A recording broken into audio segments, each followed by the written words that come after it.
Okay, it looks as though we are live. Hey, Debbie, it looks as though we are live. Fantastic.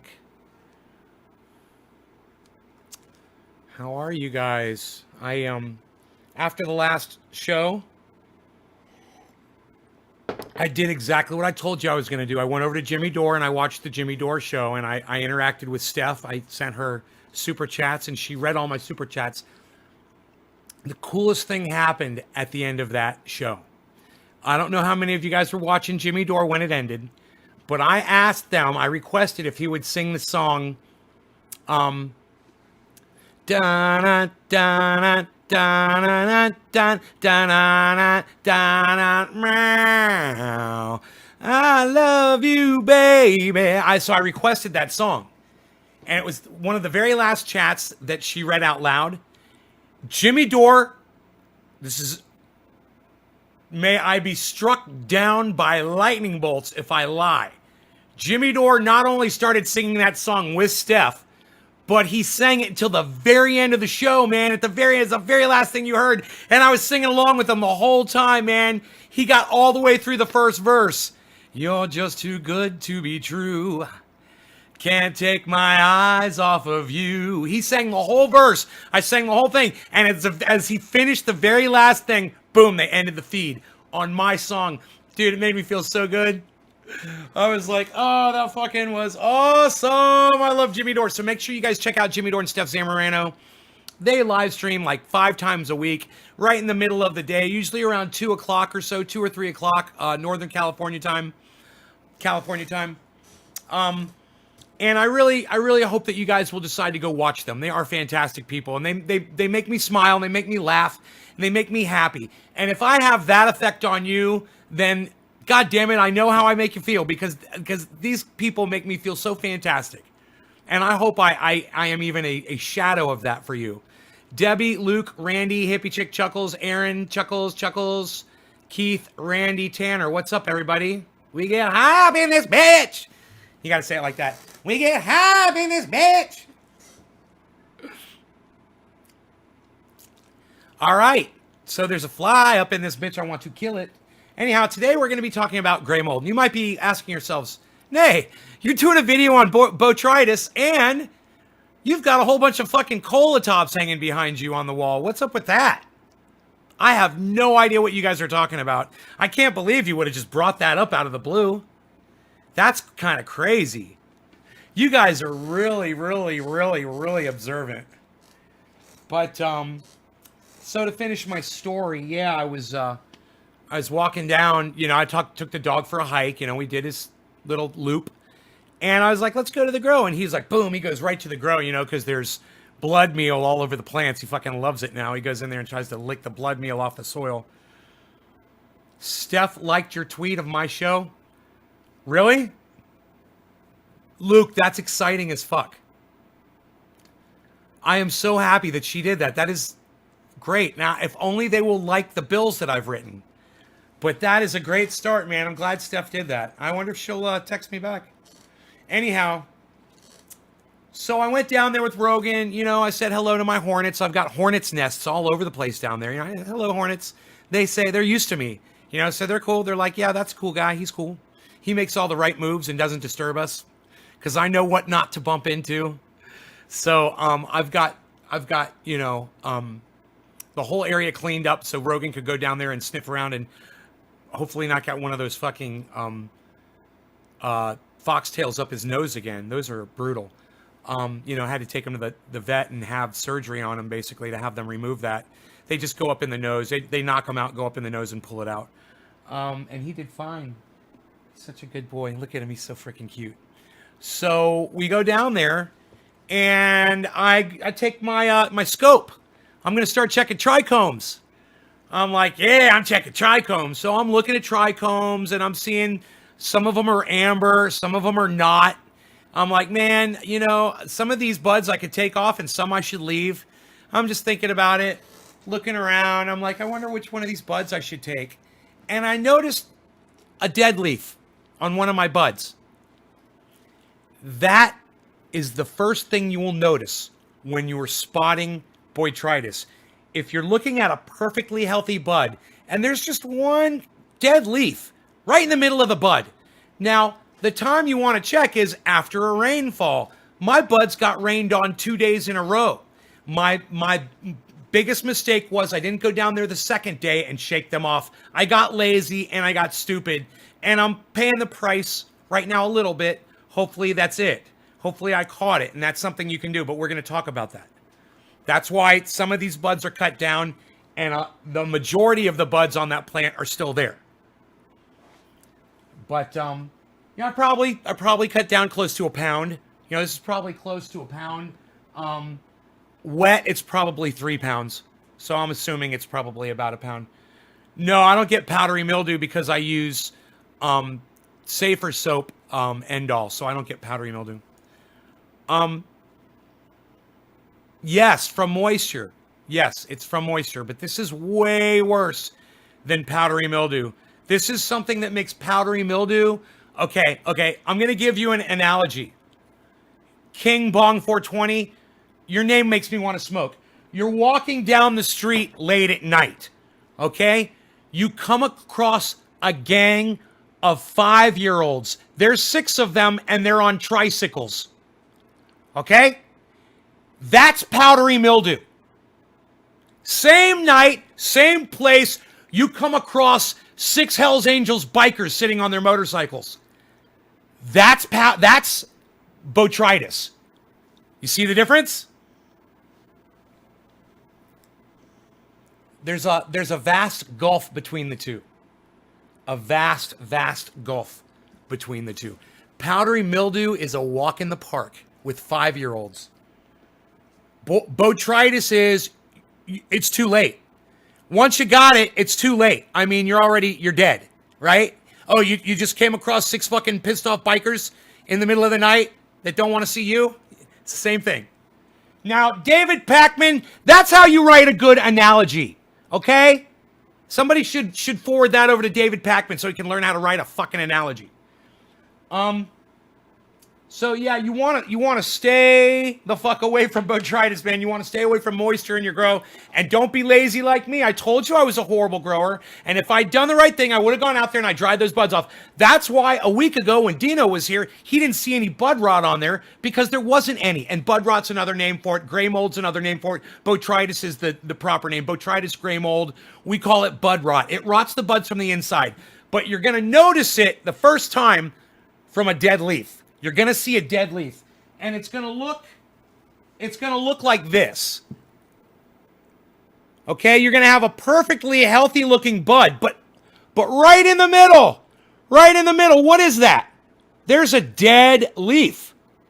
And you got to say, why is there a dead leaf in the middle of this healthy bud? Well, do a little digging, and this is what you'll find underneath. When you pull that beautiful bud off the top and there's a dead leaf on there, you pull underneath and look at the difference between those colors, guys.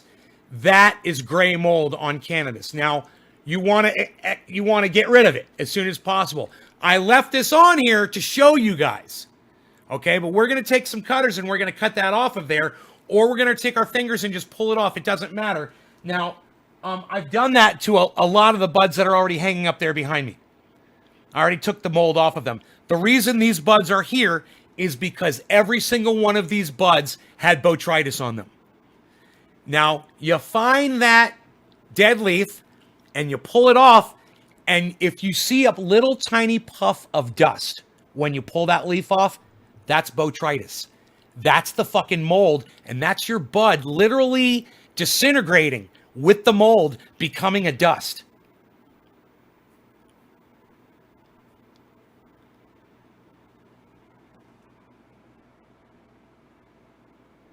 Who is this? It's you. Randy A. Church. What are you trying to say, buddy? That's the spores. Yeah, that's spores. That's right. That's right. That's right. It's the mold mixed with your bud, and it's drying up and it's dying, and it goes fucking everywhere. Now, botrytis travels inside the plant. It's systemic. So when you see it in your plant, if you caught it early, you might be lucky, and you may have stopped it. What you got to do is sever that bud from the plant and take it off of there and take it out of there. Okay? Get rid of it. Don't clean the bud in your grow. Don't make that mistake. Take it out of the fucking grow and get that out of there. That mold it's microscopic and it'll get on your shit. I don't know of what you could spray on a cannabis plant to stop this. So, Dino has never told me either.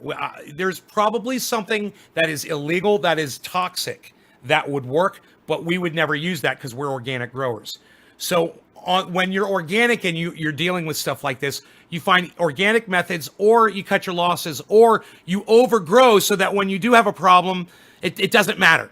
And in my case, that's where I'm at.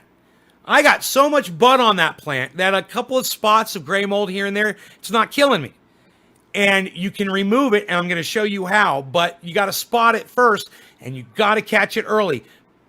Because the longer you wait, the quicker that will spread throughout your entire grow and kill everything. And then all of your buds are rotten, and they literally will rot right off the stalks. Yeah, I don't know what the fuck my cat was all about just now. Meowing like that. It gets me nervous when I hear my cat meow like that. Usually means he's got a mouse or something. I've had nugs that look good outside. When you uncrack them, they rotted inside. I've had nugs that look good. Right, Dave, that's bud rot. That's bud rot. It looks pretty on the outside, but as soon as you look underneath, I'm going to show you guys. Now, this is a giant bud.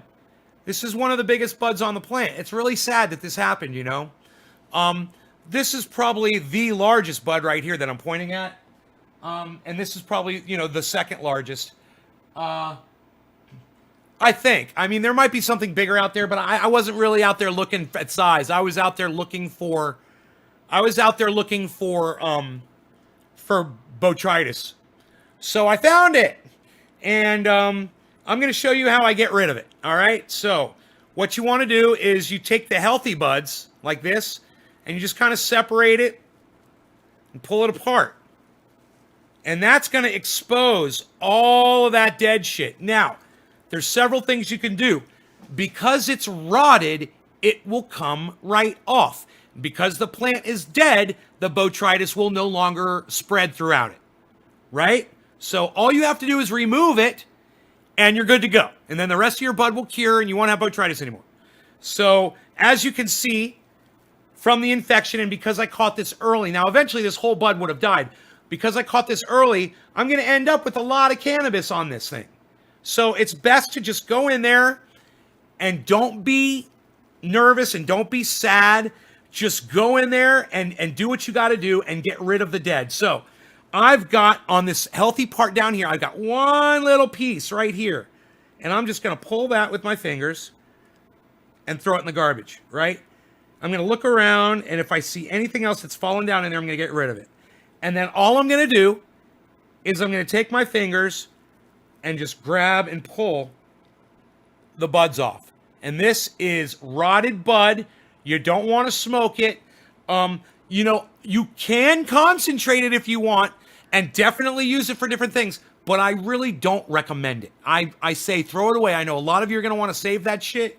But man, botrytis is nothing to fuck with. So just go in there with your fingers and pull off the dead. You can see this is the infected bud, what it looks like. It turns gray and it dies, and it eventually turns into a dust and just a powder. This is so resiny, and I caught it so early, it's not doing that everywhere yet. So I'm able to show you chunks of it. There were other places where it was powdery a little bit. So here, we're just going to pull this off. There's some more right here. My cat is really bothering me. What do you want? What?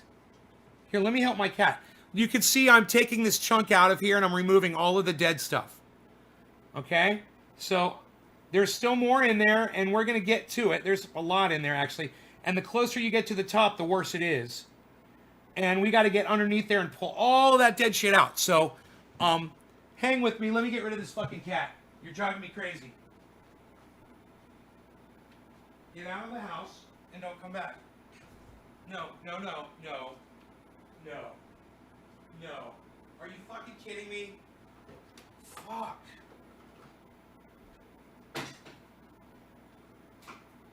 Dude, non-stop eating. Why? Fucking eat and fucking get out of my hair, alright? You are such a pain in my ass. Cat, man, is eating like ungodly amounts of food. It can get you sick as hell. No, I wouldn't say that. But I wouldn't want to find out what gray mold does inside my fucking lungs, that's for sure. There's definitely better shit you could be smoking.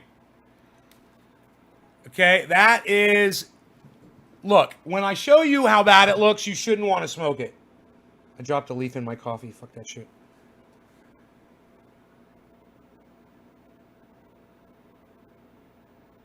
That's what the bud looks like when it's infected with gray mold. That entire bud is infected with gray mold. It's completely dead and it's completely worthless. And this isn't the kind of bud you want to try to salvage. It's not salvageable. Oh, now you want to go outside, you little fuckstick? Fuck off. Go on. You ain't coming back in either. Because you are a pain in my ass. Alright, so this one's got a really bad infection on it. It's really bad. Look, you guys, my lighting sucks, but everything inside the core of that bud is dead. As you go up to the top, it's dead. All of that, it's all inside. All of that off-color shit that's not bright green, that is all fucking infected. I'm so pissed off. It's all infected, boitritis. You know, if my roof hadn't come off, this wouldn't have fucking happened. If I had gone out there and dried off the buds, this wouldn't have happened. And I got lazy and I got stupid, and this is why I'm not a master grower. Because I'm fucking lazy and stupid, and I don't go out there and take care of my plants like I should. And then I'm playing this, this game of, oh boy, how much of this can I salvage? That's not ever fun, man. You don't ever want to play that fucking game. And that's exactly what I'm doing right now. Because this is some quality shit, man. This is that sweet Afghani delicious. Oh, man, look at all of this. And just as soon as you see it, just grab it and pull it off, man. None of that's any good. The whole core of this bud, the whole inside, and it will just come right off, man. When it's infected, that shit just falls off as soon as your fingers touch it. What a fucking waste. What a goddamn crying shame this is. I'm not losing a ton of weight on it, but it's just work that I shouldn't have had to do if I had just done what I knew what I was supposed to do, and I decided to not do it. And I knew it, man. I knew it. It's like, go out there and say, oh, it didn't rain that hard. It's going to be fine. No, they're not going to be fine. Your fucking roof wasn't on. There's water sitting inside those buds. Go down there and shake them off now, you fucking lazy piece of shit. Look at you now. Look at you. Now you're a fucking joke.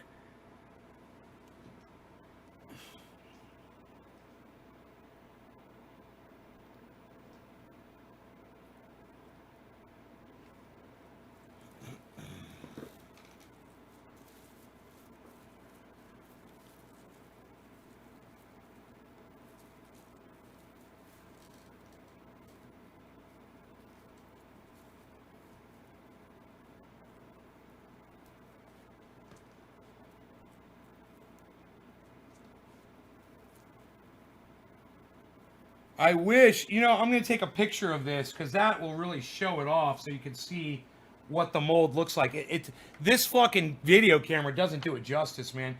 You got to get in there with a fucking flash.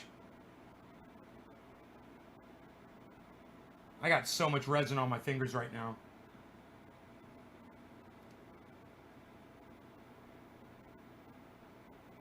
Dude, suck my dick. How about that? You want to suck my dick?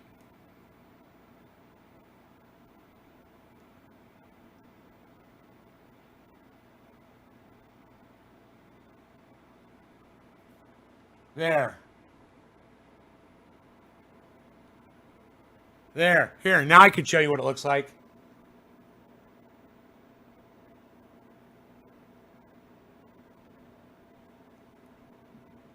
That's the inside core of that bud. Completely fucking ruined. All of that rust color is mold. Is dead flower with mold on it. It wasn't one rainfall. It was two rainfalls.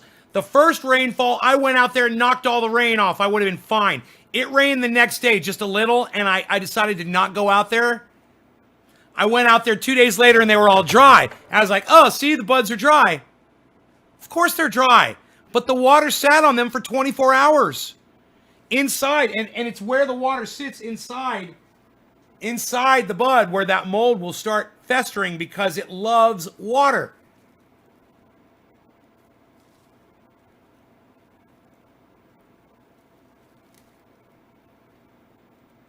Here's some more. Infected.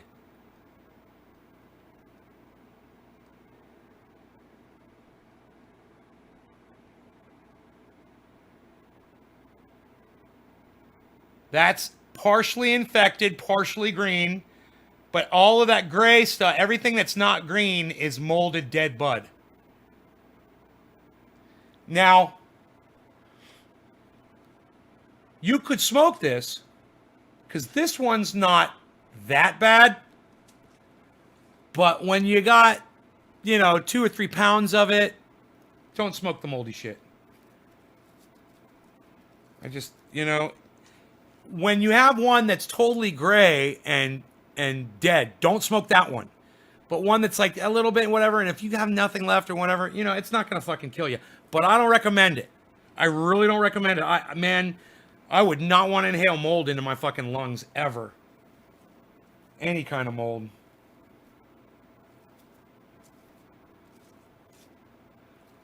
So, what's rotten on this one is basically pulled off, and the inside is still rotten a little bit, but it shouldn't spread anymore to the rest of the buds because it's no longer alive and there's no longer any moisture traveling through the bud. But what I'll be able to do is, even though the inside is gray, I'll be able to take cutters and cut the buds off from after that point, and those buds will be okay. But what's dead is dead, and you just have to, like I said, literally cut your losses with some scissors. Fucking cut your losses and get them off of that bud. That is really what you need to do. So now we've got this bud, and you can see where I've gouged this giant place out of it, right? You see this huge gaping hole here. This was all bud that I lost on this cola top. So that's one of them.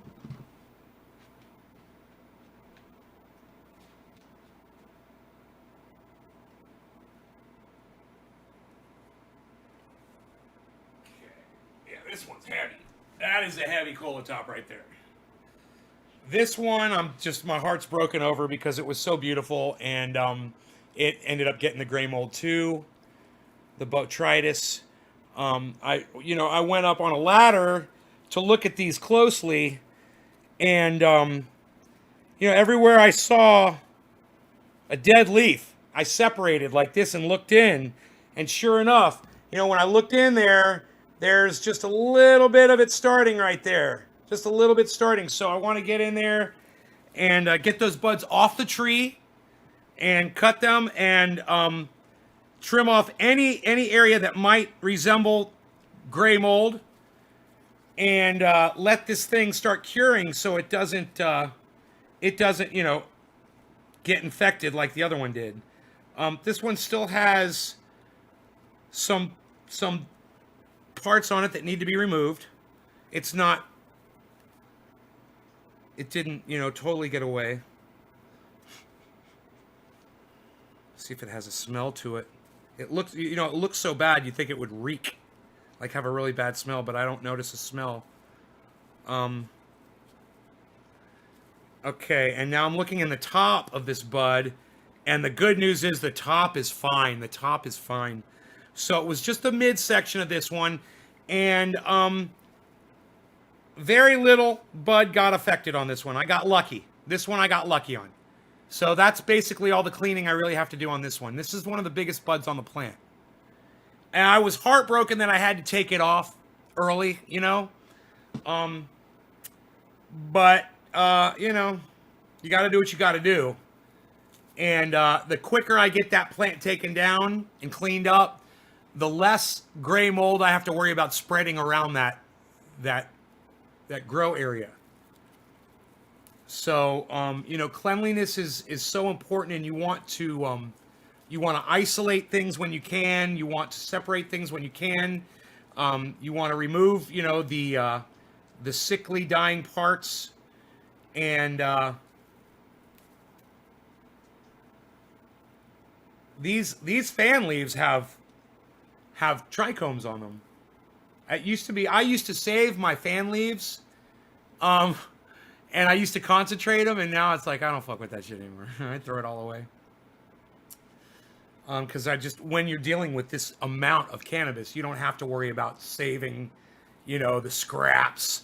I remember somebody telling me, yeah, we even use the stems. I'm like, that's a waste of alcohol. I mean, alcohol to me is expensive. And back then it was expensive enough that I was concerned about using too much of it, spending too much money over getting a very small return on stems that are going to give you I'd get more resin off of my fingers right now than I would off of concentrating stems. You know, I'd get a big old ball of resin, a smokable hash right now off my fingers just from handling these. These are some monster buds. Yeah, they are. You guys couldn't see them compared to me, you know, so you really didn't know. But these are the buds that you've been looking at all that time. Can it spread even if the plants aren't touching? Yes. Oh, yeah, bro. It's mold. Look, all kinds of molds, man. They're microscopic. They travel in the air. It's like COVID-19. You know, that shit. A wind blows. A hummingbird's wing flaps its wings. A bumblebee gets some mold on its legs, and it goes to the next plant. Bro, the spores are microscopic. And you definitely have... I've got black mold or gray mold in my grow now. And I have to be very careful, and I have to be very vigilant as far as moisture and keeping my eye on things. God, this bud looks great now that I cleaned it up. See, now this bud just came right off because the root of it had gray mold, but the bud wasn't infected yet. So it was already destroying the stem of this bud. And it's like it was dried. It just popped right off in my hand. See if anything else does that right there in that area. No, see, these are all on there strong. See that? That's good. So, you know, it travels up the stem. So, yeah, bro, this stuff, botrytis, Botrytis. It is the nightmare. It makes spider mites look like a crab feast. You know, it makes aphids. It makes fucking aphids look like a fucking birthday party. I'm telling you, man, with a cake in your honor. This shit is so bad. All right, so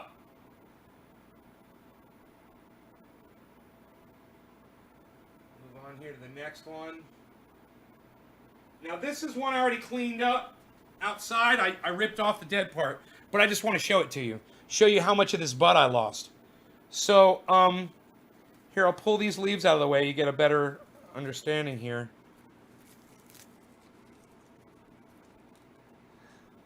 All right, so this bud right here. You see the dead leaves right there? There's your indication.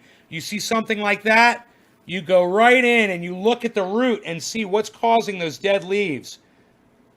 Right? And when you get down into the root where the stem is, that is where you will find your botrytis starting. And there I can see some right in there, man. There is just a little bit right where those dead leaves were. Really, my camera is just, you know, Logitech sucks my dick. So fuck Logitech's autofocus. But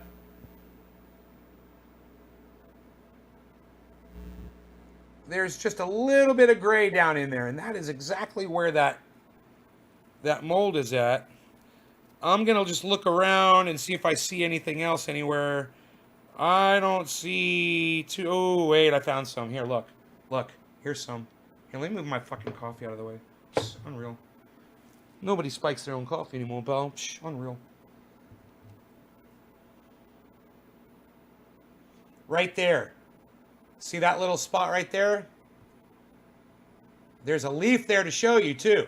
Just a little spot of mold. So we're just going to reach right in there and we're going to grab that whole bud section off. There it is. That's the dead part. That's still good. So just remember, it's not a total loss if you catch it early, but it's all about early detection because tomorrow would have been too late. Seriously, it's that fast. I would have lost every bud on that entire tree if I hadn't gone out there today and done this. Now tomorrow, first thing, I got to go out there again and see if I see it coming out anywhere else, and those buds have to come up ad nauseum until the whole plant is cut down. You know, I might have stopped it. It might have been starting from these buds, and then it would go to the rest of the plant. Me cutting these buds off like I did, I could very well have stopped it. But it's been, you know, I can't remember what day it rained. It's been, you know, I put the top on, what, Tuesday? Wednesday? I don't remember what day I put the top on. It must have rained over the weekend, right? It got me the last 2 years growing outdoors in a subtropical climate, setting up a greenhouse before next season. It got you? Oh, you got it? Smoke the bud? Anthony? Oh, Anthony, he's a big boy. He can speak for himself. Now, what were you saying? I talk funny? What? Funny how? Yeah, you might get sick from it, Anthony. It might kill you. You know, I wouldn't recommend smoking gray mold. When you have something that has just a tiny, tiny little bit on it and it's all you have to smoke, I wouldn't be as worried about it. But when you got something that's molded, bro, if you can't pull the moldy parts off and smoke the green part, don't smoke it. Okay, it's all molded and it's can't be good for your lungs. This is terrible. This is terrible in here. There's plenty of shit in here that needs. It's coming right off in my fingers.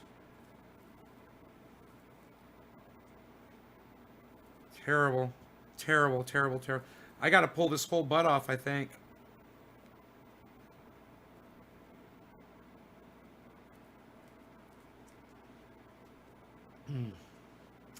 So we'll just peel all this away. And, wow, you know, it goes so fast. It's so fast. And boy, oh boy, you know, I make these videos to teach you guys, and I make these videos to teach me too, to scold myself.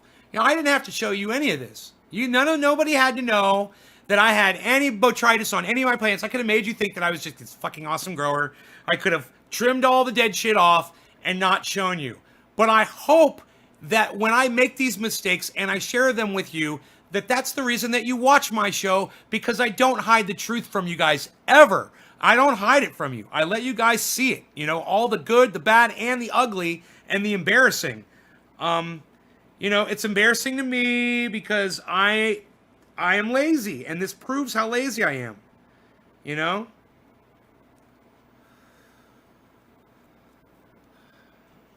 And here I am, you know, shaming myself in front of my own audience.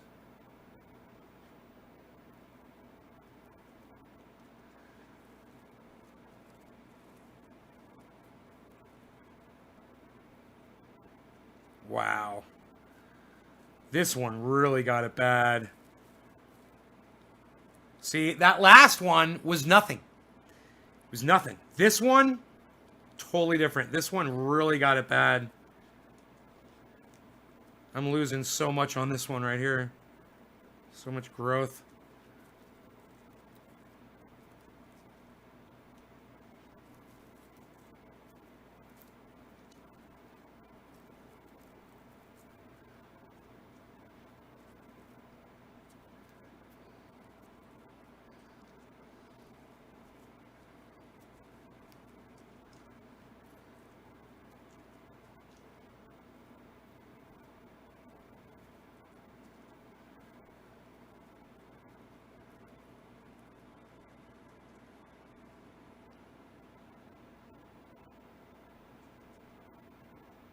Hey, cat.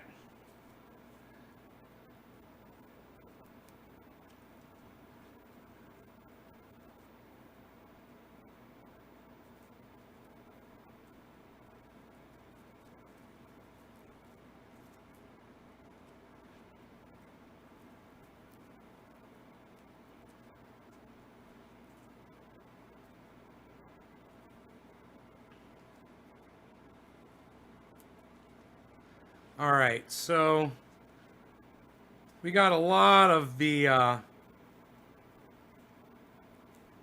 mold off of this one. I don't see too much left. I see a couple pieces I could still.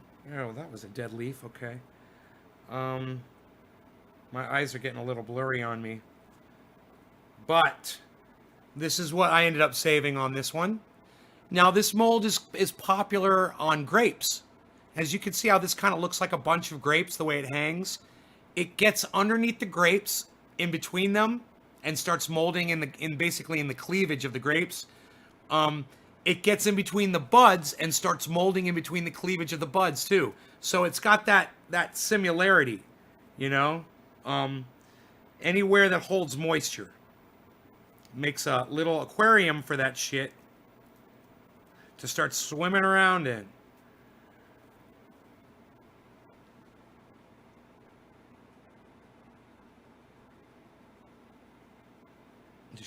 I'm shaking this over the trash can. Just if there's any more broken pieces that want to just come off. Okay. So I cleaned that up fairly well. Yeah, I think that one will probably be okay.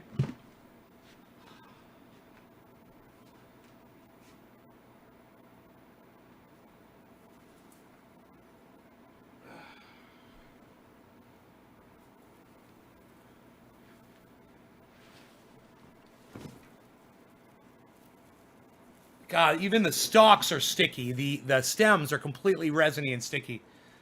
Okay, so this one, it's going to be the tops on all of these, you know. The lowers are fine. They're green and there's no botrytis on them. On the lowers, even down here, we're good here.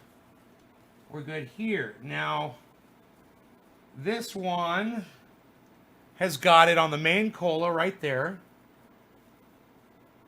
And we're just going to pull that out. Reach in there. And that is just nasty, disgusting. You know, this big, gorgeous green bud, right? And you reach in there and there is disintegrating, literally powdering, disintegrating, moldy bud right in the middle of that gorgeous bud.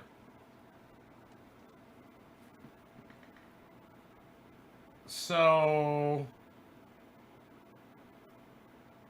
you know, for those of you out there who believe in God, fuck your God that created this shit. All right? Your God's a cunt.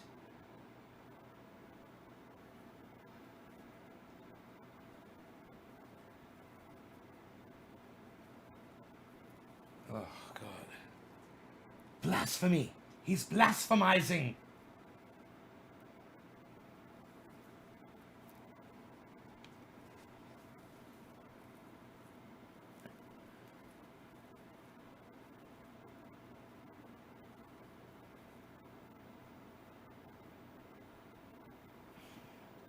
And as I reach in here and fondle these buds and get this botrytis out of here, I am also removing a lot of the resin on the buds. You know, I'm really damaging them, getting my fingers all over it and breaking trichome heads and really, you know, reducing the potency of them, which is too goddamn bad. Hey, Enoch, what's up, buddy? This is the work of Satan. You guys are great.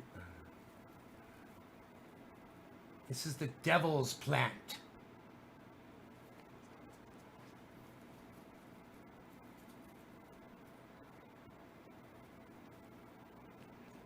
So I'm still finding my solar guy said he's coming tomorrow to put those sensors on my system, guys. I was guilt tripping them, and it finally worked. I think.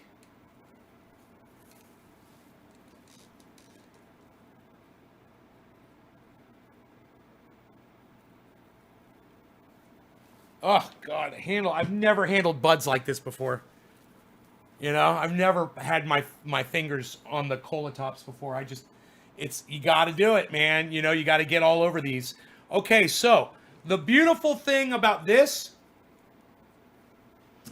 is all of this flour that is all here is completely unaffected. The only botrytis was on the very top of this. Now, granted, that is the heaviest part and it is the most potent, but all of this is unaffected because early detection, guys, it is key to fighting botrytis. You got to be out there. You got to be looking at your plants. And if you see a dead leaf in the middle of a bud, go in there. Don't just pull the leaf off.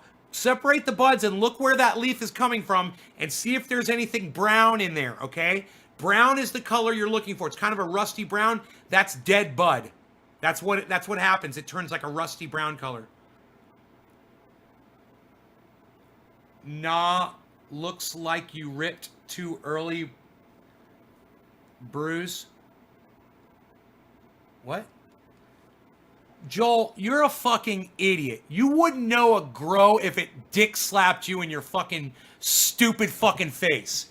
Suck my fucking cola cock, motherfucker. You wish you grew one plant that had a cola on it like this, let alone one like mine that's got like 40 of them. Suck my dick, you fucking idiot. God, I hate you. What the fuck do you even come into my live stream for, you fucking piece of shit? You little shit-talking piece of shit. The only reason you're not blocked yet is because I got fucking resin all over my fucking fingers. You fucking piece of shit. Alright, so this one had botrytis on it, and you can see where I pulled the dead part off. Right? That hole, that little gaping hole there, was where the botrytis was on this plant. So I'm going to look and see if there's any more. There is a little bit right here, look. Here, right here. So we're going to pull that shit out too. Just comes right out.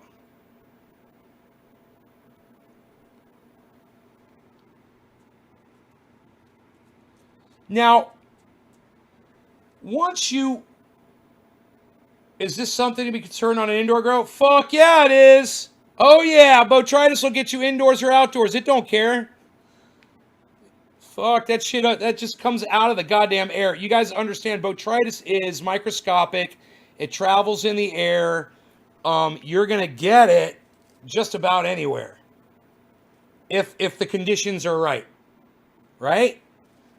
It will find, if you had wet buds inside your home and you didn't do what you were supposed to do to dry them out and shit, you very easily get botrytis on your plants.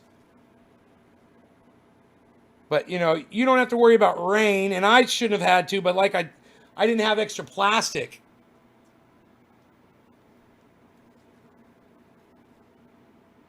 Could I transfer it to other buds? No. No, because the plants are already dead, bro. Once the plants are cut,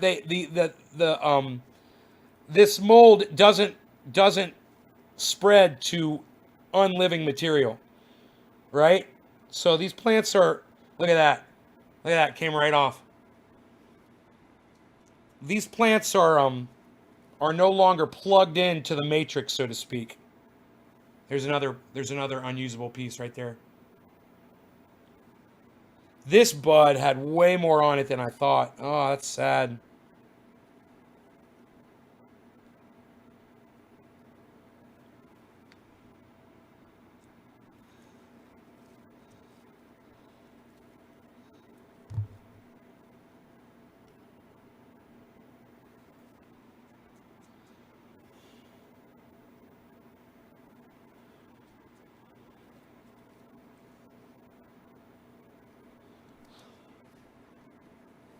Go.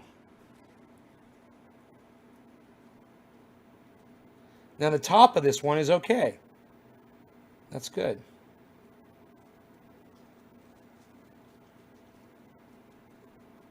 A little bit more in here. You want to be thorough. And like I said, you don't have to worry about it spreading, but you want to remove this stuff while it's green so it's easy to see, and so you don't accidentally smoke some.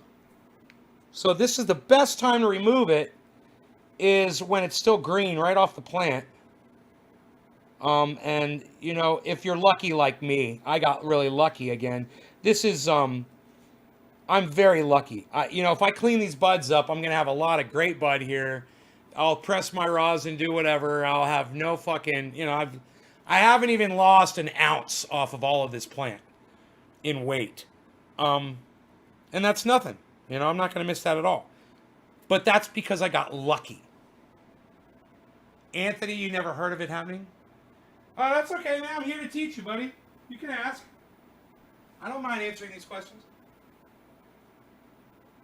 We're all learning. I'm learning too, obviously. If I've got it, I'm still learning, right? You know? I might have an understanding of it, but I'm not doing what I'm supposed to do to keep it from happening, right? So, what I'm looking at here, it looks like a healthy bud. And I almost left this one on the tree. Look at this. Doesn't it look nice? All the way around. It seems healthy. But I saw something. And it was right there. I said, man, that looks like a dead spot. And sure enough, lo and behold, boom. Dead. Right out of that gorgeous looking bud. Look at this thing. Look how big it is. Look at this. I got up on a fucking ladder and spotted that. If I had not done that, I would have lost this entire cola top, guys. It would have spread through the whole thing. It would have killed the whole thing. It would have happened in one day. So, you know, I'm not a master grower, but God damn it, I'm going to get to smoke almost all of this because I did the right thing in getting this out of there in time. So it's not always a lost cause, but you got to be there, man, and you got to be attentive. Right? Got to be attentive. I understand the automation makes it really easy to not go down there. You know, and I need the automation because my plants would die without it. But it's also a crutch because you're not going in there every day. And your automation, you know, your timer on your watering is doing the work for you, but it's not going and checking for botrytis. Your timer doesn't go in and check and see if you got aphids or spider mites. You know, your water timer isn't going to go in there and check and see if one of your hoses got pulled out when your dog walked past one of your pots and moved one of your garden hoses so that it's pouring onto the ground. And now you've got a giant tree that's not getting any water at all. That'll literally suck up all the water out of that pot within a day. You know?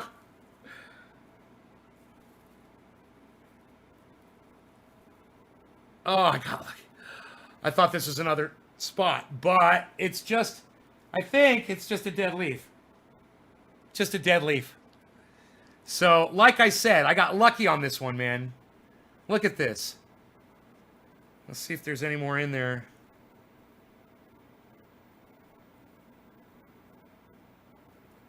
This is where I was already pulling from, right? Yeah, okay. Man, I got lucky. Oh, this is a beautiful bud, and I only had to take a little tiny bit off of it. This is really heavy, too, man. I don't know how much this weighs, but I'd like to find out. Let's find out how much one of these wet cola tops weighs. All right, I got a really easy way to check. We are at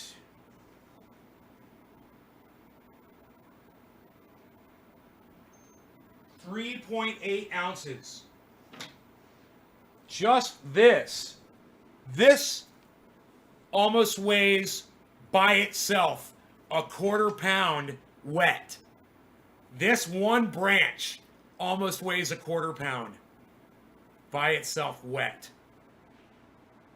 Isn't that amazing? Just one stalk. So this will go down, if it's a quarter pound, it'll go down to a third of that. And then you take the stalk off and you lose more, but all in all, it's a good return. See there. And last, let's check this one. Okay, so this one,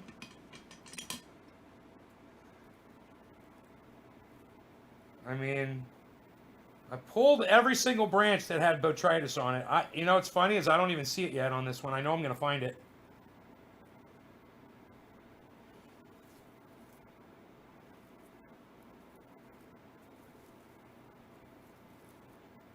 Okay, wait. Look for the dead leaf.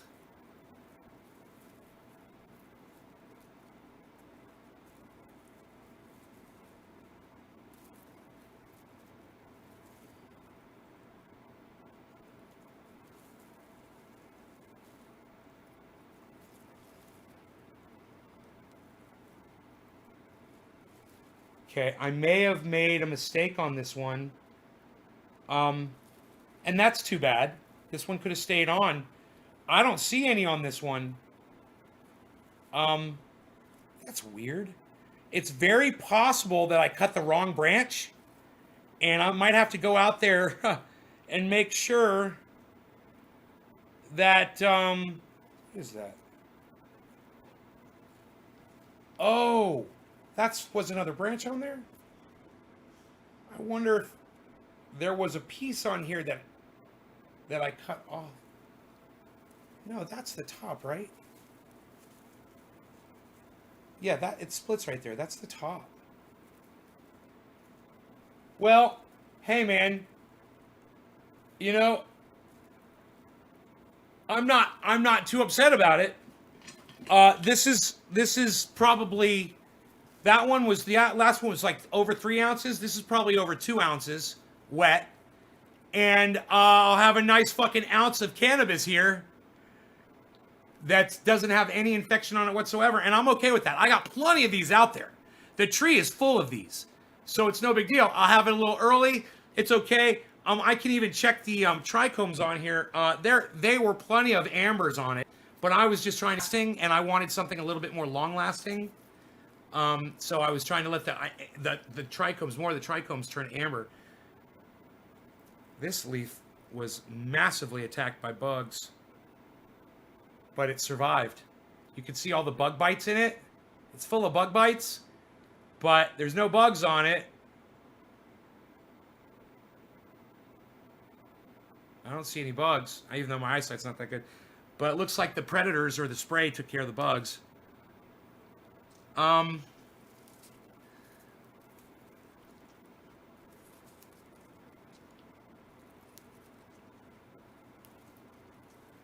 Okay, so I'm going to leave all the leaves on this as much as I can here. Let me just shake that. Shake that off right there. And, yeah, I'm going to leave the leaves on, man. It's the buds better when you leave the leaves on. So I'm going to... Botrytis, Mephisto 4-ass monkey. Indoor tent, too. Indoor? Really? It's like, emo... You have to spot it, If you don't spot it and then boom, 24 hours, it's like lightning. It's so fast. It's one of the, it's way faster than spider mites, way faster than fucking aphids, way faster than powdery mildew or any other affliction that I've ever seen attack a cannabis plant.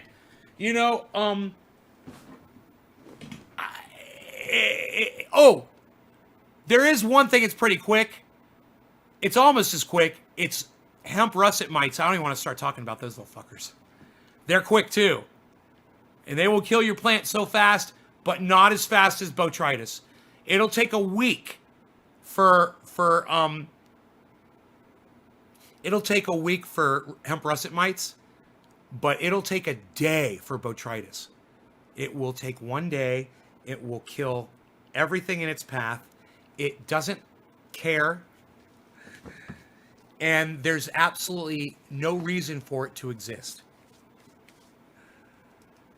You know? It's like, hey man, if you want to make a mold that attacks things that are already decaying and dying, great. That's perfect. Why would you have a mold that attacks shit that's perfectly healthy and alive? That seems a little counterproductive, huh? In this perfect world that we live in. All right. So, look, I can also show you now how to make finger hash. When you're handling buds like this, you end up getting a lot of material on your fingers, and you can roll it all up and you can make a hash ball out of it. It's actually really easy to do. You just go like that and you just press your fingers together and you put a little pressure and it'll pull to one side. You see that? Just by putting some pressure on it. And then you just roll it up into a ball. And this is ready to smoke. And that is probably the quickest form of concentrating cannabis that you can literally smoke. You guys that watch the Trailer Park Boys, one of my favorite scenes is when they were walking through a field and Ricky just grabs a bud off a plant while it's on the plant and fucking puts a lighter on it and starts smoking it in his hand. You guys remember that scene? It's one of the fucking funniest things. And with finger hash, you can literally do that. Now you can see I've already got a ball here of hash. And that is smokable. And if you just keep doing this, you keep rolling it around your fingers, and it'll collect all of it. You'll clean up all of your fingers, and then you'll have a little hash ball. And you take that hash ball and you put it on top of a little pile of bud in a pipe, or you could put this in a doobie. It's better though if you can do it in a bong on top of a nice bowl of cannabis. Just put it right on top, and it'll melt in there, and you'll get. I'm telling you that this is called scissor hash or finger hash. This is one of the most potent forms of cannabis you will ever smoke in your entire life, and it does not need to be cured. You're literally curing it right now on your fingers while you're pulling it off. You're literally putting it through a curing process. You're aging it and curing it, and beating it down, and doing exactly what time and air does to it over a period of 3 months. You're doing in a matter of seconds and minutes. And you'll see when you smoke this, you'll see it's really good. It's smooth. Who's got your belly? Huh? Can go on, and you said it can go on any plant. It goes on a lot of plants. Not every plant, but Anthony, it's on a lot of plants, man. You know, it'll attack. It's really popular on grapes. And this, I live in grape country. There's a lot of people that grow grapes around me everywhere. You know, everyone's got grapes. It's just part of living in California. Everyone's got a little mini vineyard, you know, in their yard or something. And I've always wanted one. Never did it though. My friend John down the street, he offered to give me a strain of grapes. Dahlias are covered in botrytis right now. Botrytis, I tell you, it is a master grower's problem. Botrytis. I mean, if you don't know what the fuck you're doing, you're dead. You're dead, and you're not even gonna know it. And you know, have you ever heard, you know, that term walking dead? Like, you're dead, but you don't know it yet. That's where your plants are. If you're not out there cutting these buds off, they're still look like they're alive, but inside they're literally vanishing. And man, when you go to grab one of those buds, it just goes puff, and the whole thing's gone in your hand. And then you know what got you. Jason, question for anyone having problem with cornworms. Let's call them plants, Jason. Plants, not ladies, plants. What best way to get rid of without chemicals? Without chemicals? Bro, Jason, look, I love your beard, bro. And I hope that you'll decide to refer to your plants as plants instead of ladies. Out of respect for women. You know, when you're talking about spraying chemicals and shit and bugs, you know, you don't want to refer to women that way. You know, these are just fucking plants. So to get rid of without chemicals. I've never heard of cornworms, bro. But I'll tell you the one thing that I like to use, and I would recommend it to anybody. It's called Endol by Safer Soap. Write it down. Safer Soap makes a product called Endol. It ends everything. It's good on everything except bud rot. It's not going to stop botrytis. You know, as evidenced right here. Who's got your belly? Oh. Whenever they piss off Bubbles, Ricky and Julian say to Bubbles, who's got your belly? Uh-huh. I never caught that. Will do. Never thought of that. Sorry. Jason, that's okay, man. That's why people watch this show, because I think of all kinds of shit when I'm sitting here smoking 3 times a day for years, and we're coming up with all kinds of concepts and shit. That was one of them. You know, I'll never forget how I learned that. I learned that in drug rehab from somebody. He said, I said, I was in group, and I said, you know, when I hang out with chicks and stuff like that, and he was like, chicks? He's like, you're objectifying women?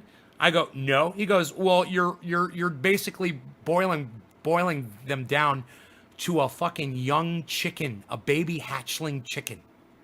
Who are you, Fonzie? I was like, no. He's like, so you call them women, call them girls. That's what they are. And he was right. And I stopped objectifying women. And anytime I hear anybody doing it, I realize it. I'm like, man, we don't even realize it.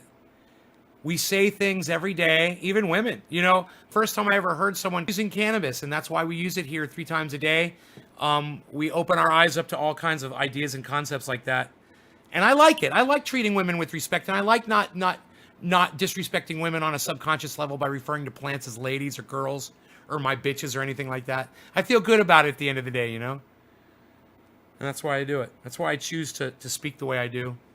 And that's why I call a cunt, and a fucking pedophile, a fucking pedophile. Did you like that? That's the way I should end every fucking thing that I say. And that's why I call a cunt, and a pedophile, a pedophile. Spray, Dipel, or BT for worms, emo. Okay, I've never heard of Dipel. I don't know what that is. BT, I think I have heard of that, but I don't know what it is. I hope that both of those are all organic, emo. I don't ever recommend anything other than organic solutions here. It's 100% organic growing here. And you got to deal with it organically because we are not big poison. And we're not going to start that shit, you know? It is top of the hour, Tanner. Good eye. Cheers, buddy. All right. I'm still working on this giant resin ball. I wanted to show it to you. I was sitting here trying to get it ready for top of the hour. So here you go. I can't wait to show you how big it is. Look at that. So that, bigger than a dab that I normally do, that is the resin that's come off my fingers the whole time we've been sitting here having this conversation. And I've been rolling the resin off my fingers onto this hash ball. And now I'm going to pack some bud on here. And I'm going to take this resin and I'm going to put it right on top. I think I had another resin ball here.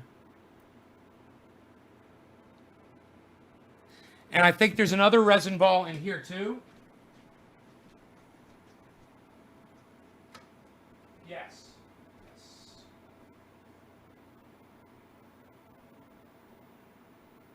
All right.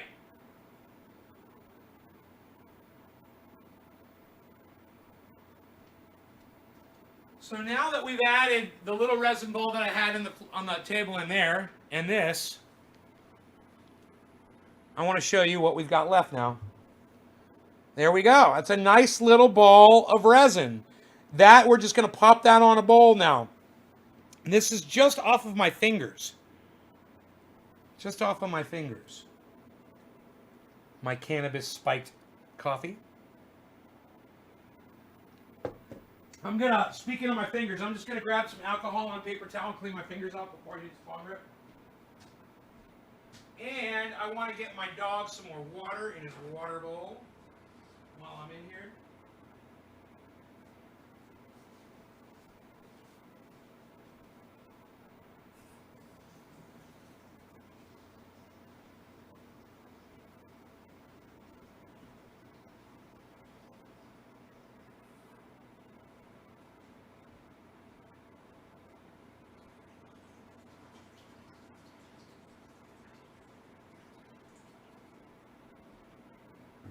water for my baby boy.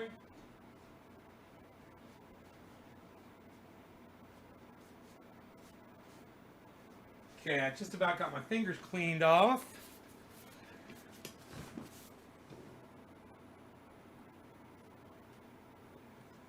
Clean up my area right here. I dropped some leaves. Someone said to me, "Man, your house is clean. Are you OCD?" I'm like, fuck, my house is dirty, and yes, I am.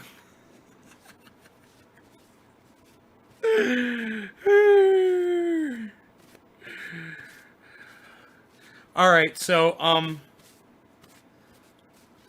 let me you guys press number 9 if you like my jokes. If you like my jokes, press number 9, and I'll keep telling them sometimes to you. All right, so how many 9s can I get? 9, 9, 9. That means none, right? 9. Does that mean no in German? Herr German, tell me what that means. Pro Dragon 9, Cat Stoops 9. How many 9s can I get, people? How many 9s can I get, people? Now, let's see how many 9s I can get. How many 9s can I get, people? Please get me some 9s. I want some 9s. Give me some 9s. Pro, Cat, Jason, Enoch, Hibichik, Aaron, Luke, and Martin Bickham. Mark Bickham Tanner, VBHC. What's VBHC stand for, Tanner? Sorry if that's too personal. Okay, so since I am smoking the hash, okay, I'm going to use as the base, I'm going to use the bud from the same strain. So I've got some Sweet Afghani Delicious that's already cured here. And we're going to take some of that as a bed for the hash, right? So we take this and we make our bed. You made your bed, now lay in it. Tanner, Anthony. Oh, Anthony, he's a big boy. He can speak for himself. Now, what were you saying? You were saying I'm funny. Funny how? What, like I talk funny? What, like I dress funny? Like I look funny? What? What's funny? What's fucking funny? Why don't you tell everybody here what's so fucking funny? Oh, Anthony. Oh, Anthony.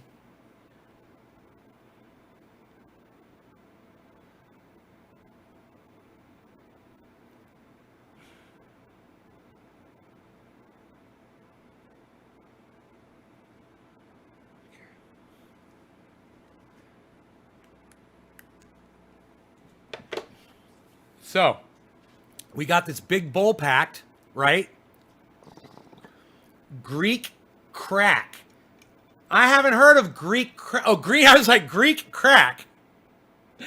Green crack, I've heard of that one.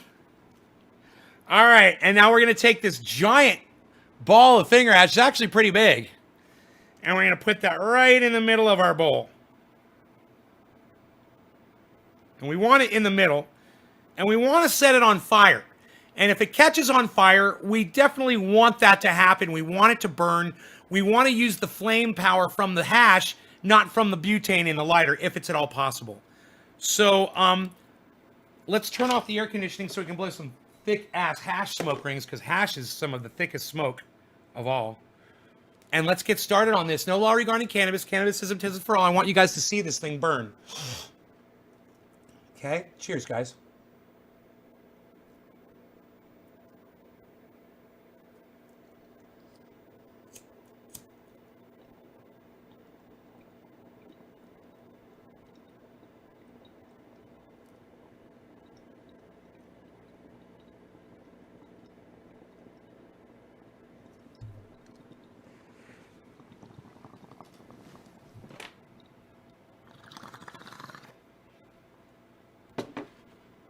And that's all she wrote. I got more smoke on that hit than anything else. Watch all the smoke that comes out.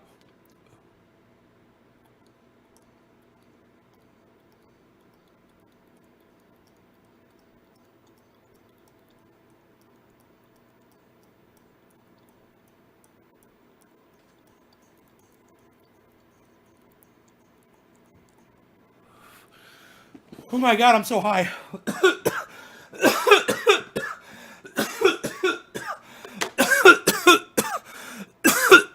Robert Mulligan!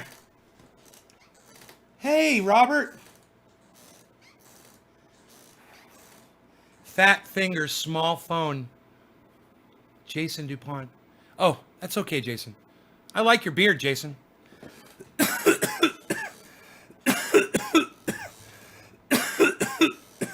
See, Jason, that's just it.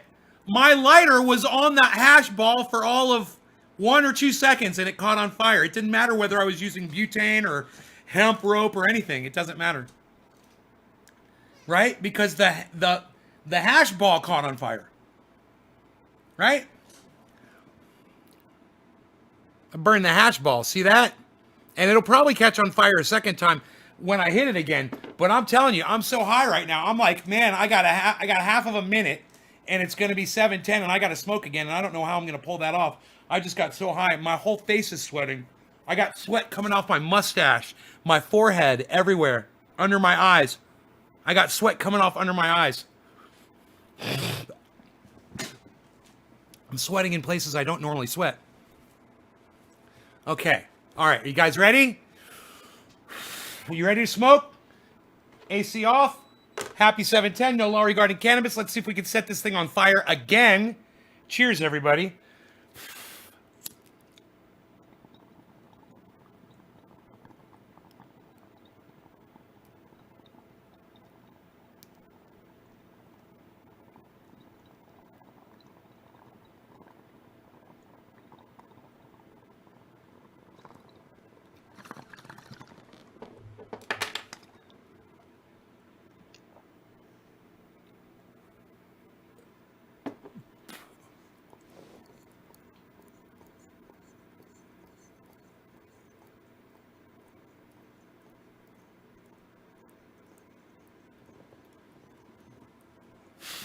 I'm so fucking high.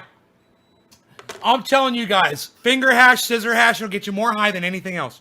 It is the best form of concentrate that I've ever smoked in my entire life.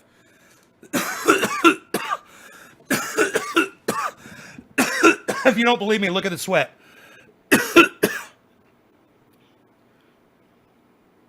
That's the proof right there.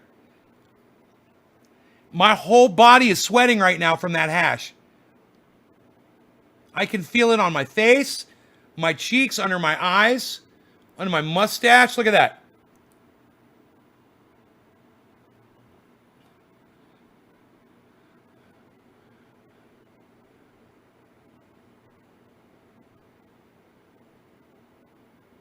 I can feel it on my arms, on my thighs. I'm sweating on my thighs right now. My whole body. I'm telling you guys, nothing will get you higher. And it's available for you immediately. Now, you need to understand, you have to manhandle the buds to do it. Now, after you trim a pound, you're going to have that. The reason I got so much resin on my fingers was for 3 reasons. Number 1, that's a resinous strain, okay? It's a very sticky, wet, resinous strain. Number 2, I was manhandling those buds so I could get the fucking botrytis out of them. You don't normally have to do that. And number 3, I made sure to not clean my fingers off while I was handling those buds so that at the end I was going to be able to make that ball of hash. You know, I was cleaning bud rot. The last thing you're thinking is you're going to actually make something that you could smoke, but literally that's what I did. It's funny when you could take lemons and turn them into lemonade, isn't it, guys? And yet that's what we do on this show every day, 3 times a day. Call it global warming, John Gray.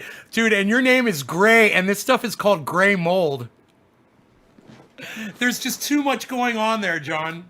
I think my brain just melted. Oh boy, I'm literally holding my hair up off my neck because my neck is sweating, guys.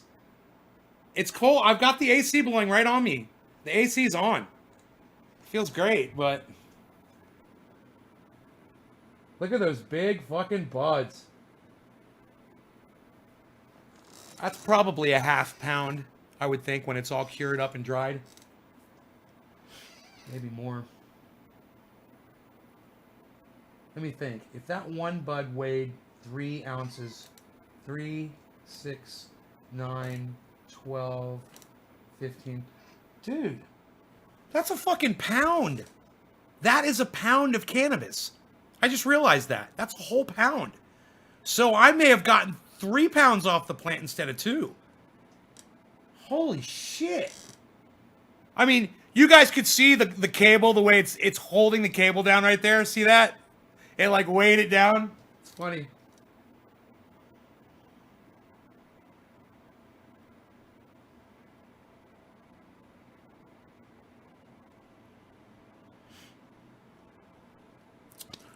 Wow.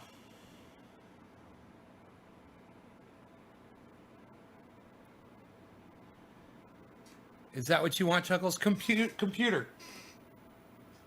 I fucked it up. It didn't hear me. Sorry, Chuckles. I had my opportunity and I blew it. Oh, get it? Blew it? Oh, he went there.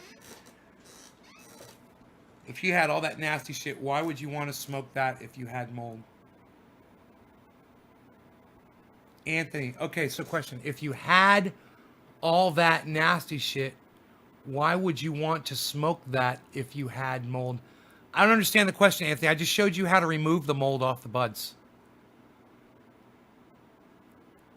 You're talking because that's the oil on your fingers isn't the mold, bro. The oil on your fingers is from the trichomes.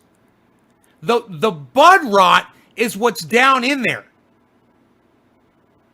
That's where the botrytis is.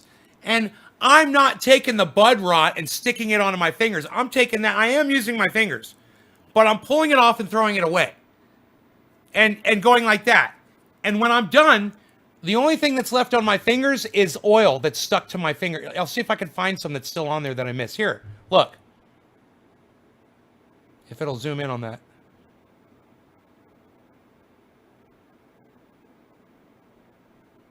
There's a little bit of oil there on the tip of my finger. There, you see it? You see, there's no botrytis there. That's just oil. That's because the botrytis just blows off. It's just a dust. It's, and, it's not like I'm smoking straight fucking botrytis, but I would never tell anybody to do that. Look, I told you if something is spotty with it, and you didn't have anything else to smoke, you could do it. But I would say concentrate at first. Try to remove all of the plant material. There's a million ways to concentrate bud. And you can remove molds that way. So, do that. But if it's all botrytis, it's a total loss. If it's all botrytis, if it's all brown, that is total loss. Just throw it away. Don't even fuck with that shit. It's total loss. You catch it early, though, like I just taught you, and then it's not going to be, you're not going to be crying. I'm not crying. I got a pound of cannabis hanging behind me. Because I got botrytis, I'm going to have a pound of cannabis early. And all that's in my garbage can, guys, is that. That's all that came off all of that cannabis. That's not even a lot.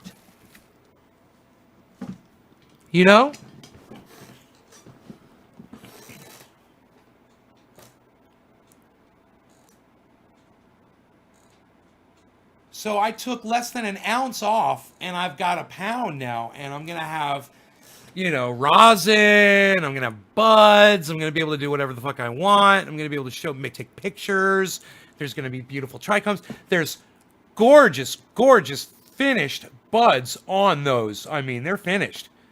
I was trying to push it to get it more potent. And then the stuff that's still out there, as long as it doesn't contract botrytis, I'm going to let it go 3 more weeks, like Dino told me to do. I'm going to feed it. I'm going to let it go 3 more weeks, and try to get it as sticky and as over the top as I can without the trichome heads exploding on me,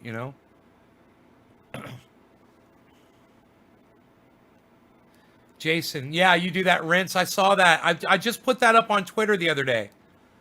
The rinsing of the buds in water with peroxide. Yeah, no thanks. I'm not interested in doing that. It's, if you had botrytis,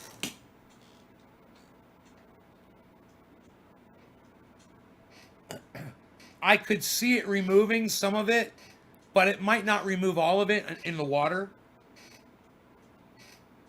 with the peroxide rinse. And you know, unless you if you switch it around, I would have to try it and see. That would be awesome if it did, though. Botrytis is, you have to remove the plant growth off the bud, right? You got to remove pieces of the bud that have been infected. The water should actually wash that shit off. It does come off pretty easily.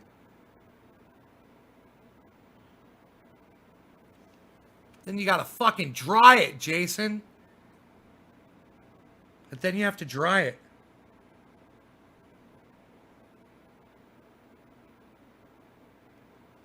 And once it's dry, you don't have to worry about botrytis anymore because you're, you know, the only thing you have to worry about is getting just regular mildew on it. Regular old mildew. Not powdery mildew, but just regular mildew. You really got to dry those buds, though. You shake them in the water?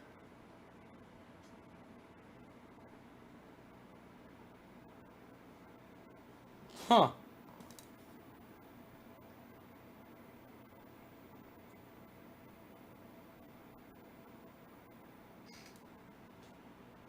You know, I saw the video that Jason, how did you find my live stream? I saw the video that Jorge Cervantes made of doing that technique. But he's talking about doing it for powdery mildew. I wonder if it would work for botrytis. Yeah, you run a big... I don't have a big fan. It'd be nice if I did.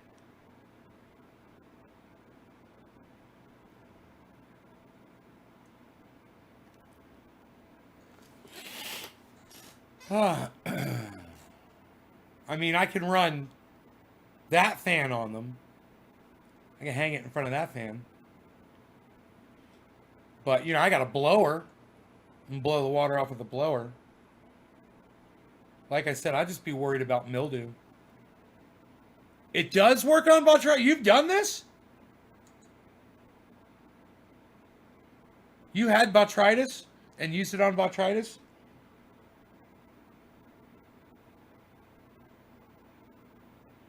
That's good. Well, I'll tell you what. I mean, when I showed you the picture of that bud, look, if I thought that rinsing it in water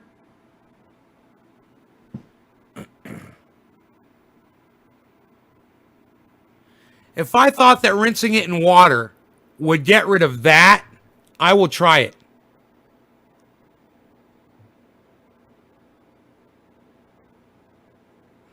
God, I'm so glad you guys can see it.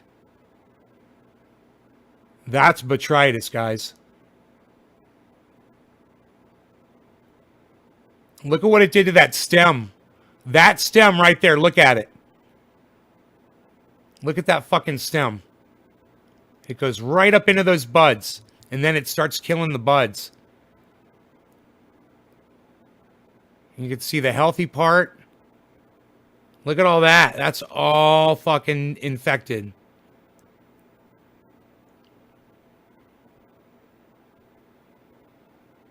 Yeah, it's disgusting, Tanner. It is disgusting. You don't want nothing to do with that shit right there. So, when I am taking the buds off of that stem, I'll avoid that whole area.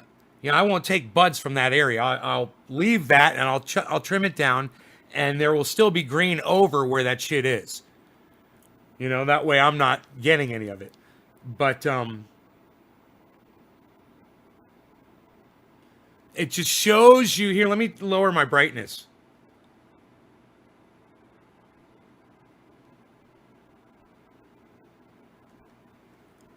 It just shows you how it spreads. Look at that. Look at that one piece of stem in the middle. Look at that stem. Look at how it's killing the stem. Look how it's killing the stem there too. And look at how you can see it underneath the green part. You see it spreading underneath the green in that place that's chopped off on the stem. In both places, it's brown underneath the film of the skin where it's crawling through the bud. It's just crawling through there. So I'll take that bud and I'll put it in a rinse of water with peroxide because I got peroxide, bro. I wouldn't be surprised I even had some sitting right here. I'll make that peroxide rinse and I'll see and I'll tell you if it takes that off. Because, I mean, I can see it taking off the loose bud and shit, but that inner shit, I don't think it's going to take that off.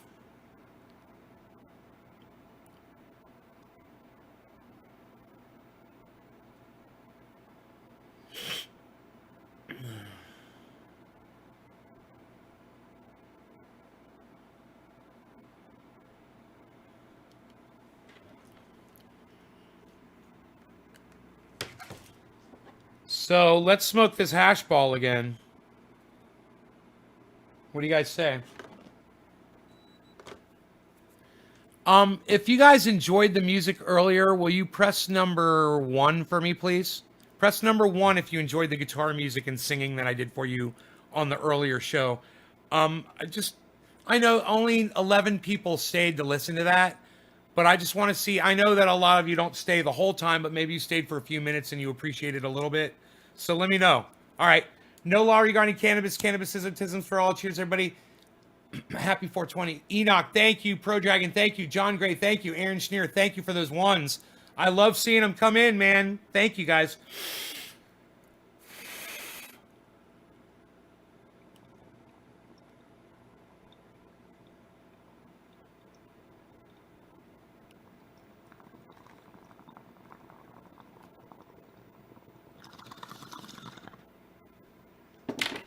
Oh, the peroxide kills the mold. I got you, Jason.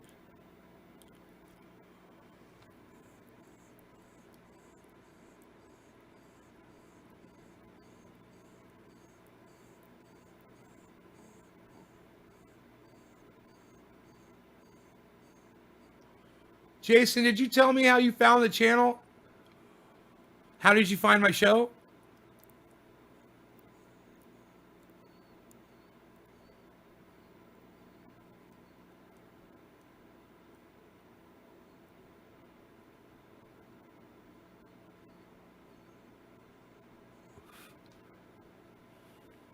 Look at all those ones. Then I use it for dabs. Right? Like I got a rosin press. I figure I could just press it into rosin, you know, even if it's got mold. You don't remember how you found my live stream? Okay, that's cool. I was just kind of curious. You got like an epic beard, bro. It's good. I like beards. What can I say? I'm partial to beards, man. When I hang out with my friends here locally, and you know, they're clean shaven and shit at first when I meet them, and then later on I've noticed they're growing beards. One of my friends was growing a beard just like mine, and I said, bro, you're growing a beard just like me. He goes, yeah, I love your beard, bro. It inspired me. I was like, right on.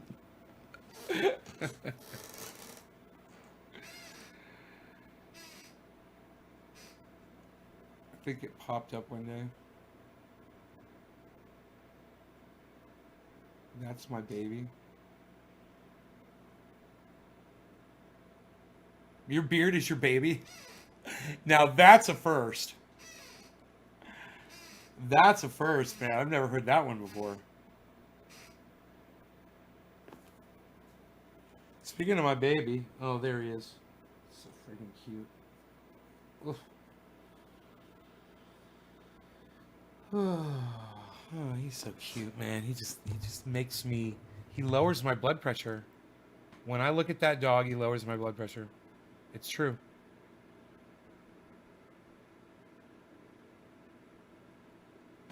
He's just so awesome. I give him like stuff.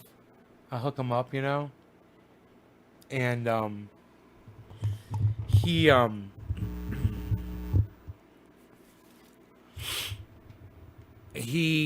you know, I have to bribe him to get him to come to follow me and get in the house, but I always give him what I say I'm going to give him.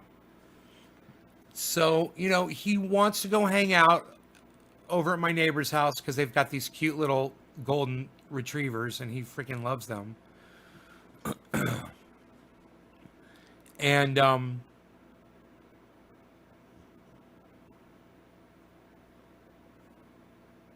he starts going towards their home.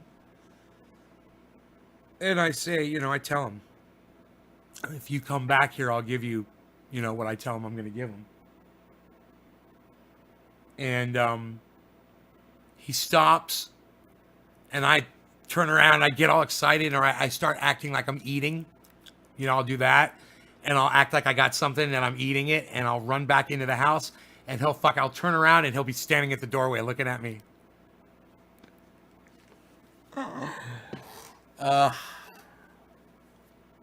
And he's just the goddamn cutest thing. He's wicked. Did you say pothead?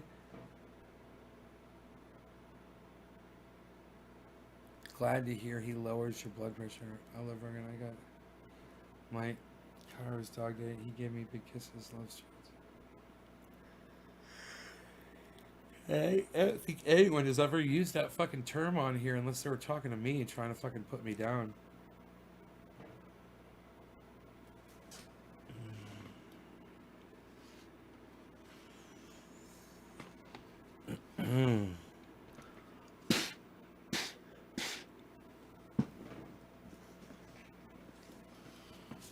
Love the leaf. The cat does? Yeah, my dog loves cannabis leaves too.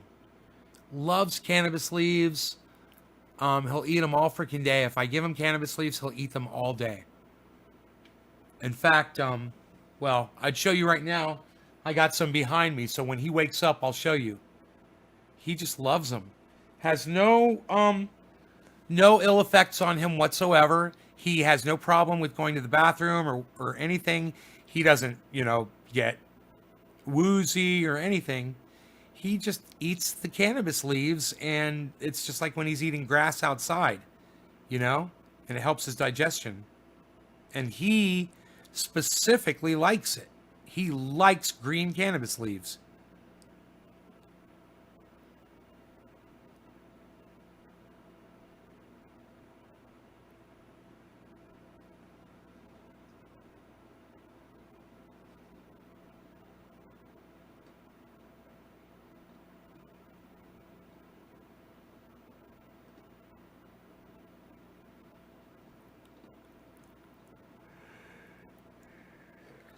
Frankie says, B!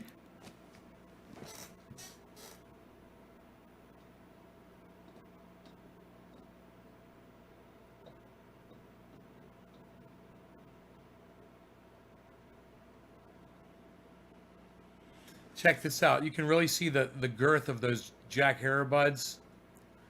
You can see the growth. Isn't that cool? You can see the bud growth with the infrared camera. The night vision. Look at that bud growth, guys. When people ask, why don't you cut the lower branches? I will cut the inner branches, but the lowers that are showing buds like this right here, this branch right here, that's going to produce close to an ounce of cannabis down there. You know? And these plants are getting plenty of what they need. Yes, bottom of the hour. Cheers, Martin. I think I hashed myself, man. Have I been live for an hour and 36 minutes? Is that true? Where'd the time go, man? Just talking about botrytis. And I guess, you know, I sat and I cleaned the buds out, and that's cool. But with 27 of you watching, yeah, let's keep going. I still got this hash ball, or I think I finished it. Let me just see where it's at. I think it's gone. Cheers.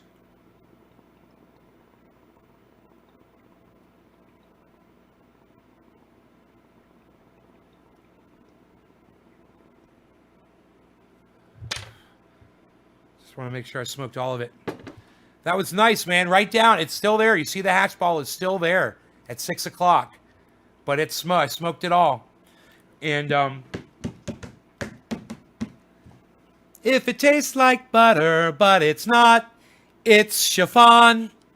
So, yeah, Jimmy Dore sang, and it was wonderful. And you know, a lot of people leave his live stream, like a lot of people leave my live stream when I start singing. Jimmy Dore, he's not the greatest singer in the world, but he's got a nice voice, and it's pleasant. And I don't know the songs that he sings per se. I don't necessarily like that kind of music, but it's entertaining, and it's funny, and it's fun. And it's really, really, really disappointing, and it says a lot to me when I see that there's literally thousands of people that walk out on his live show, and he's sitting there drinking and partying with his wife and having fun, and people are leaving, and it makes me realize, wow, you know, people don't really care about Jimmy and Steph. They act like they do, but they don't. Those people don't. When he's getting personal with them and really sharing his innermost, you know, fun side and singing and saying whatever and fucking off, and boy, oh boy, and people are just trying to clamor for that door. And I realize some of you are the exact same way in here. Right. Kamala's a racist. Right. Like me. Exactly. Exactly. Kamala's a racist. Fuck Biden. All cops are bad. Exactly. Exactly.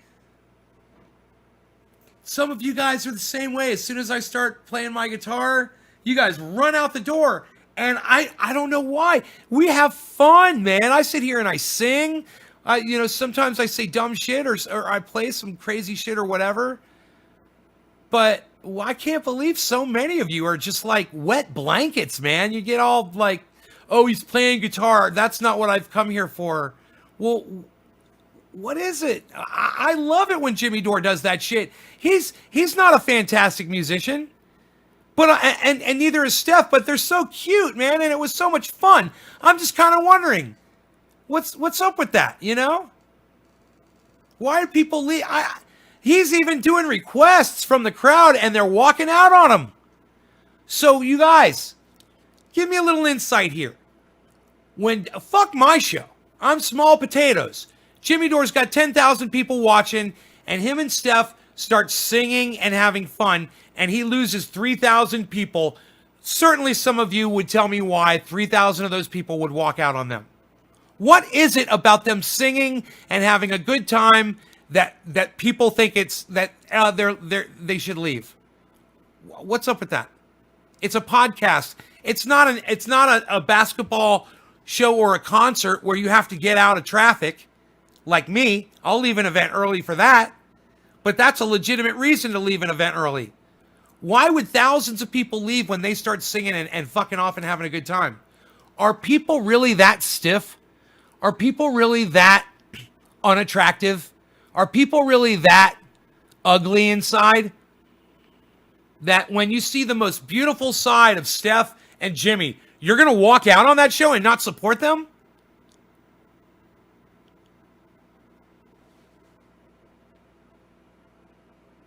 Because some people's happiness causes some people pain, says Jason. Huh. That's well said, bro. I guess so. I guess so, man. I mean, when you see me being really happy playing my guitar, just loving it, does that cause you pain? Because when I see Jimmy Dore and Steph doing it, I light up and I laugh and I'm sitting all by myself. In fact, here, I don't know. Maybe I've got some evidence of that maybe I could share with you guys and like, I don't know, and show you what I'm talking about. I think maybe I could provide you guys with a little bit of evidence to show you how they make me feel when I'm watching them.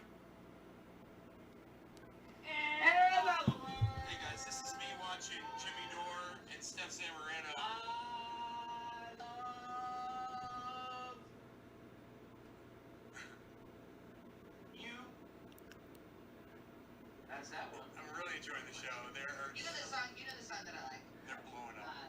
The one that Frank Sinatra sings about breaking your heart. I wanna be around. But find it. So I'm just sitting here. My dog is just chilling. I'm singing. You got it, Jersey Gill.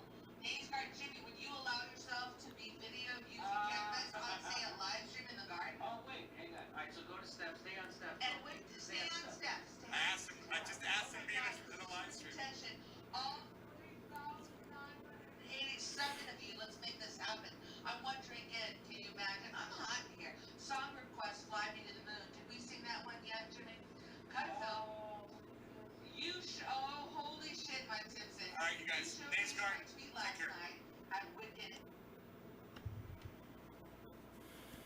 It was funny while I'm making that video. She read one of my super chats.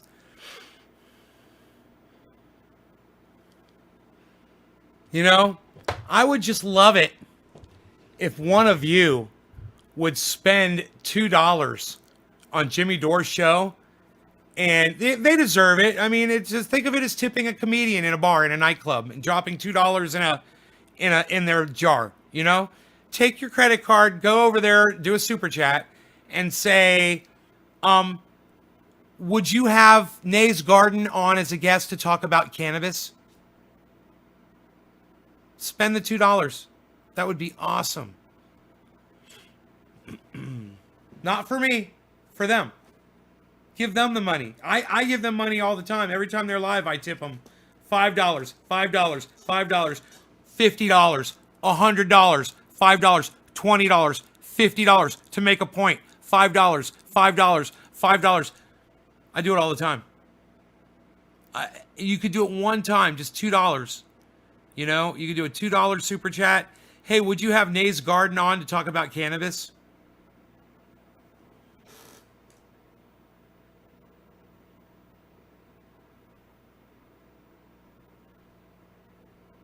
That'd be cool as fuck.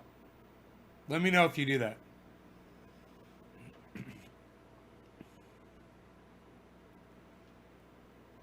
You like the jam sessions? That's how you feel when you watch my show and I jam out? That's what you like the best? Misery loves company? Well, then people would stay and watch.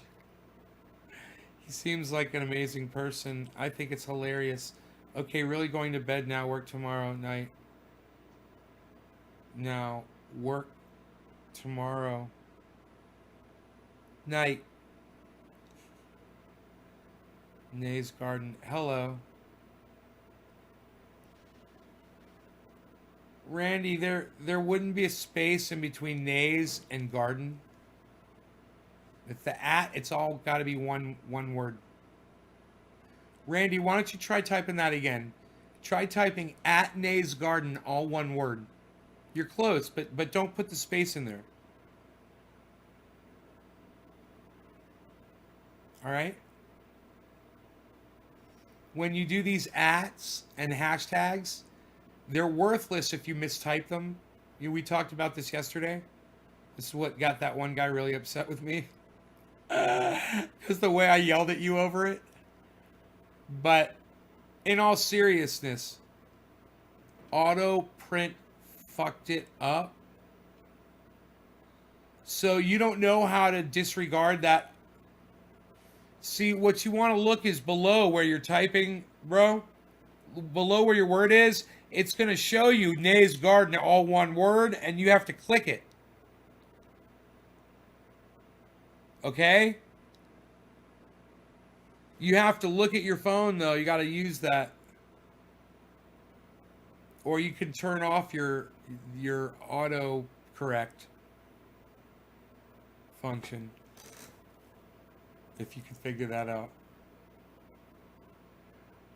Yeah, I notice you do it on Twitter all the time. You know, they're those worthless hashtags and ats that don't get to people because you make a mistake like that. You're not the only one that does it. But man, if you could just figure out how to turn off that autocorrect. I mean, my autocorrect is on right now. So I always make sure it will give me the option right below where I've typed the word. Is that what I want? Yeah, I type the word and it'll be that word. I have to touch it with my finger.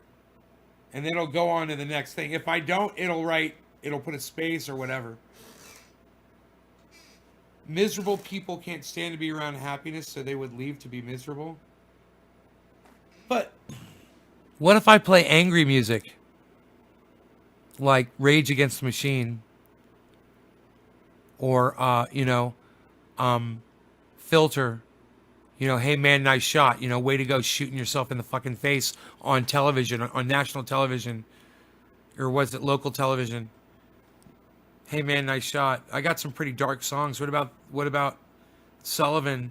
About a woman losing all 5 of her sons in war. I could play some miserable ass fucking sad songs. The whole thing is, I know all those songs. I play them on the live show. But I usually just try to play happy stuff like early in the morning, rising to the street. I mean, I just tried. I thought the whole point of music and playing it was to make people feel good. To take them out of their misery. Do I suck that bad? Is it that horrible to listen to?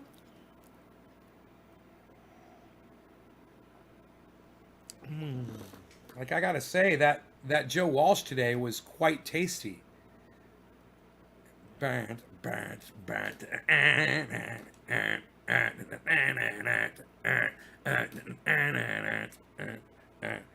Drinking my wine, taking my time. I love that fucking song. Seems to me you don't want to talk about it, seems to me. You just turn your pretty head and walk away.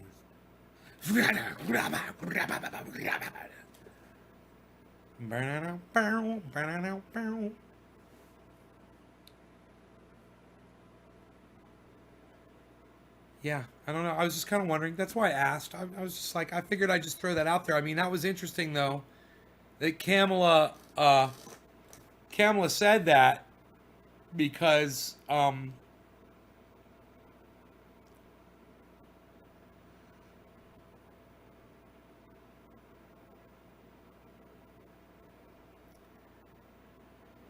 that might be somewhat true for a lot of those people. I mean, we're talking about 3,000 people, at least. We're talking about thousands and thousands of people that literally leave Jimmy Dore's show when him and Steph start fucking off having fun. They're comedians. Their life is based on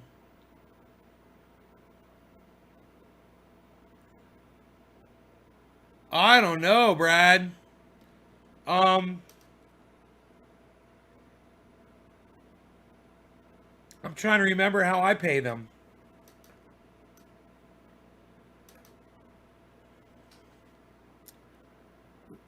How do you pay them? How have I paid them in the past? Oh my goodness gracious. Ugh. Let me go see what's going on over there, bro. Maybe it's illegal now to run credit cards on that shit and they had to change it.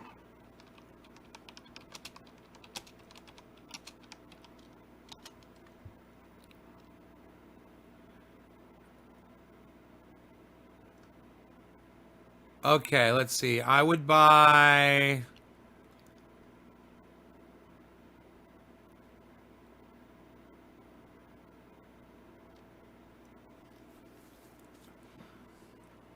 Tutankhamun. They've got one called Tutankhamun, huh? Auto. There's Pineapple Express. No thanks. Girl Scout cookies. No thanks. Green Crack Auto. No thanks. Blue Gelato.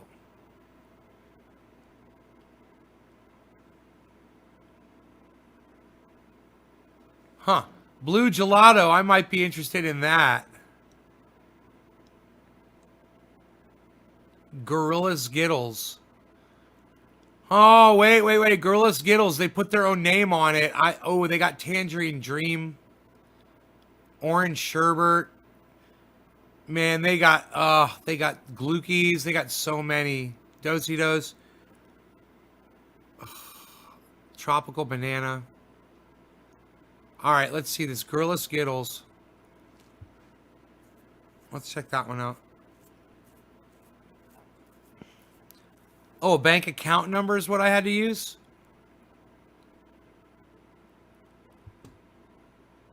One seed.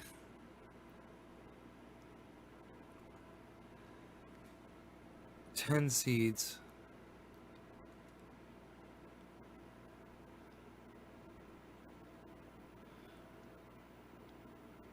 West Coast Genetics with an amazing fusion of Gorilla Glue 4 and Skittles.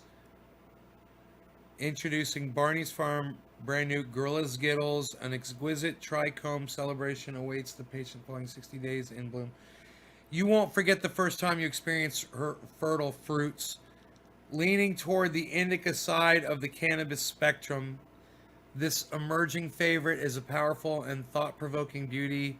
Ooh, I like that. Thought-provoking. Okay. Whose trichome-laden glistening pistils will delight all comers.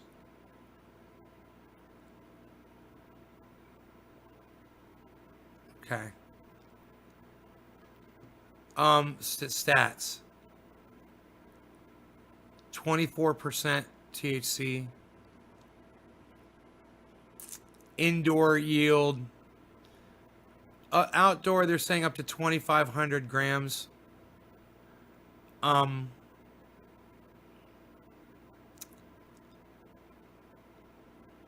Reviews. I wish I could see a picture of the plant in growing.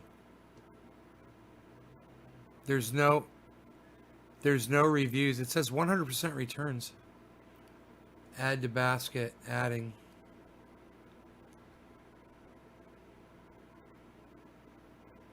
Free OG Kush autoflower. I don't want autoflower, motherfucker.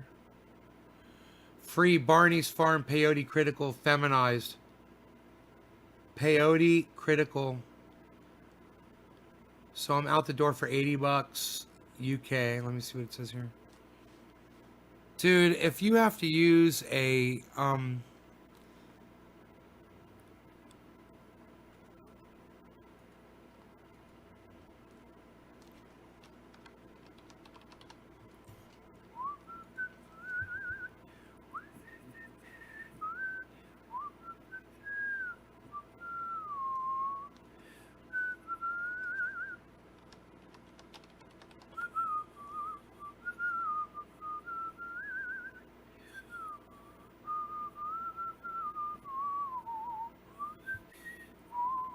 secure payment, Bitcoin, shipping, returns. Why isn't there a thing that says payment, how to pay?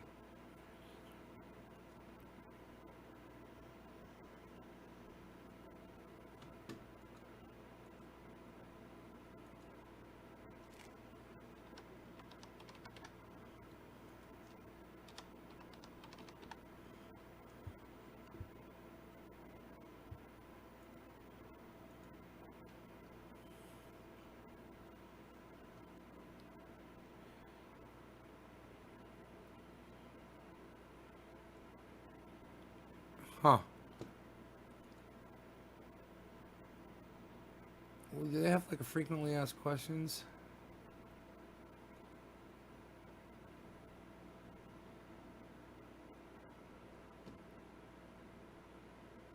Oh, here we go. What are my payment options? Here we go.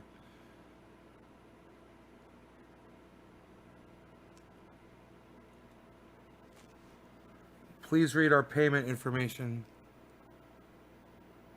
Credit and debit card. We accept all major credit, debit, and prepaid Visa cards on our secure server. Please provide the card holder billing address details. Unfortunately, we only send the card billing address. We only send to the card billing address. Okay. There you go. There you go, Brian. They accept credit cards, bro. Are you on the same website? Are you at Gorilla Seed Bank UK?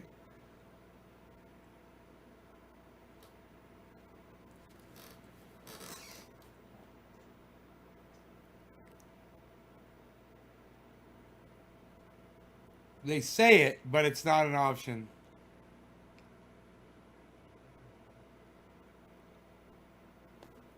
Uh, oh, man. I don't know, brother. I'm pretty sure that I was able to do it. I don't remember having to provide bank account information. I've ordered from them and pretty sure I just used a credit card. I don't know why you're having an issue. I don't know what, maybe it's the browser you're using, the web browser. You know, I don't know. Why don't you contact them? I'm sure they have a number, right? Or you can call them. Or an email, you can send them a message and say, hey man, I can't find the credit card thing on your website. What's going on with that?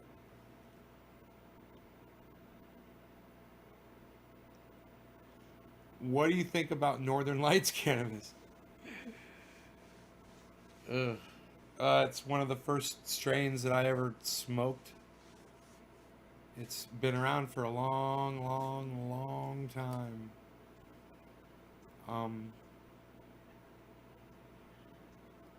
You know, I grew some out. It was all red hairs, the whole thing. It was all red hairs. It's beautiful. It had kind of like a interesting taste to it. I grew it indoors.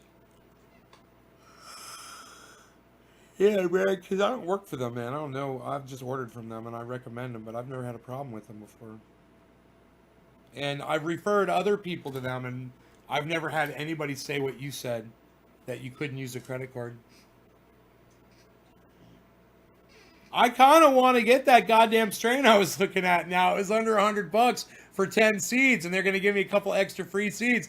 And I'm thinking, hey, man, maybe that'll be my next year's grow. Maybe I'll try that strain. I'll just pop the seeds, you know, and see what I get. And it's, what was it, Skittle? What did I say? It was Skittles Gorilla Glue 4.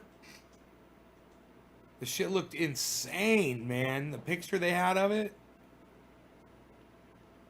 They say you get 2,500 grams per plant outside.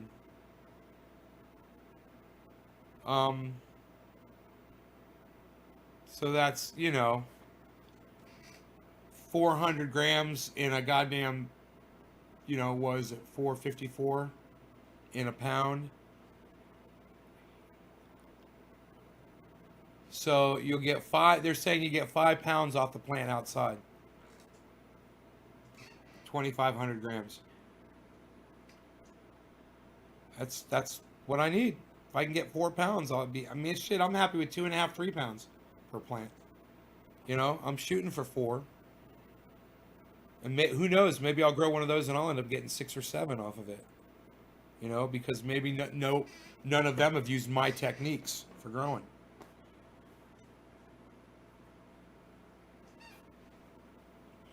Gorilla Glue 4 Skittles, and they call it Gorilla Skittles.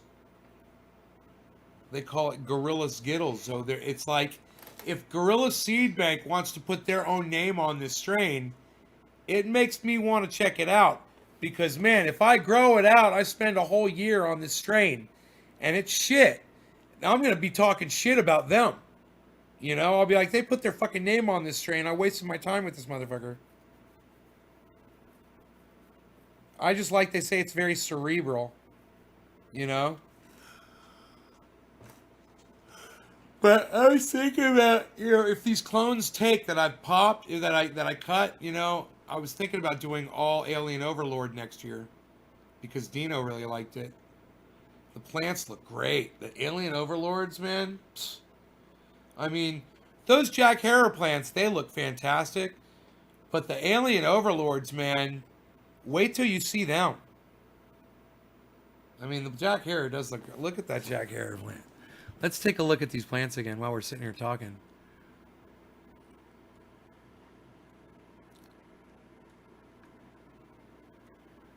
Look at that shit, man. I mean, look at that. Look at all of those spikes. All of those spears. How many spears can you guys count?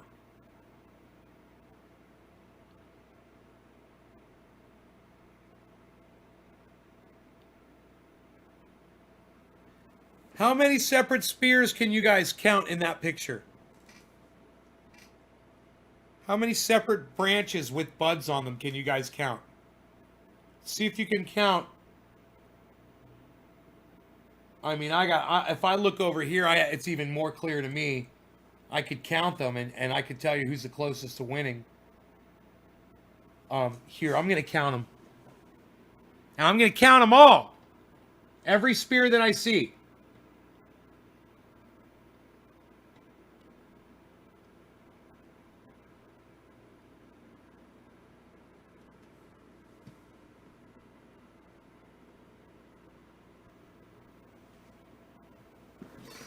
Holy shit, you guys are not going to believe how many spears I counted.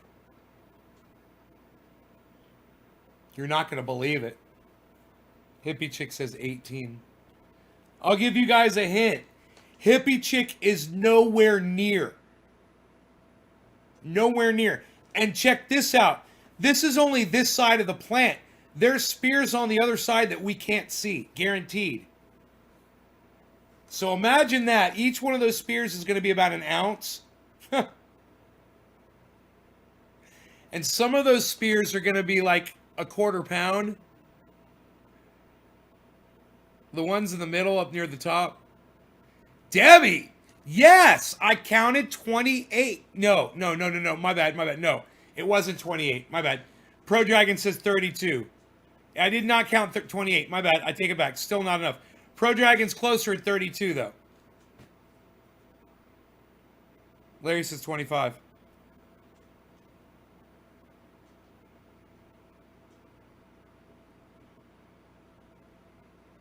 Aaron says 40. Way to go, Aaron. I counted 38 spears on there. And I know that I probably missed a couple. I counted 38. Fucking 38 spears, man. And people are like, why don't you cut the lower branches? That's why. That's why I don't do it. You know, when those buds are giant and nuggy and thick and doing good, I'll know I did the right thing, you know? I mean, the bud that's right there, that bud right there, look at the white. That's the dense part. Here, let me take the mouse and run that over. Look at this. Look how it just goes, this whole area, guys. This is all chunky nug bud right here. All of that. And that's just the one that's closest to the camera. Imagine that. Imagine that bud looks like that because it's the closest to the camera. And now look at this one back here. Look at this.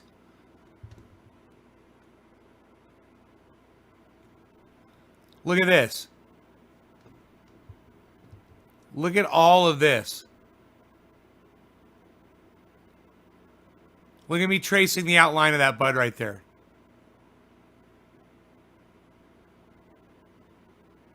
Look at the shadows superimposed right there on the other bud. Look at this. Look, do you see how it comes out over here?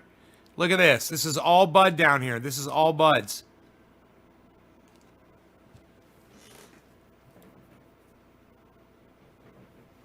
So I've got Jack Harrer bud right here, number 3. If you guys want to see how nuggy that stuff gets, this is how nuggy it gets.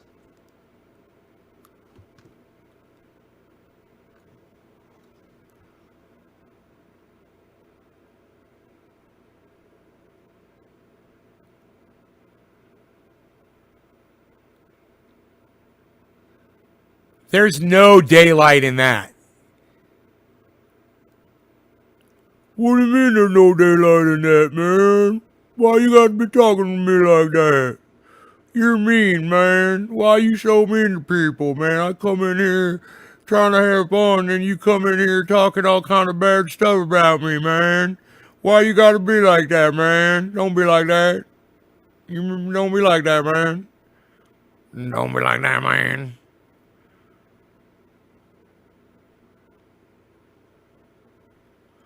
Now, this one little bud. Imagine that whole tree now full of these, right?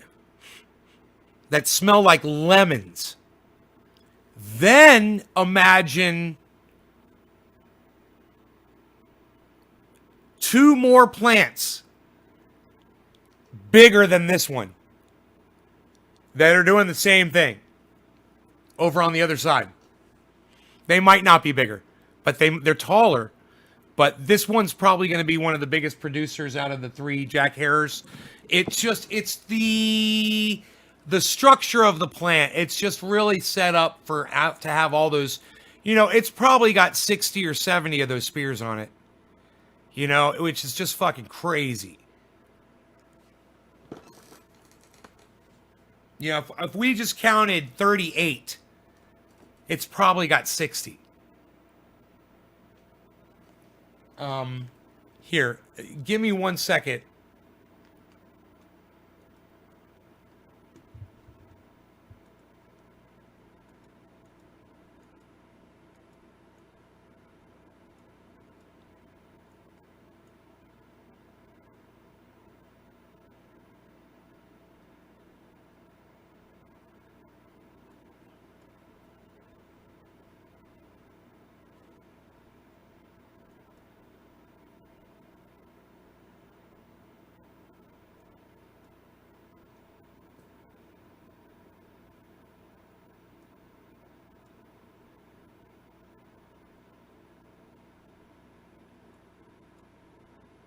I'm moving the camera down. There's some lag because I'm broadcasting.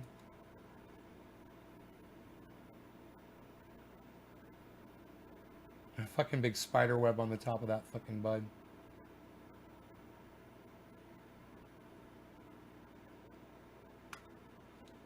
Okay. There we go. Perfect. Now look at these spikes. That's the top of the plant now.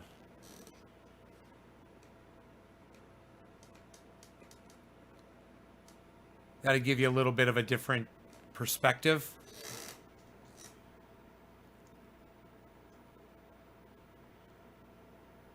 Look at those spikes on top, man. You guys, that plant's going to be fucking crazy. I don't even know how much weight I'm going to pull off of these plants. It's going to be amazing. Oh my God. Oh.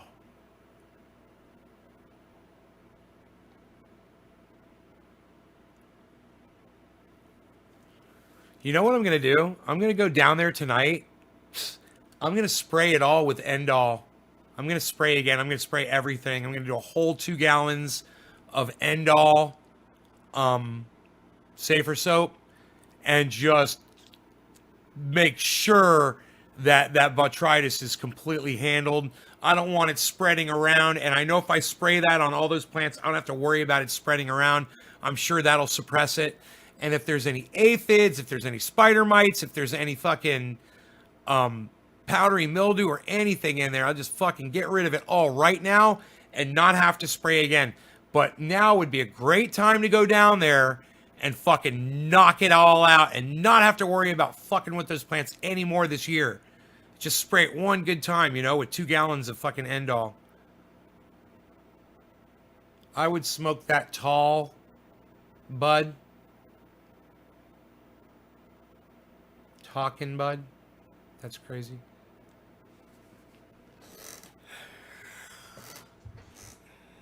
At smoke at talking bud.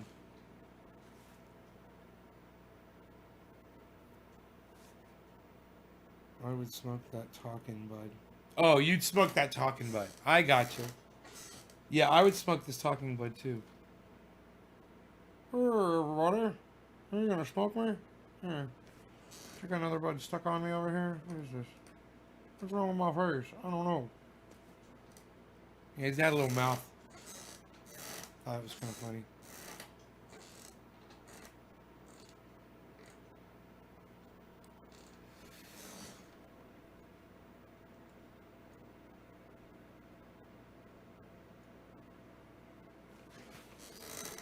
I mean, look at this cola way back here. Look at this one. Look at this one, man. What the fuck? That thing, I better fucking tie that bitch up. That thing's gonna fall over where that is. Those things are gonna get so heavy, they're gonna fall right over and hit the ground, man. I gotta get some green tape and just wrap it up. Wrap it up! Put a little circle around that thing, it'll be fine.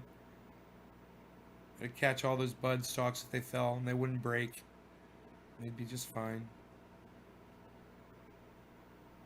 Take some green tape down there with me if I had some. Oh, actually, I've got some string I can use. Some plant string. That'll be just fine. And then I could spray them. I could tie them first, right?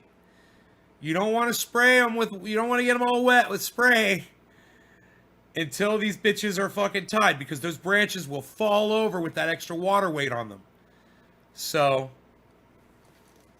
you know, I'm not going to get them drenched so that they would probably fall over. But I'm going to hit them really good, man. I'm going to make sure I hit everything from every angle quick. And so I kill everything and leave a residue on there for the botrytis to not, you know, be able to hopefully penetrate. And I hope that works. Yeah, I'd like to go down there and do that. How long have I been live for? What time is it? 9? Yeah, I should probably go do that right now. I'm sure there's not 27 people watching this broadcast. It said 27 forever. That can't be right. I don't like when it gets stuck like that. That should be like 13.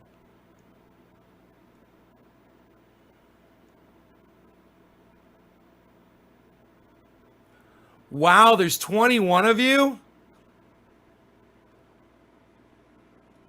Makes me want to stay, man. I want to get something to drink. I'm going to get me something to drink. Fuck that. I'm going to stay and hang out with y'all. What am I going to get? I'm going to get me a goddamn tea and celebrate. How about that? Sweet tea. Get me sweet tea. I've been saving one. I've been saving these for a special occasion.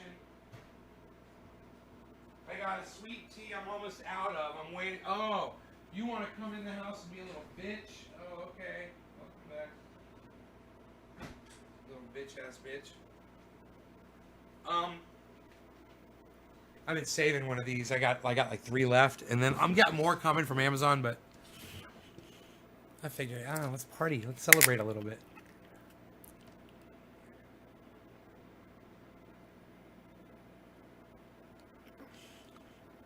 Oh, God, I haven't had that in so long. Man, that tastes so good.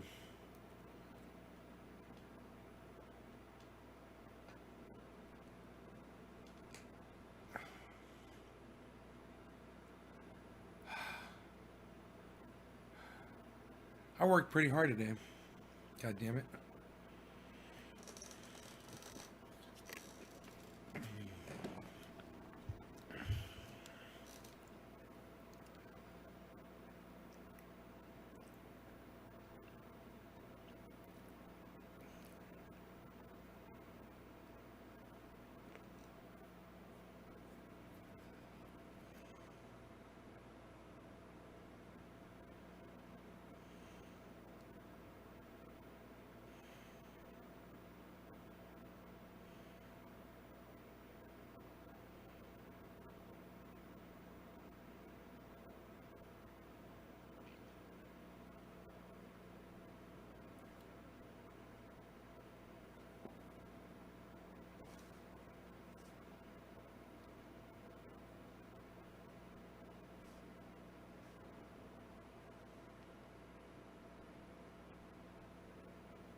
Am I still live? Are you guys still here? Where's the chat's not advancing, huh? happened there? You guys not talking to me now?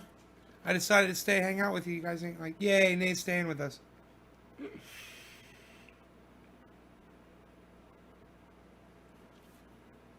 I thought maybe you'd be happy, man. You guys aren't even talking to me anymore? Are you guys not talking to me anymore? Oh, Tanner's like, I'm still here. Brad's like, I'm sticking around. Okay. Good. We got someone on YouTube with someone on Facebook. Good. Good. Good. Let me check the standing here on the stupid fucking YouTube copyright hit that I have no idea what it was about.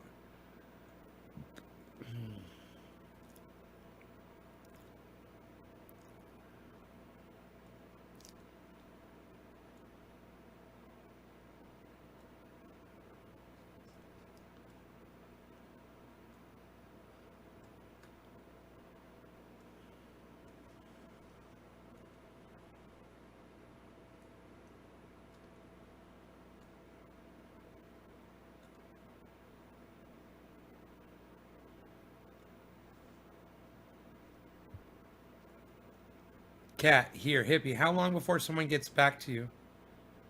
10 days is what they said. 10 days. But they have to review the they have to review the appeal first. Yeah, sending data.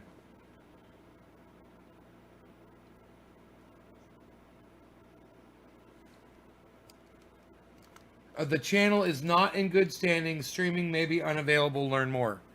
So that's the message I get on Restream. It's in red.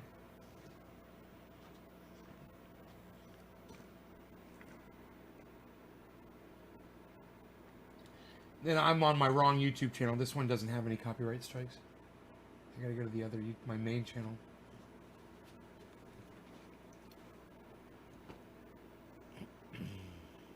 $26,000 subscribers, it says.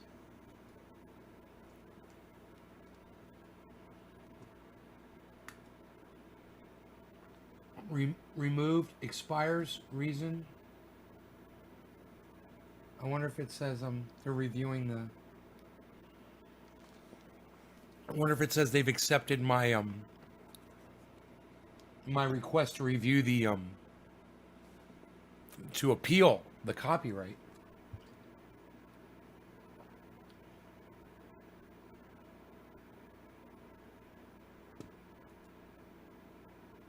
No. Nope. A video is not there. What is this?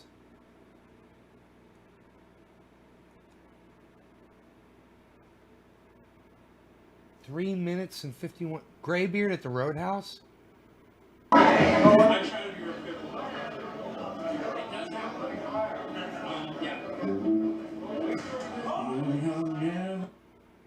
God, I forgot I used to do this song.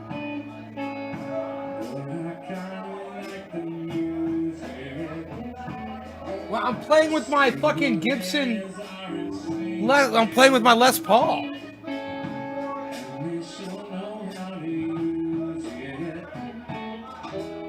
Dude, that guitar sounds so good. Holy shit. Let's take a rock star hit.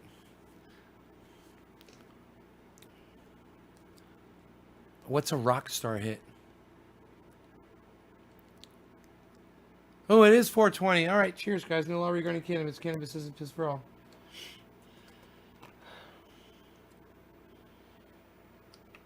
Oh, shit. Pop Brothers at Law are live?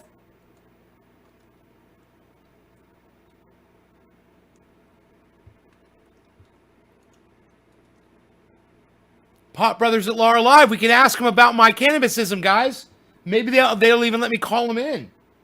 Call in to their show. A commercial or something. Wait, what is this? Dude, are they going live? Streaming 5 minutes ago. Oh my God!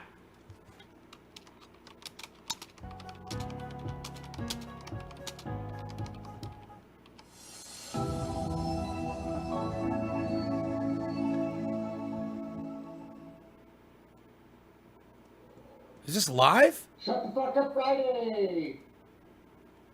We'll be logging off of Facebook in a little bit because we have to dab and we can't dab on Facebook. But tonight we're going to get into getting pulled over. I'm going to talk about what you do before you get in the car, all the way up to getting booked out. Dude, I'm so excited that they're live right now. Oh my God. Booked out if you happen to get arrested. So, but we're going to start how we start every night. Little roll call, see who's in the house tonight. Sheldon Rosenblum, thank you for joining us. I see you're on Facebook. You got to make that switch to Twitch. Kellyanne, hey, good to see you again. Who's got Blue? Big Blue in the house. Hey, G. Huffman, Dab 30. And let me remind everybody, Cannabis Talk 101, the podcast, iHeartRadio, Apple Pie, 5 days a week. We're plugging them in. You're getting educated. Huh. We're getting medicated. We're talking about stocks and money and influencers and cannabis news and cannabis bad news. All of it on Cannabis Talk 101. So check that out. Love you, Blue. Hey, G. Huffman.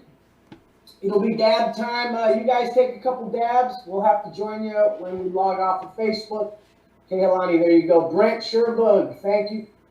Sherhog, thank you for joining, brother. Good to see you.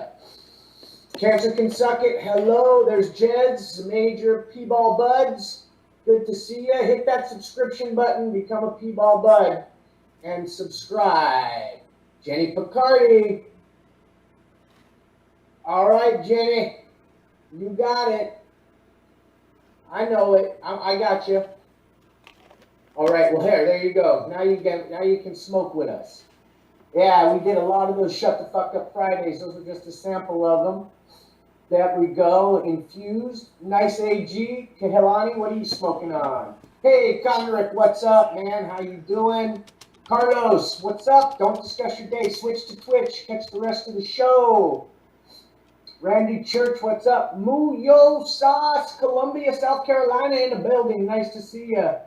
Nay, what's up, brother? Into the show. Yes, He says yes. I can call. When I'm done with this, are you going to be on live? I'm happy. I got your email too, or your message, your phone message, brother.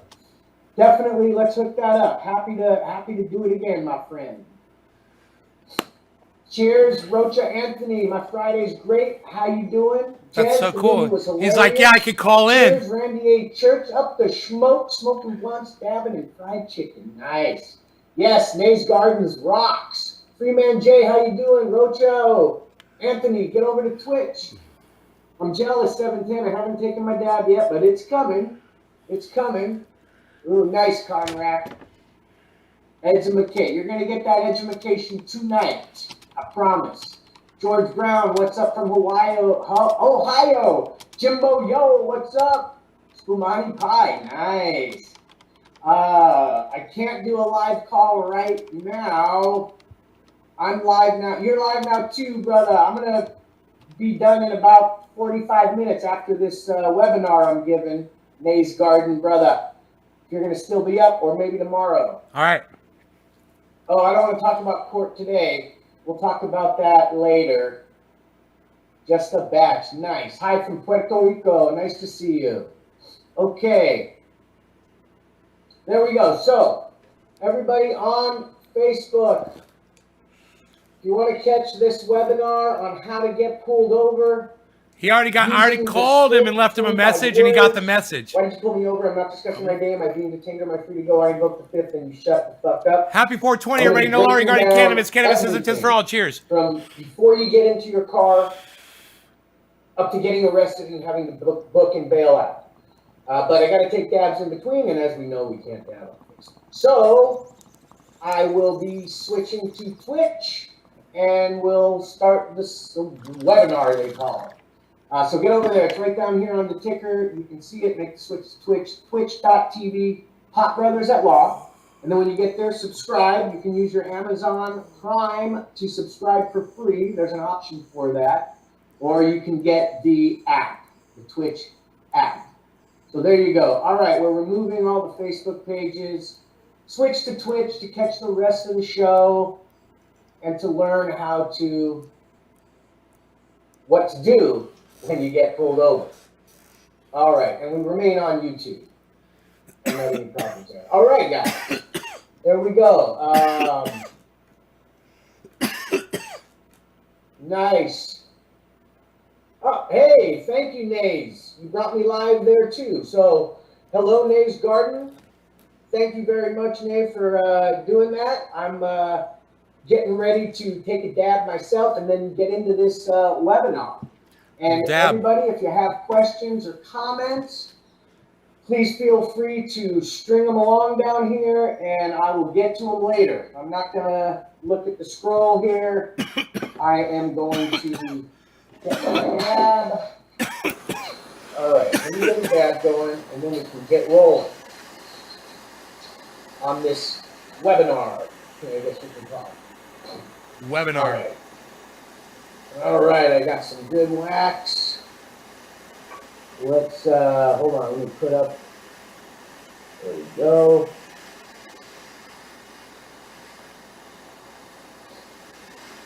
Oh, that was the wrong one, but, all right. Gotta take a dab before we start. No law regarding cannabis. Cannabis isn't tested for all. Cheers, everybody. You're gonna learn something. Promise. All right. And share this. And heat this up. And let people know we're here. Get some free information. Sparked up sesh dab. I'm going to take a hot dab. All right. There we go.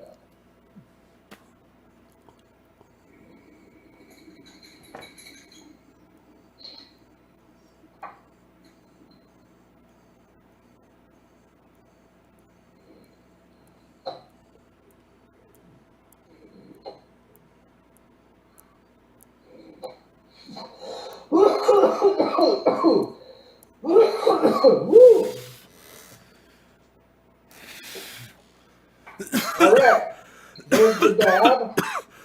I got a joint.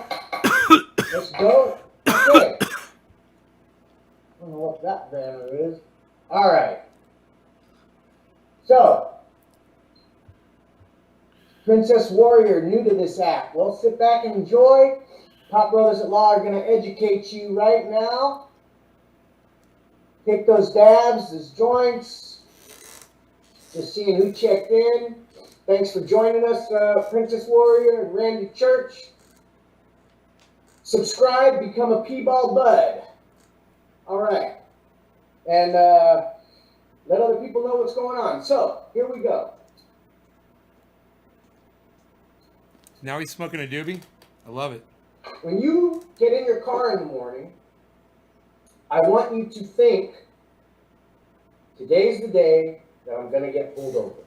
Because I promise, you, and you, and you, and you, and you, you're going to get pulled over. He pointed at me. Tomorrow, Monday, a week from now, a year from now, 10 years from now, you're going to get pulled over. Everybody gets pulled over at some point or another. Be prepared. That's what Frankie says. So, be prepared. Think, I'm going to get pulled over today. And be ready for it. How can we be ready? All right, number one, do things that are going to decrease your chances of getting pulled over. Minimize your exposure to getting pulled over. Walk around your car. Make sure that all your lights work, your blinkers work. Make sure there's no cracks in the windows or anything like that. Make sure your tags are visible and up to date. Make sure that the light that illuminates your rear license plate is working. That is a major, major one they look for. That light that illuminates the rear license plate. Huh. There's a subscription button right on the panel there. Even though all So, license plates are reflective, you Those know. are some things you can do Such a to stupid make law. sure you don't get pulled over for those stupid reasons. Get in your car, take your ID out of your wallet, your driver's license out of your wallet, take your insurance paper out of your glove compartment, your registration out of the center console. Everybody keeps everything in all these Right, different right. places. It's true. You want to get them all together and clip it right to the visor or stick it right in that slot to the visor. Where the On mirror the is. visor, so that it's accessible from the steering wheel. That's the movement. So you're not digging around and doing all Right. this stuff. Give them a reason to that's shoot gonna you. Get shot Right. because they say you were reaching for a gun or whatever the fuck. So keep it there. Keep it easy. All right. So you're in your car. Before you start your car, you're going to do the daily script review. Why did you pull me over? I'm not discussing my day. Am I being detained or am I free to go? I invoked the fifth and you shut the fuck up. Do it 3 or 4 times a day. Muscle memory, we want to create that. So when you do get pulled over and you see that big bad cop and he's scaring you and he's all that shit, you'll remember. You won't forget. So you've reviewed the script, you've got everything ready, your car's in good condition, you're off. You're off. Obey traffic laws. Simple. Another way to decrease the chance of getting pulled over. Drive the speed limit. Use your signals. Just try to drive safely. I'm so glad they're alive right now, man. I'm just like. And you're going to get pulled over. Maybe you go a little too fast. Maybe you forget to use your blinker. Maybe whatever it is. Or you're going to be fucking profiled. Where's You're going to make some shit up. Where's Eddie at? Doesn't matter. You see the lights. You immediately start heading to the right and pull off. If you're on the freeway, if the shoulder is safe, pull off the shoulder. If there's not safe, you go to the next exit. Or they might give you instructions over the loudspeaker. You listen to all that, and you get over off when it's safe. You've come to a stop, and you want to put your window down enough to pass your license, insurance, and registration through. If you have tinted windows,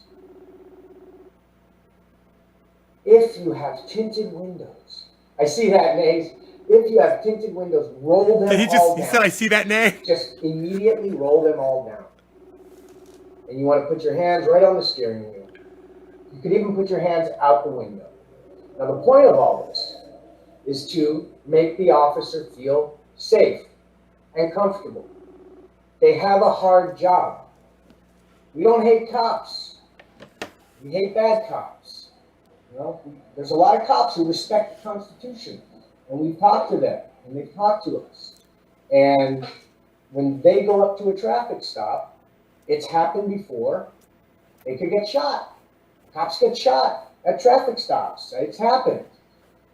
They got a tough job. So I'd like to see him grow a beard like they this. want to know who's in the car. And the moment they step out and they start walking up, they're looking at every crack and crevice in your car for something to give them reason to start searching, something in plain view.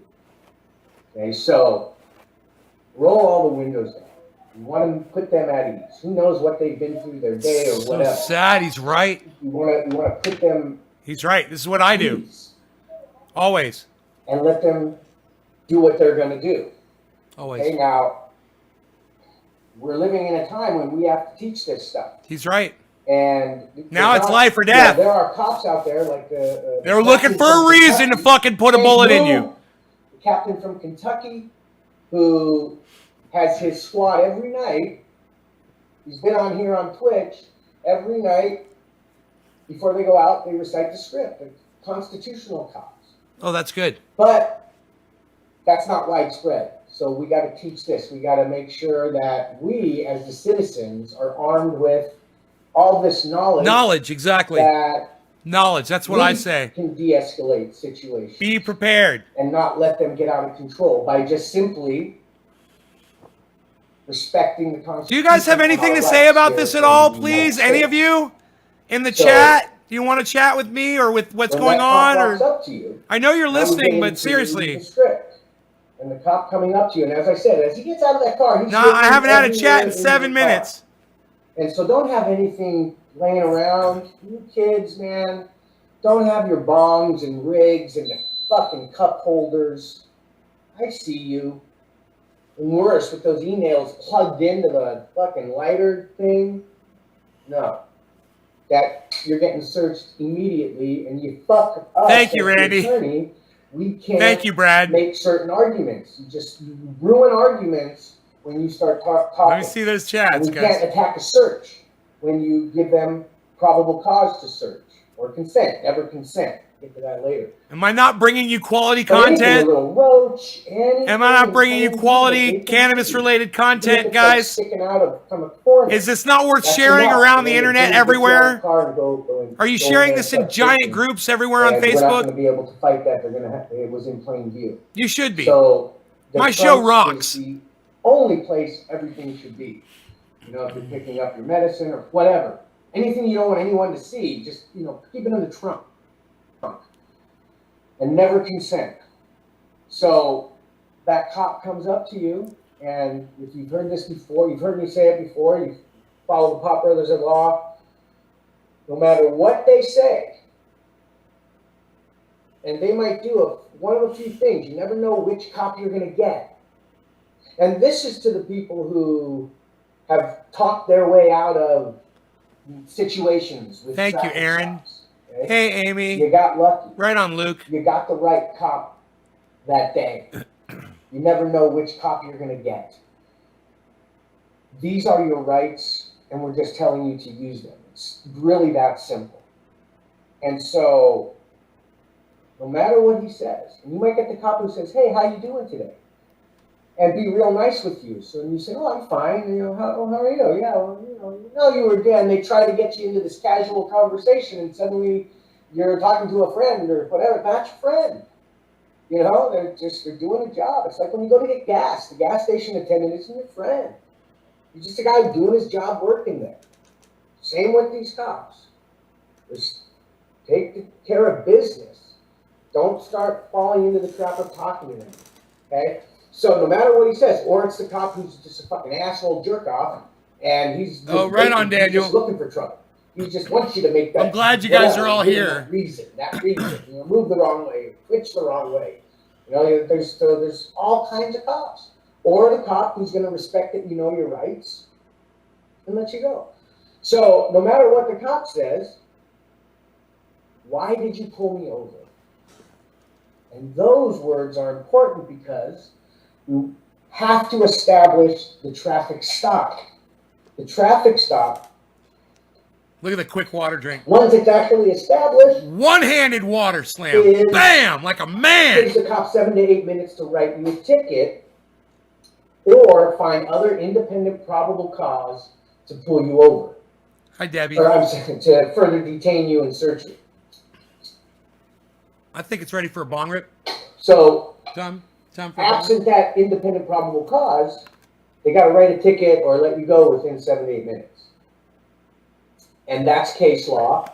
And all of the script is really Just based around us. the laws What? and your rights in the Constitution, the Fifth Amendment, and the Fourth Amendment. And No law regarding cannabis. Cannabis is intended for all. Cheers, when everybody. you say, "Why did you pull me over?" It's time to smoke. they're supposed to tell you. And there's a lot of different things that we see happening when cops. I don't have to tell you. I'll tell you after. I'll tell you afterwards. And if you get a cop like that, then you just keep going. He asks you another question. I'm not discussing my day. And then you keep going. Am I being detained or am I free to go? So we back up. I'm not discussing my day. Actually, back up a little further to the cop who insists that he can do whatever he wants and you actually have no rights. And he doesn't have to tell you shit. Get out of the car right now before you even get to anything else. Let's address that. Get out of the car right now. Why? I didn't do anything. I'm not doing anything. And then they rip you out of the car. We say, get out of the car. Signed up Get for out of all. the car. I'm signed up for all notifications for his channel. Comply now, complain later. Comply now, complain later. Problem And is, I have no notifications. because of archaic case law that still exists on the books, a cop can rip you out of the car. And then later in his report, write, I thought I saw a weapon protruding from underneath his foot, and so I had to clear the vehicle for my safety. Yeah. Okay, so it's that easy. It's that ridiculous. Those are laws that need to change. Watch out for something called a series called D laws, delete laws with a Z, that me and my brother are part of. And it's conceptualized about taking these archaic laws and deleting them because we see what happens. So because of that, that's why we say, just get out of the car. Just exit the vehicle. Okay, so now let's get back to, I'm not discussing my day. We felt, me and my brother, when we were coming up with 25 words, or actually just a way to interact and maintain your rights, it was 57 words first. And we really tried to figure out what was the most concise, best way to do this. And I'm not discussing my day. Just to us seemed like the easy phrase to any question. Any question. I'm not discussing my day. I'm not discussing my evening, officer. And we get pushback from some people, or the cops will do this to trick you. Oh, you can't cooperate with me? Just asking you a few simple questions. You can't cooperate? Don't let them trick you into thinking that cooperation means answering their questions. It doesn't. Cooperation does not mean answering questions. Let's talk. Your Fifth Amendment right is to remain silent and not incriminate yourself. You just have that right under the Constitution, Fifth Amendment. And utilizing your Fifth Amendment right is not cooperating with them, but that's what they want you to think, so you start talking. So, just think, you are cooperating. It's a fantastic use of a double negative, actually.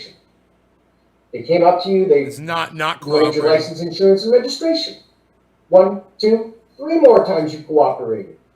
Maybe they asked you to get out of the car. You got out. You're cooperating everywhere. Now answer my questions. I'm not discussing my day, officer.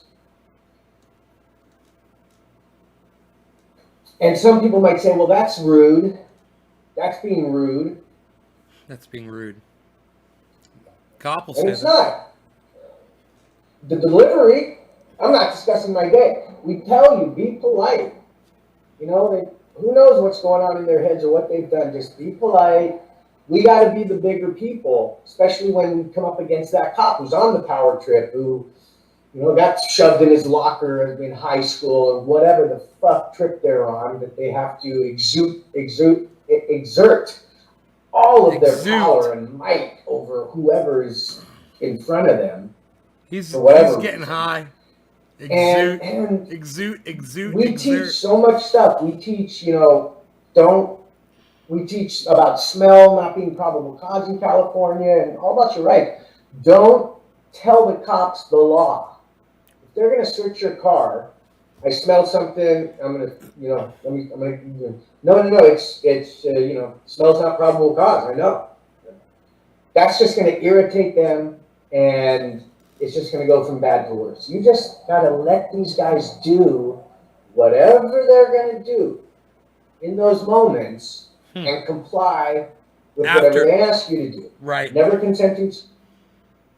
You got to worry about it in the court case. Let the lawyer deal with it. And sticking to the script. Oops, we paused there for a second. So the lawyer can do their job. And again, it makes I'm not sense. discussing my day. It's not cooperating. It's not anything rude. It's just your right to not answer questions. Your legal defender needs solid ground to stand on. More questions and intimidate gives you him and scare you and tell you how bad it's going to be if you don't answer their questions, and it's going to be worse. And we can do this the easy way, we can do this the hard way. You're going to jail if you don't tell me what I want to know. I just want to know. I'm just trying to Right. Do you have one or two? He doesn't hold his hits in, so we can I'm talk sorry about. a little pot. I could go on. I have a talking feeling forever about he's the in shit a that they will financial say. position where he doesn't have to worry about it, though. And I've seen it all over my 24 years. I mean, I don't have to hold my hits in either. So, and that's where.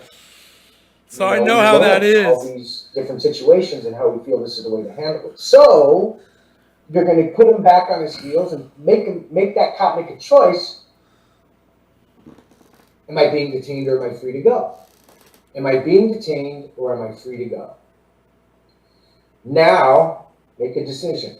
You're going to get, there's one of a few types of cops. You're going to get the cop who, okay, this person knows their rights and they are going to either give you a warning or give you a ticket because they don't see anything in your car. There's nothing crazy. You're not reeking of alcohol everywhere or whatever, and nothing crazy. They're going to likely just give you a ticket or a warning and let you be on your way. And we hear this from all over the country from people who have dealt with cops and used the script.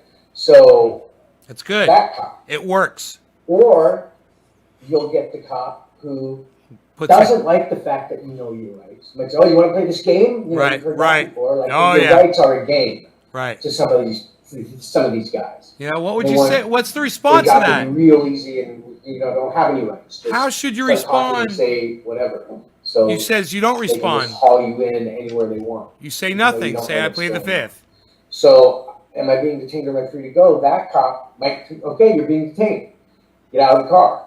I mean, again, you comply, you get out, you put your hands behind your back, whatever they want you to do and all that shit. And you say, once you're detained, you say, I invoke the fifth. Once you're detained. And that's from a case law.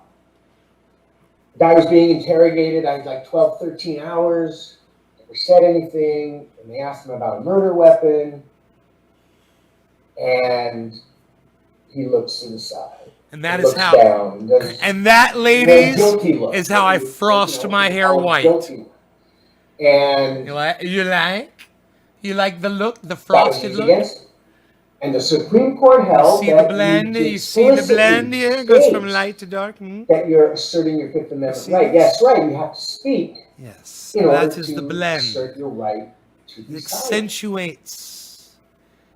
Figure that. That's the law. So say, I invoke the fifth. So it's unequivocal. Uncontrovertible. They do no doubt. You're invoking your fifth. What was that? What was the joke I told earlier? I can't remember. I got to write it down. Then, anybody remember the joke? What they say or do, you shut the fuck up. What they threaten you with, tell you how bad it's going to be, everything. You shut the fuck up, and then you're going to either get arrested or they're going to let you go or give you a ticket. But if you get arrested now, boom. Oh, yeah, OCD cleaning my house. You should not speak again until you get your phone call. And then you're calling the person in your life who you've already prearranged with. Hey, here I am. I'm in jail. This is the booking number. Call the bail bondsman that you've already set things up with. And if you don't have a bail bondsman in your life, meet one. Call one. Pick one near you and just say, hey, I just wanted to know a local bail bondsman who might be available in case I ever get arrested for some bullshit that I shouldn't be, but a cop. Next thing I know, I'm being arrested. I mean, it happens. That's what happens. It's fucking crazy, especially with the drinking and driving and the DUIs and all that bullshit. That's the worst of it, especially with the smell of cannabis and the smell of alcohol. I mean, so what? Maybe you had 2 or 3 drinks. Are you impaired? And we're not talking about people who are impaired to drive. Don't fucking drive if you're impaired. We say that over and over again. Don't drive if you're impaired. We're not talking to you. This isn't for you. This is for everybody else who knows their limits, who knows. And so what? Your breath might smell like alcohol, but you're not impaired to drive. It's not illegal to smell like anything. It's illegal to drive impaired on anything. Driving under the influence of anything, any type of prescription drug or anything else. So that's where a lot of people blow it too. After they get hooked up and booked in, they start talking, or they might talk to somebody who they meet.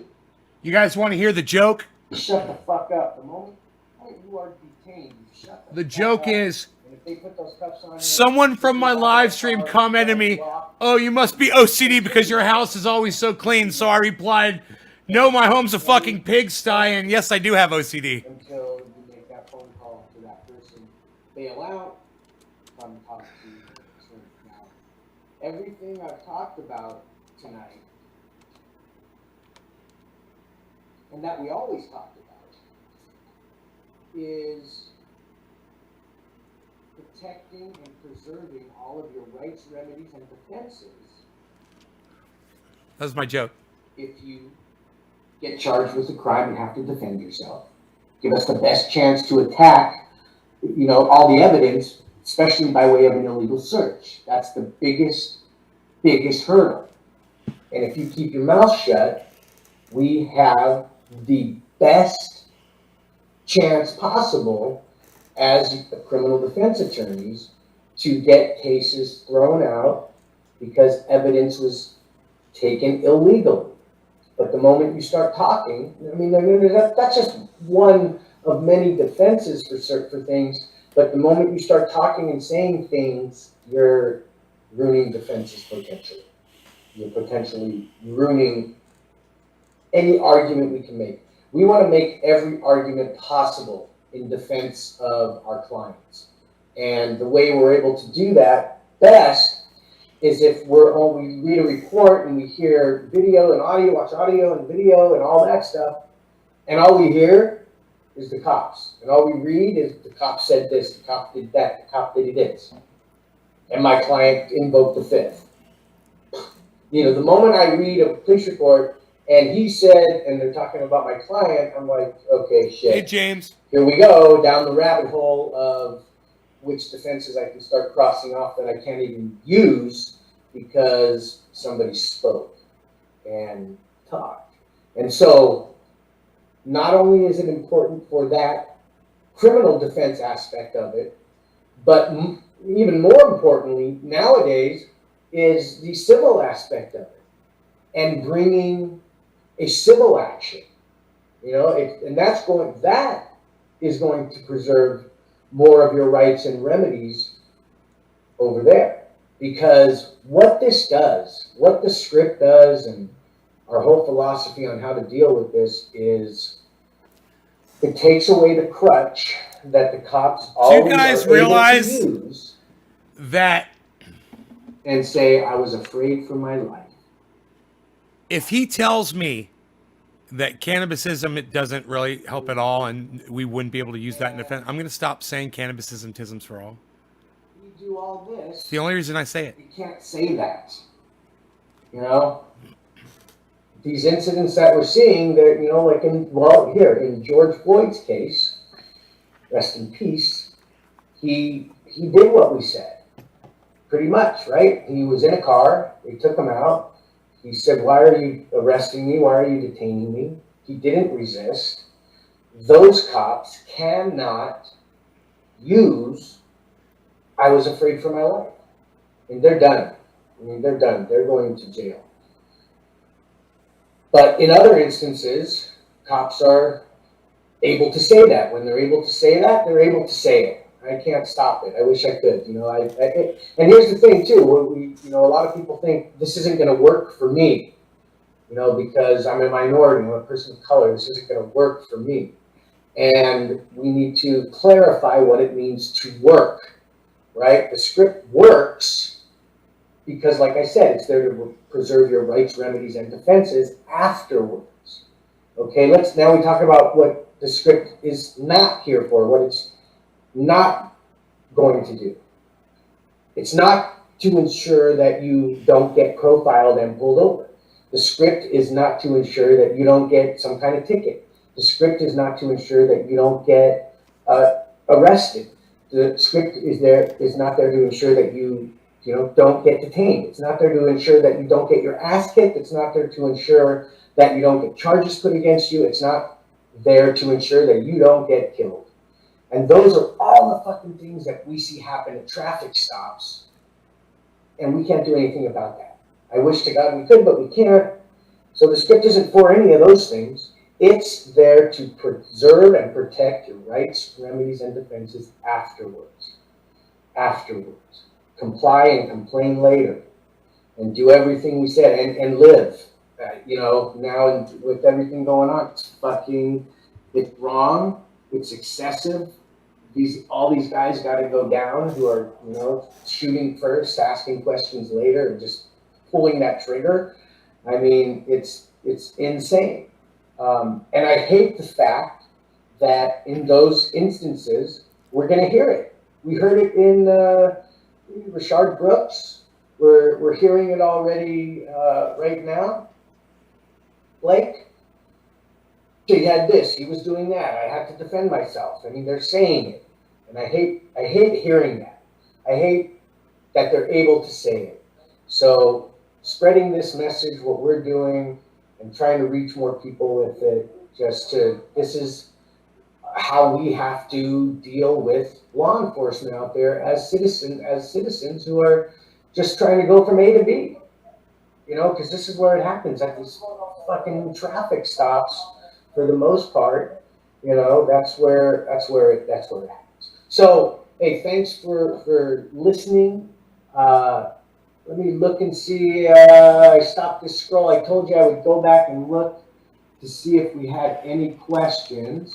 You guys have any questions? That was like a condensed version of our seminar of getting pulled over. We've done them all across the country talking about these things. And you guys have any questions you want me to ask him for you? Let's see. Here's a question. Go Fern 86. Can you distill THC legally for personal amounts? There's no cap. As long as you're not doing chemical extraction. As long as you're not doing chemical extraction, then you can. You can't do chemical extraction without a license. Nate, oh hey Nate, okay, I saw that. I got that. All right. I think looks like everybody was listening. You said the Karma's got Karma. What's happening? Good to see you. 420. What's up, brother? Hope you enjoyed.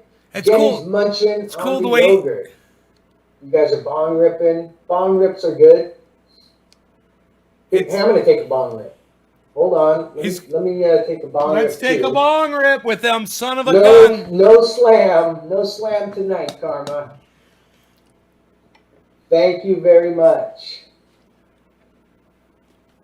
Appreciate that. Love it. Thank you, Blue. Blue, you're the goat, Blue.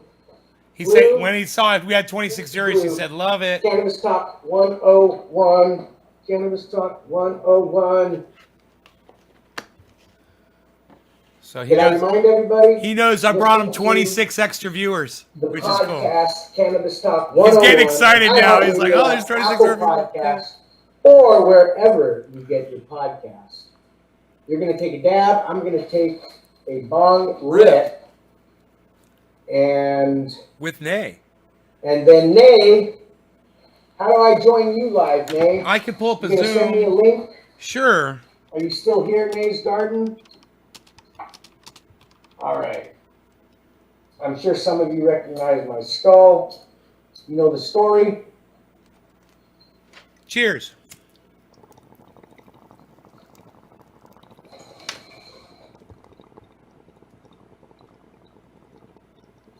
The last bottle I ever drank out of. It's been almost a year and a half since I drank. Randy Church, dab. All right, I'll take a dab too, you guys. He could Got keep me. up. He can keep up with everybody. All right. All right, I got some sugar.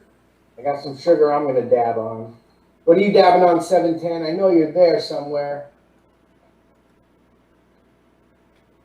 All right, Nay, yeah, email me. You have my email, right, Nay?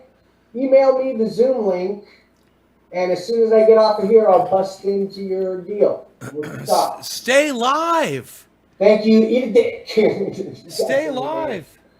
All right, take a second dab, Karma. Thank you.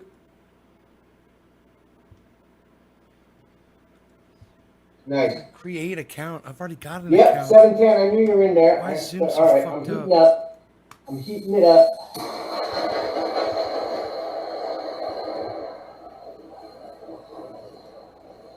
Oops. Dude, why is Zoom so fucked up? Appreciate that. Eat a dick. There we go. Elbow cough.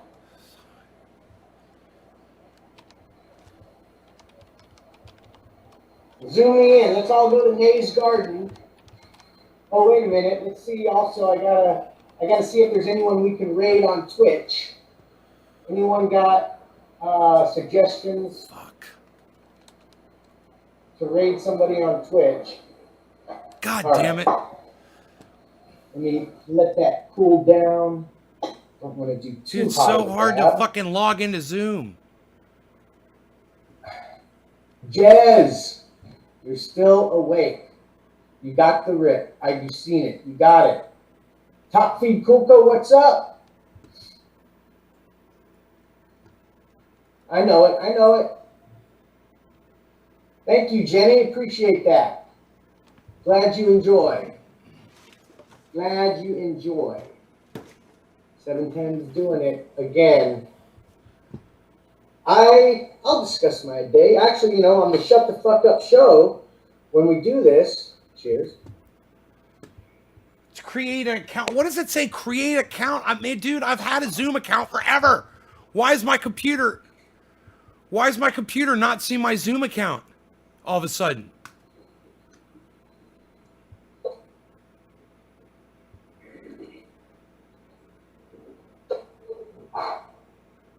Ooh, that's good.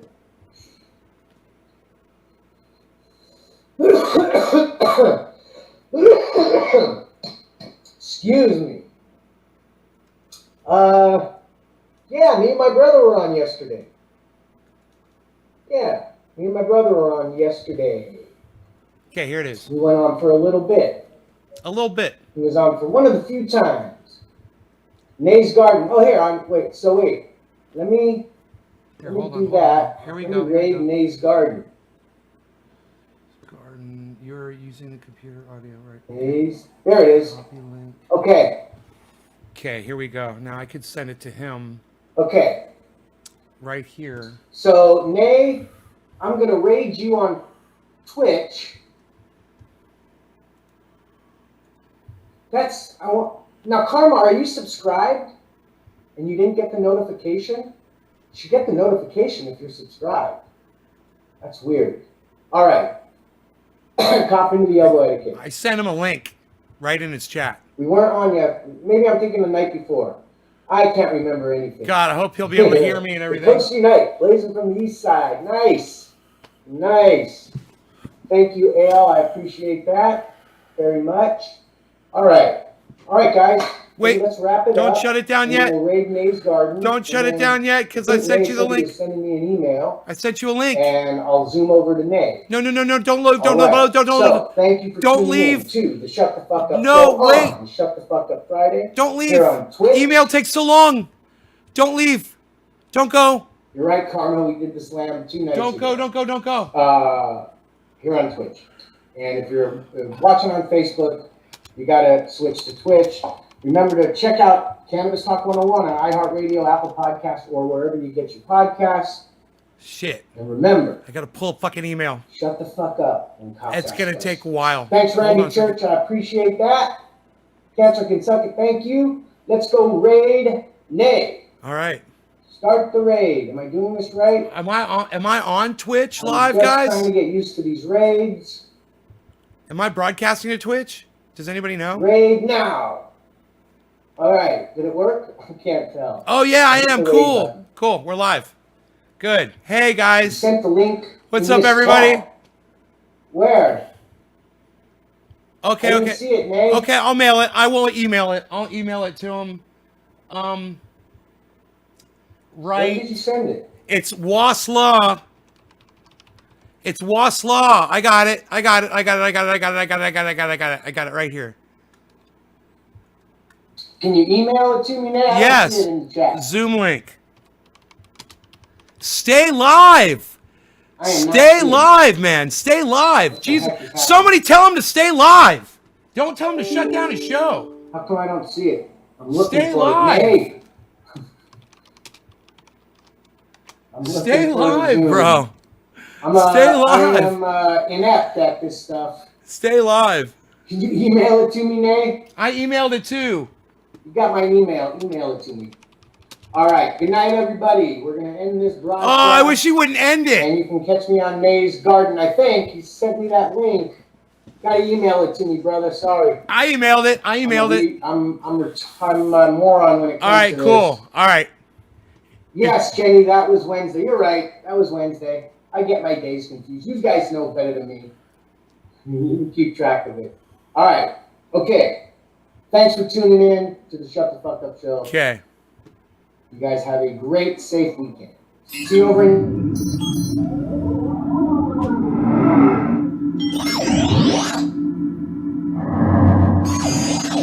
Okay, great. So we've got this up. That is the Zoom, and we'll put it right here. And he should find that. And while he's gonna be connecting, just tell him to chill for 1 second. I'm gonna run out of here for 1 second. I'll be right back, okay? And hopefully he'll be in.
Okay, so he hasn't arrived yet.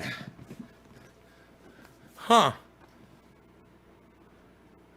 The raid brought us here. Hey, Nay, love seeing your content on social media. Got my first harvest drawing right now, Nick. Right on, man. Hippie chick. Stay live, says Nay. Jezebel. Mark, stay live. Introduce your bud. Mark signed off. I didn't get email. You didn't get email? I sent it. All right. Hey, brother. There's a direct link for you right there. I'll try to email it to another email. I just put Waslaw and sent it to I sent it to the one that was that came up. But here, let me go right and just click Was. It's Was. Oh, I see. There are different ones, man. Okay, it's the Waslaw, right? There's only there's Craig's, and there's yours. I sent it to yours. Zoom. Send. Here I'm sent. Yeah, the Waslaw. That was you. I got it. I got you.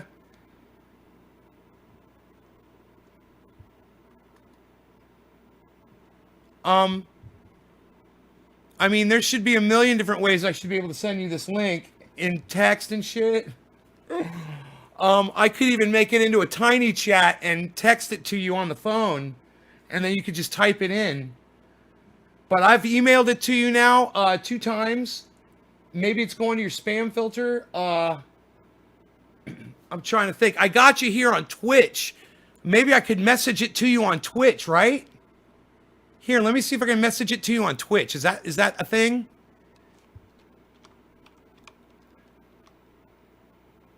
Does Twitch have messaging? He's Pot Brothers Outlaw on Twitch. Here, let me just see if I can message it to you on Twitch, bro. Hold on. Tiny chat still lives. Tiny chat. I was gonna make a tiny URL. Check your email again. I've sent it twice so far. All right, here. Let me look for you on Twitch. Here we go. Search. Okay, it's gonna be Pot Brothers Outlaw. You came up with Pot B, bro. I want you to know that when I typed in Pot B, your channel came up. That's really good for oh, there you are. I got you.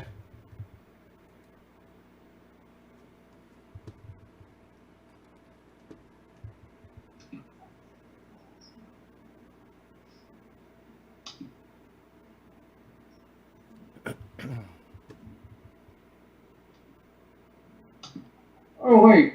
Hey, Mark. Hey there, let me... Pin video. How can I pin him? Oh, I gotta close some shit so we get rid of some feedback. Okay. I'll turn down your volume here a little bit too.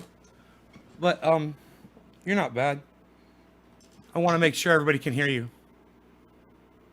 Jimbo's like, I love confusion. Ha! Podcasters are like, we're so used to it. It's part of starting a podcast, and it's like we kind of live for it. It's kind of like the part of the rush is getting it all set up at the beginning. Okay. All right, now let's see if I did that right. Oh, there you are. I got you. So okay. I'll pull up the garden. Here we go. I'll pull up the garden too, and behind us. It'll be beautiful. Hush. How are you, brother? Good show. I really enjoyed it. Thank you very much. We've been going on Twitch almost every day. Well, I have. My brother jumps in when he can. But just kind of going on, smoking, Q&A, nothing. Talking to somebody today who was like, be more structured. Do something specific. Talk about something specific. That's good advice. Yes. It's my nephew. Right. I had a good conversation about social media with my nephew. Excellent and advice. and I said, that's a great idea. You're right. And so I thought tonight that's what I'm going to do, and that's what I did. So I think that we're going to start doing more of that kind of stuff, more specific, and maybe there's so much, it's endless. I mean, I could do an hour on the Fifth Amendment, the Fourth Amendment, fucking talking to the cops, Right. and anything between. But it's fun. I'm having a good time. It's I don't know where I find the time, but it finds me. How you doing? I'm good. I just was going to ask you, do you have like a memo? I mean, you're a lawyer, so I'm sure you have some kind of a steno or a memo type software in your phone, or do you even have like a notepad that you write shit down? That'd be great. Every time you think of a subject, to just keep writing them down, so you always have that in your tool belt. I'm so old dog, and I've never done that. I mean, I keep my calendar. What time I got to be at court, when I have deadlines. Those are the things I keep on my calendar. But just other things like that, like, an idea for this, that just, it stays up here. Or it's like, but you're right. I wish I would start doing that, but. Let me tell you what I did. You got your laptop or something in front of you when you're broadcasting, computer. Okay. Yep. So you got Notepad or WordPad? In the computer? Sure yeah, right. Okay, so like Word. Right. I opened up Notepad a long time ago, and I just started one page, and I called it Tweeters, and I was writing a list of people who I was tweeting with on Twitter, and it became my list for everything. And I've got jokes, I've got your interview on there, all your interview questions. I mean, everything. My whole life is on this one page. And anytime I have an idea, I just write it down on that tweeters thing, and I keep it on my desktop. Just click on it, and boom, it's there. Because my brain, I've lost the capacity, bro. It's not storing anything. I've got a bunch of useless music up here that I can recite lyrics that mean nothing, and tones and notes that are meaningless for me. Songs from my childhood that I'm just like, why do I even know that? Why can't I delete that stuff? I need the space, man. Get out. Ugh. Get out. I'm the opposite. Fortunately for me, I've gone the opposite direction. My memory is good. I've always had that, like, just with, I don't want to say photographic, but it's, I will picture things and remember them and how I saw them. So it is more visual for me than anything else. But I'm good, like, with dates and numbers and shit like that. And, it just is what it is. Right, yeah, different, use different parts of the brain. Now, you left a message, I think, on our office line about something specific in religion or something. Yes. So. And that was you, right? You left a message on our office line. What happened was I've been co-authoring bills for Congress. It's like every time I get mad about something, I co-author a little bill for Congress, and I put it on my little list of bills. I've got 4 of them. One of them was end police brutality. One of them was to no law regarding cannabis. One of them was reciprocal business practices. So a business like PG&E doesn't get to charge you more for the same power, that they only pay you 1/10 of a percent for what they buy back from you when you're generating solar energy. Or a bill that I wrote to sue companies that damage the planet. Just very short, just 1 or 2 sentences, but it's this thing that I do, my outlet. And, when something really pisses me off, that's how I act out. I co-author a bill for Congress, I send it off to Congress people, and they ignore me, and nothing happens. But that's my life. That's my pathetic life. So, several years ago, do you remember how you felt when they had that gay couple? They wanted to I know you're going to know immediately what I'm talking about. They wanted to have a cake made for their wedding. Right. This was up in I believe it was like Oregon or Washington or something like that. And the cake baker refused to bake a cake based on the fact that they were gay. And I don't know how you personally felt about that being a lawyer, but me, I was outraged by it. When I heard the story, I was like, bake the fucking cake. Are you fucking kidding me? We're all human beings on this planet. We all need it. I lost it. I lost my shit. So off I go writing, I'm going to write a little bill. And, instead of writing a bill this time, though, I started a freaking religion. I said, I'm going to start a religion. And when they have their stupid, religious freedom acts that they pass in 25 states, I believe, have this law now where they can discriminate against people based on your religion or your sexuality or how you identify, your gender. It's outrageous. Why not start a religion that uses that law to defend people when they get in trouble with cannabis, when they don't follow shut the fuck up and you can't get them out of trouble? Is that something else that they could fall back on? I'm wondering because, every time we smoke on my show. Say that again. Hold on. Say that again. Okay. Say that again. I got to hear this twice. So I started a religion. I got a pastor's license. It was just a little free internet thing. You can become a pastor, any religion you want. So I did that. I became a pastor. It was probably like 5 years ago or so. Whenever that whole thing was happening, I don't know what year it was. I remember. And I did it on my show. It was a whole thing. And I said, I'm going to do this from now on. I said, I'm starting a religion, and we're going to call it Cannabisism. The name of the religion is Cannabisism. Now, I looked up religions, in on Google, you know, what designates a religion. And you know, one of the stupidest things, you have to have a God. The religion demands the law in the United States of America says in order for it to really be religion, you have to have a God. I was like, fine, cannabis, fuck you. All right, that's my God. So we got past that. We're going to worship cannabis. We're going to do it every time we smoke, and we do it religiously 3 times a day when I do my show. And my audience members are more than welcome to celebrate cannabis. And I say just by using cannabis. I don't care if you're rubbing it on your skin, or if you're eating it, or if you're growing it, or if you're selling it to your friend, or if you're smoking it on the corner. It's your life, it's your religion. That was my whole thing. And I said the way we celebrate it is by using cannabis. And if we really do have religious freedom in 25 of these states, then I think in 25 of these states, man, we might be able to say, hey, man, we got a religion, so nothing to stand on. So stop saying stop it's saying.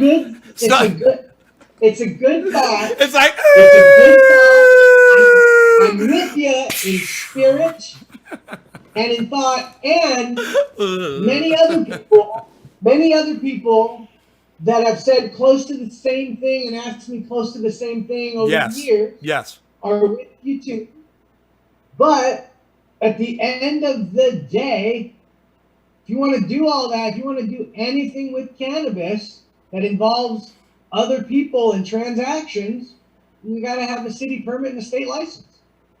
So you can have your church and you can have your sacrament, but you still have to get a city permit and a state license to cultivate, to sell, to distribute. You still got to get those. So let me. Hey, look. Okay. Go ahead. I don't want to stop your thought. Well, I'm gonna say it like this. Then my God is I've stopped drinking, is well known, but my God would be vodka.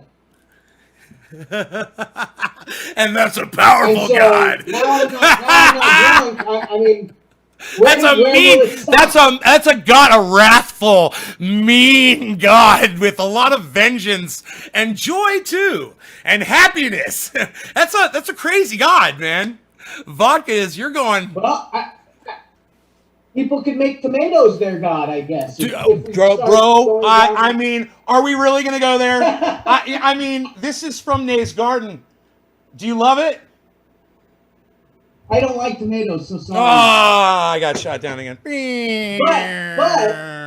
But because my father would eat them like apples, which still to this day disgusts me. Oh, no. You got to slice them and put pepper.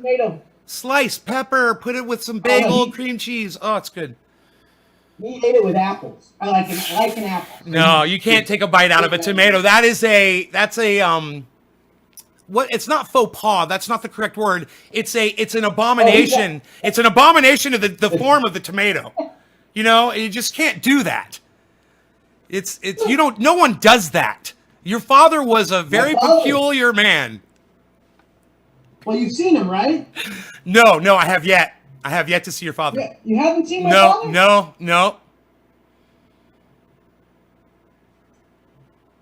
I'm trying to think. I'm trying to tell you something to Google.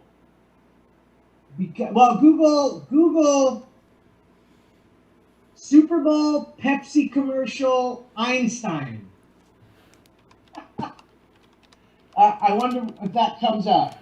Super Bowl Pepsi commercial Einstein. There was a Pepsi commercial 20 years ago. Oh my God! Albert Einstein versus no Pepsi Cola No Brainer Einstein, 2009. Yeah, that's it. Duh. It came right up. She goes, duh, look. It came right up. Watch it.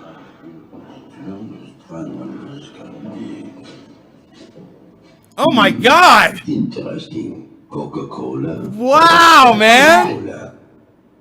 A paradox. Wow, man! I've seen this commercial, man! I've fucking seen this fucking commercial, man! Between which we are in principle given a choice. Dude! With any randomly occurring That's not his voice, is it? Whenever you factor time and No, space it's not. relations, Right, that's a voiceover. you must Dude, he endeavor to looks. arrive at That one man, that was amazing. absolutely only one correct. Yeah, his Oh! second career after he retired. The little girl. I remember all this shit. Yes. She was doing a ton of shit back then. No pressure. No brainer. And no brainer. And no brainer. That is so cool. Thank you for showing me that. I made sure Oh, to. absolutely. He's done. I played it on the live stream so everybody else could see that. I know you couldn't see it, but everybody else could. Cool. Oh, Yeah, he's done. that was great. He retired from aerospace after 30 years, and here's the story. Hold on, let me get my joint. He retires from aerospace, and he retired right when I started law school. Now, both my brothers, my oldest brother, doctor, he went to medical school. My brother I work with went to law school, and my parents paid for their college. And the plan was they were going to pay for me too. Well, right when I started law school, my dad gets the golden handshake from a company called TRW, which was aerospace, and he's pushed into retirement. And so now I'm on my own, which great, fine, no problem. We both had short hair. And I told my dad, I'm not going to cut my hair until I become an attorney.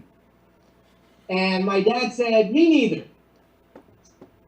Cheers. So from 1992 to 1996, my hair grew down to my ass.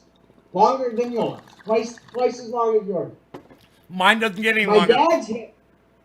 My dad's hair went like this, all white and gray. And my brother had a friend who said to him one day, you look like Einstein if you put a mustache on you. I had back then I had worked with a makeup artist who was one of the first makeup artists who did the original Cats on Broadway. Right. And he did the makeup for Cats. And I knew him from some shows that I had done. And so I called him up, and he made a couple of Einstein mustaches. My dad throws it on. My brother's friend calls his friend, who's a look-alike talent agent. 3 days later, my dad has his SAG card because he's doing a commercial. Stop. 3 days, stop. So, now whoa, the reaction stop! told me- No, stop! Question. I have a question we got to ask you. What do you mean when you said you did shows? What does that mean? What did you mean? What did you do? Are you talking about me? Yeah, you said when I I'm talking did. about my dad. You said back. Okay, I did say that. I did theater and musical theater since I was like 10 years old. So are you an actor and a singer? Okay, here, do me a favor. Go to your computer, imdb.com. I'm serious. I already got Google up, son. I didn't even close it from your father. I still got the video up. Pepsi Cola, No Brainer, Einstein. By the way, that's what it's called. So for your future reference, Pepsi Cola, No Brainer, Einstein. That's it. Pepsi Cola, No Brainer. Okay, type it. Tell me what to type. Are you in imdb.com? imdb.com. Oh, so am I writing this on YouTube search or am I going to the website? No, it's a website. Okay. Internet movie database. db.com. Okay, I'm there. imdb.com. All right. And then search, and when you get into there, search Marc Wasserman, and then all my shit will come up from my acting career and stuff like that. All right, let me see you this. knew that. No. I guess why would you? We didn't talk about that last time. Not at all. It didn't come up. I mean, why would it? You didn't research me. Director, Catwalk of Hollywood 2014. actor, The Kings of Summer 2013. No, that's Eric Wasserman. What? Mark No, Wasserman. Marc Wasserman. M-A-R. Was it Here, you want me to send you the link? is Catwalk of Hollywood sound familiar? Oh, no. No? No. Catwalk of What Hollywood. did you? Okay. How are you spelling my name? M-A-R-K. No, it's M-A-R-C. Of course. Come on. Of course. I always do that. I got a 50-50 way. chance. Bro, let me tell you something. You know that game Russian Roulette? When people play with a 6-shot revolver? Do you know what I tell my audience? You know what I tell my audience? Don't ever think that out of a 1 in 6 chance that you're not going to blow your friggin' brains out, because you're making a very big mistake. 1 out of 6, brother. I mean, I had a 1 out of 2 chance of getting that one right. It was going to be either the fucking C or the fucking K, and I fucked that up. So trust me, guys, don't ever fuck around with that shit, okay? You're going to lose. You're going to fucking lose big time. I just lost. So it's Mark with a C. There you go. You should see me pop right up. 2009 actor. Oh, wow. Mark began studying acting at age 6, appearing on Sigmund and the Sea Monsters. No, dude, my sister and I, it's our favorite fucking show. Oh my God, you are on our favorite show. Oh my God, dude, I can't fucking believe this is happening. Dude, this is when I was just old enough to remember shit, bro. That's how old I was, and you were on the show. That's one of my very first memories. It is like... I wasn't even old enough to remember. Oh, how old were you when you were on the show? 6 years old. What year? At the age of 10, Mark joined the local Jewish Community Center workshops. Guilty as charged. His first scene was from Sweet Charity, and he was hooked on musical theater. The following 8 years included continued Summer Stock. I love it, a little Summer Stock. Bro, did you see fucking Private Parts? Howard Stern Private Parts? Bro, do you remember when the guy came in and took the place of Robin Quivers, and he said, Yes. "Do you have any acting experience?" And the guy said, "Well, I've done a little Summer Stock." Summer Stock? I've done a little yes, Summer I do Stock. remember. I remember him. He was just like that. He's the driest. He was the driest of all. He was the driest of all dry. It was the funniest thing. I've done a little Summer Stock, actually. I could say so myself. I love it. Summer Stock musical performances, plays, and founding his high school's dramas. And then there's a full bio here. Oh wow, bro. This is long. So listen, before I read your entire acting career out loud, because I will do it, I want to go over 2 things with you really fast, okay? The one was when we were talking about the religion, cannabism, and you said, it's not going to work, and I'm going to take your word for it. And when I smoke on my show, I always say, cannabism, tisms for all. I told my audience before you came on, I said, if Mark says that that's not really anything, that's the only reason I'm doing it. I'm not going to do it anymore. So you just changed. You're not going to do what? I'm not going to say. Why don't you? I'm not going to say. You're not going to do what? I'm not going to say cannabism, tisms for all every time I smoke. My religion. Why? I'm going to drop it. Because you said it's like. No, I didn't say drop. I didn't say drop it. What you're doing now with it is perfect. Do it. Do this. Oh, is that okay? And you can all be. So it's okay. Keep doing it. Yeah, you're not selling anything. You're not selling anything. To No, I'm not selling anything. No. It's I told that to be like, I'm not asking you for money. I'm like, this is not here for me to be a cult leader and have control over people. I said, this is strictly for a legal purpose. It's the only reason I invented it was for a legal purpose. That was it. Well, I mean, I don't think you need it for any legal purpose, but I don't see anything wrong with it the way you just described it. Okay. I think Well, it's great. Well, this is what I was going to say was, in response to that, I have another bill. It's called NLRC. It's my, you guys are STFU. Well, over here, I'm NLRC. That's no law regarding cannabis. So when you said, you need a license, and you're going to need, all of the proper legal statuses in order to do what you're talking about doing, I say, fuck you. Like you say, shut the fuck up. I say, fuck you and fuck all your fucking laws. No law regarding cannabis at all. And that's just it's an idea and it's a movement. And I don't expect to ever win. It's a concept that I push, and I want people to just think about it. It's like, just think about if we all held hands and sang, the Pepsi song, I'd like to teach the world to sing and drink a Coca-Cola, It's an idea. And I think I think that if people would start thinking about it that way, and you and I can, how you said, we start talking about this, we could really get into it. This is a thing. I don't want to spend a lot of your time. I don't want to waste your time because I feel like I'd be wasting your time. So I'm going to try to just glaze over it just as quick as I can. The people who stand to make money when there are laws regarding cannabis are three entities. Those are education, police, and the federal government. Those are the three entities that are all, besides, of course, private and corporations, of course. But criminal laws. With the, okay, wait. Are you changing what I'm talking about?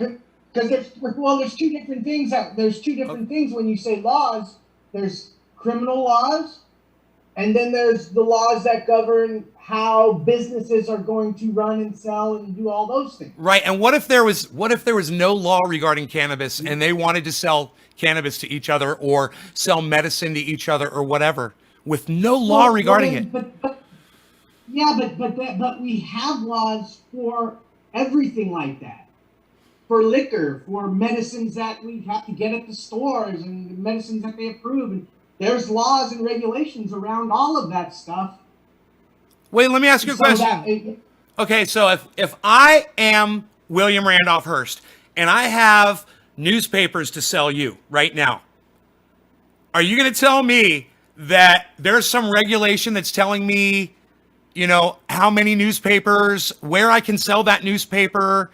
I'm using that as an example, but there's got to be unregulated sales of things, right? Look, if you got caught doing that, wherever you're doing it from, like, so here in California and in cities in California, because that's where we're at, right? We're in California. So, you're talking about regarding the product, the sale of a product, not regarding the cannabis. I'm okay with that. Oh, no, I'm talking about the sale of anything. Yes, exactly. And I'm okay with that. Like if somebody poisoned you with cannabis, right? I would say, why regulate the cannabis? Why not regulate the poison and the poisoner? Well, don't sell poison, but people make it. But that's not what we're saying. We're talking about the fact that if you were to sell newspapers and get caught doing that, you could get a misdemeanor for operating without a business permit. You didn't get the permit to do that. You have to get a permit if you're operating in a city. And I'm okay. I'm okay with that base law. I'm okay with that, Mark. I say, okay, you want to say you got to have a permit, but and I'm like, okay, a permit with no regulation, with no stipulation on the cannabis. So, are you familiar with CCHI? No, what's that? Okay, so that's the California Cannabis Hemp Initiative. CCHI. Okay. It was started by Jack Herer. I know you know who that is. Oh yeah. Jack Herer. The plant, we're superimposed on a 12 or 13 foot tall Jack Herer plant right now that's live growing in my garden right now. Okay, so this initiative, which was created that long ago, like 30 years ago, grassroots, never can get the muster to get on the ballot. For a lot of different reasons, whatever. But it's basically It's a one-pager that, as we say, frees the cannabis up. May open market. It caps the licensing at $1,000. And it's basically Would be beautiful. Go out there and go. Let's But- do and it. if you know who, you know, it's like I'm marching today, the bro. best- It's what time is it? 10:39. Is it too late to activate? Get some people out in the street. Go. What's wrong with it? They're on IG.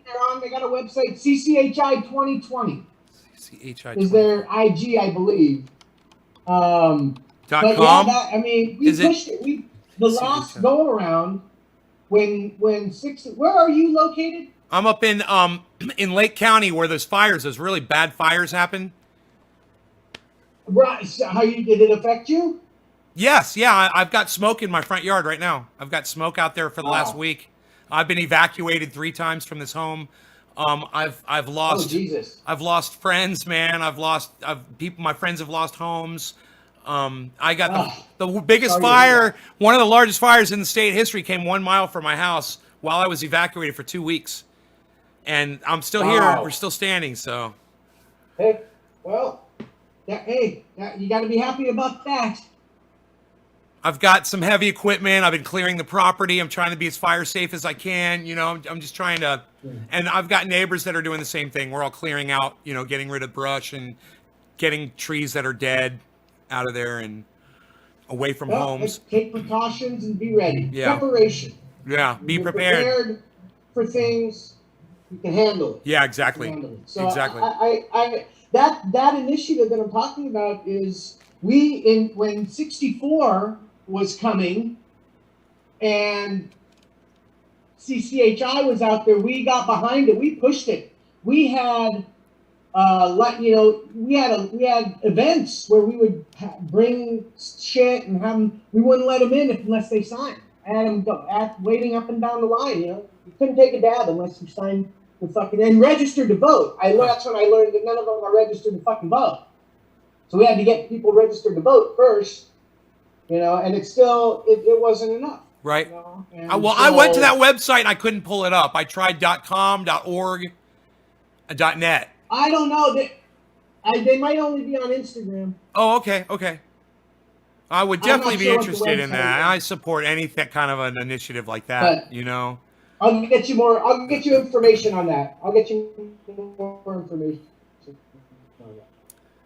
So when I think about the 3 entities, let's go back to that. There's 3 entities that stand to make money from the sale of cannabis that I see that don't deserve it at all. And the first one is the hardest one to attack, and I'm going to go after that one first really quick for you. It's education. I know what you're thinking. You're thinking, why can't we sell cannabis and make millions or billions of dollars in tax money and pump it into our education system? Give it to the schools, give it to the elementary, the high schools, colleges. We could have free school for everybody. And cannabis could pay for all of it. Hey, man, you know what? That would have been a really cool thing. And I would have supported that had the educators written their curriculums that told people about the truth behind cannabis. So if I went into, a 6th grade class and they're saying this is your brain on drugs, and they're not saying, no, this is William Randolph Hearst, and this is the man that decided that it was more important to cut down forests and ban cannabis and make up his own word marijuana and make everybody hate it using that word and teach children what that word meant. Teach them everything. And, you're never going to find that in a school. Anslinger, of course. Barry Anslinger. We know it's the biggest conspiracy in the world. And you know what? It's resulted in our accelerated extinction. And I had Dr. Guy McPherson come on my show and agreed with me. And I said, hey, man, have we lost 100 years or are we 100 years closer? He said, man, we would have lived an extra 5,000 years, in his opinion, if William Randolph Hearst hadn't done what he did, because what he allowed to happen was what has exterminated the planet, exterminated the people that live on it. And we're watching it happen slowly right now. But I've got more evidence, brother. I talk about it on my show all the time, and I don't want to bore you with things you don't want to hear about. But you know, the pine beetle like and the it. fires. Oh, you like to hear about you understand what happened with the pine beetle? Are you familiar with that? Well, I don't know what happened with the pine beetle, but I was talking about Harry Anslinger. Yeah, let's talk about Harry Anslinger. You know, when you bring that stuff up, Cheers, brother. Look at that hair. With that white hair, I love it. God. yeah, you do. Hey, look, I'm very proud of my white. I flaunt it. I'm very proud of it. I was just telling the ladies, I was like, look, I accentuate with the white. White is very, you know, it's the style now. It's like all the kids today. They're all turning their head bleached white. They all want to be like me and you. And we're naturally, baby. We're the trendsetters. That's right. I'm saying. I'll take it. I'll take it.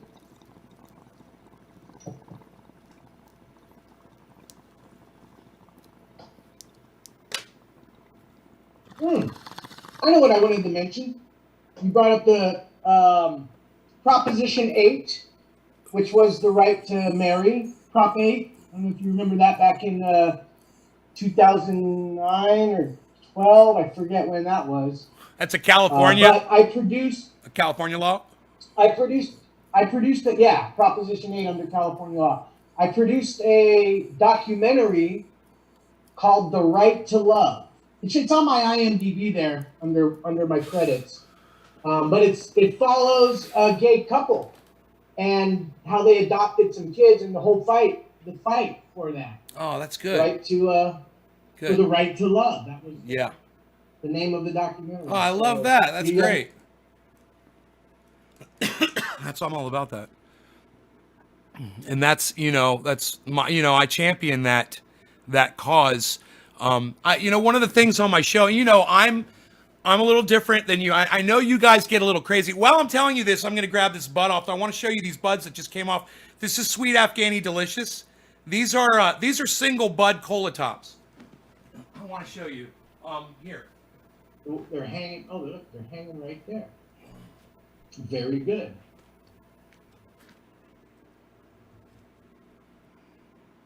Looks very nice.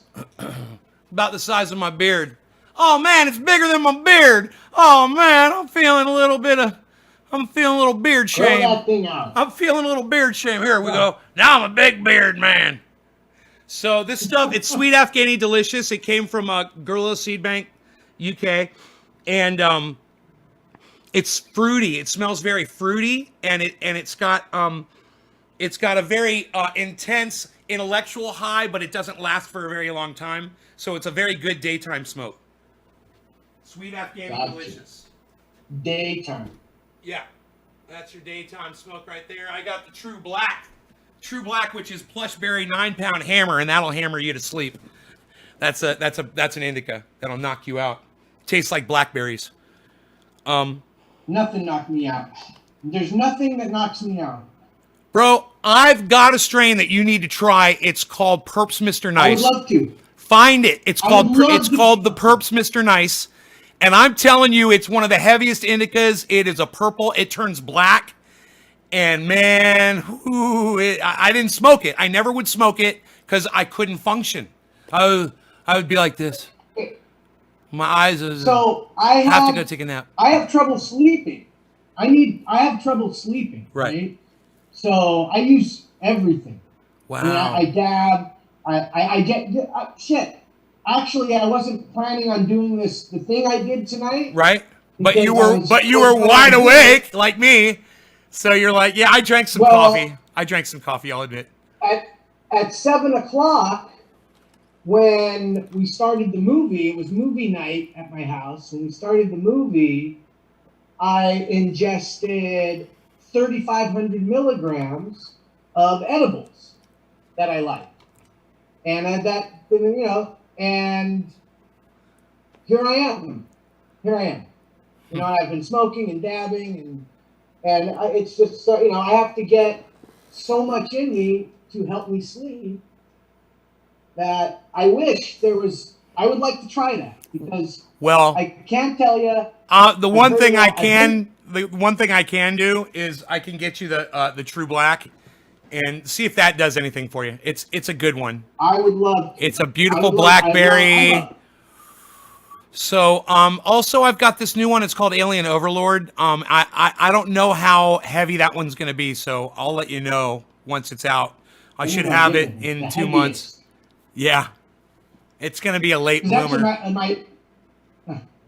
My buddy had made these special 500 milligram per deals. Oh, edibles?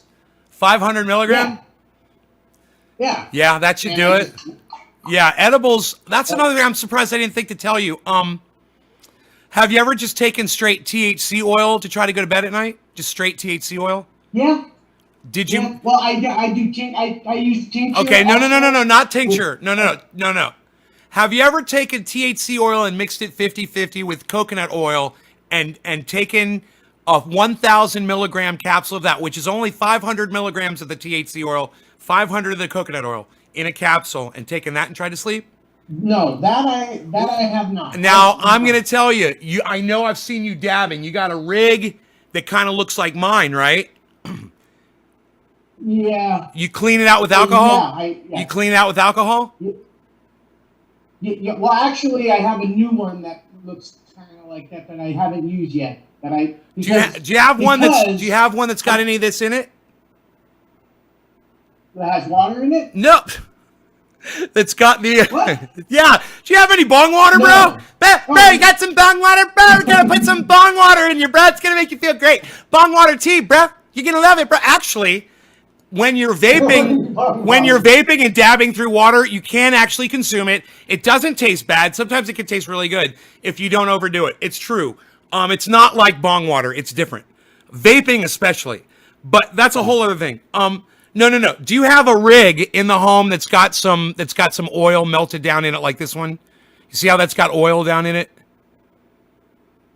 From doing dabs? Yes. Okay. So you take the water, you carefully dump all the water out of it. Then I use warm alcohol. I warm up my 99% alcohol.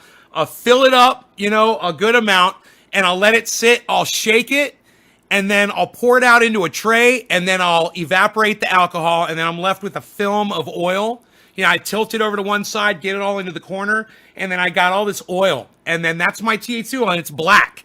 It looks like this at first, but once you get the alcohol out of it, it's just straight black oil. My friend, what you've got right there is straight decarboxylated. It's already activated THC oil, and you've got it right there in your bubbler. So once you extract that, you've already decarboxylated it.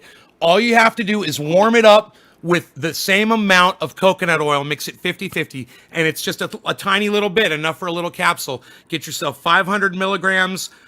What is that? A half gram, right, of the black THC oil and a half gram of coconut oil. And you mix those together until they're perfect syrup. And you can put it in a capsule, you can put it in a teaspoon, you can put it on a salad dressing, you can put it in a sandwich, you eat it however you want. But mixing it together with that coconut oil will deliver it to your body. It's just like the entourage effect of cannabis flower. And it might not work for you, but it might just be the one fucking thing that does, that you haven't tried yet, Hey, I'm open to it. I'm open to try anything. Cool. But I've always had a high tolerance for every drug. Oh, brother, I bet you got some fucking nicknames. I would love to hear some of your fucking nicknames, your partying nicknames. I have a feeling you got a few. What, me party? Bro, when I asked you that in the interview, it was like the best answer you could have ever said, man. I was like, have you ever used other drugs? You're like, bro, have you looked at me? I couldn't believe you said that. It was the funniest answer you could have ever given. It was the best, man. It was so real. You know why I say that? There's a reason why I give that answer now, is because in the past, when I was with people and conversations were happening, and it would turn to drugs and shit, and, did you do this? Did you do that?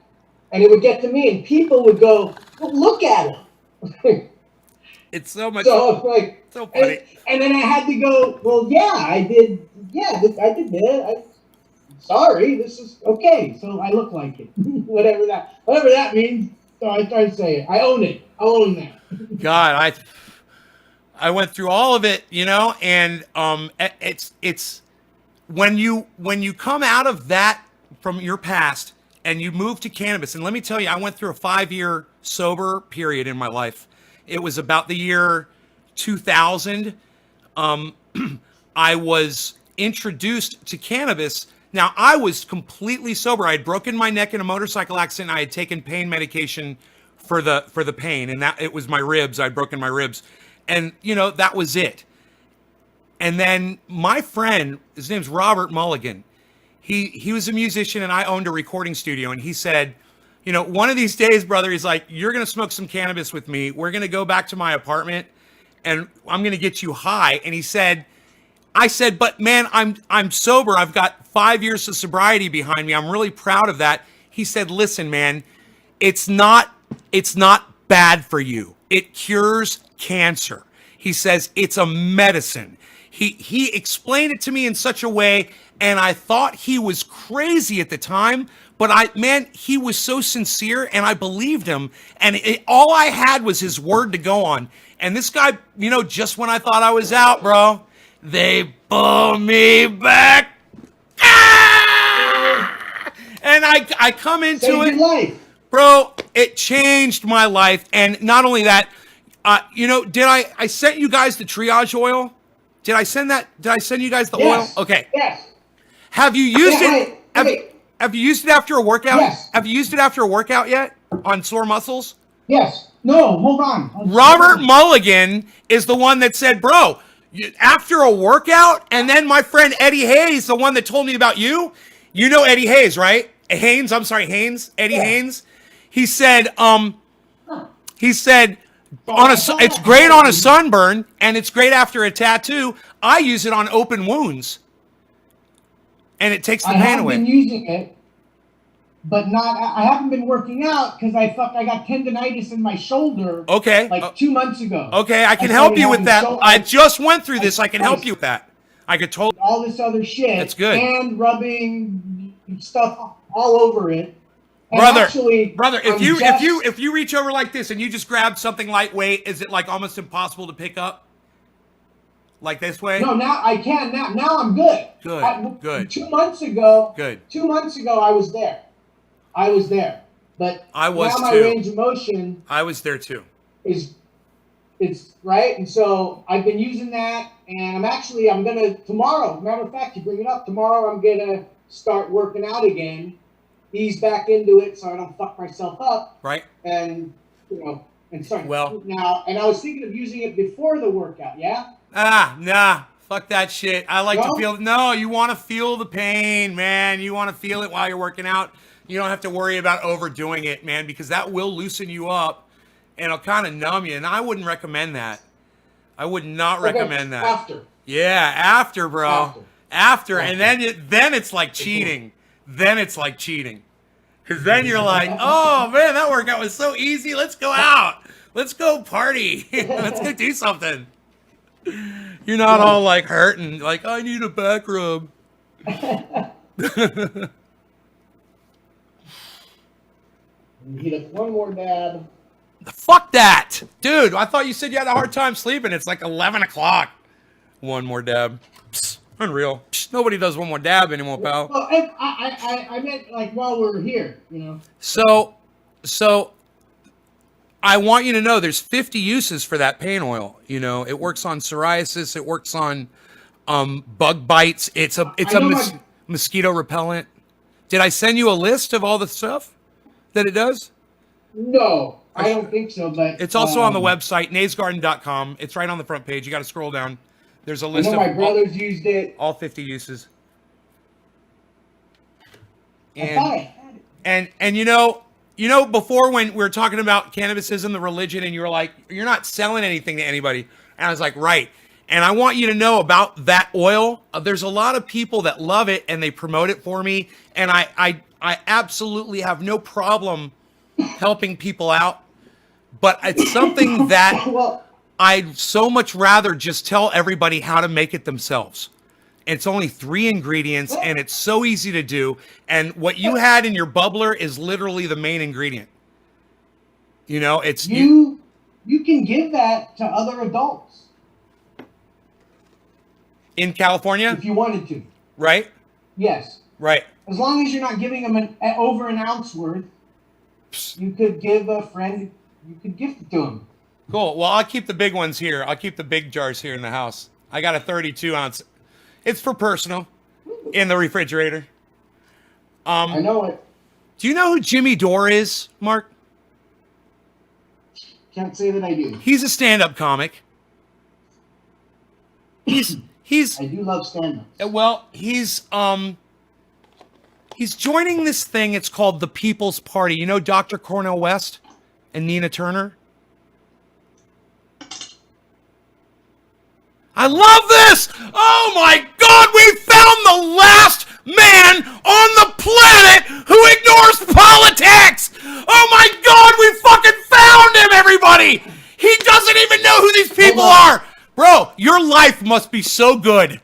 It must be so fun. It must be so worry-free and carefree and Tell us how you do this. How do you avoid politics? I don't. Are you kidding me? I'm involved in politics every day with cannabis. Bro, you don't know who Dr. Cornel West and Nina Turner are. They just started a political party. You've got the Democrats, the Republicans, you've got the Green Party, and you've got the Libertarian Party, and now you've got their new party. It's called the People's Party. And it's Dr. Cornel, Nina Turner. I'm telling you, they're really on to something.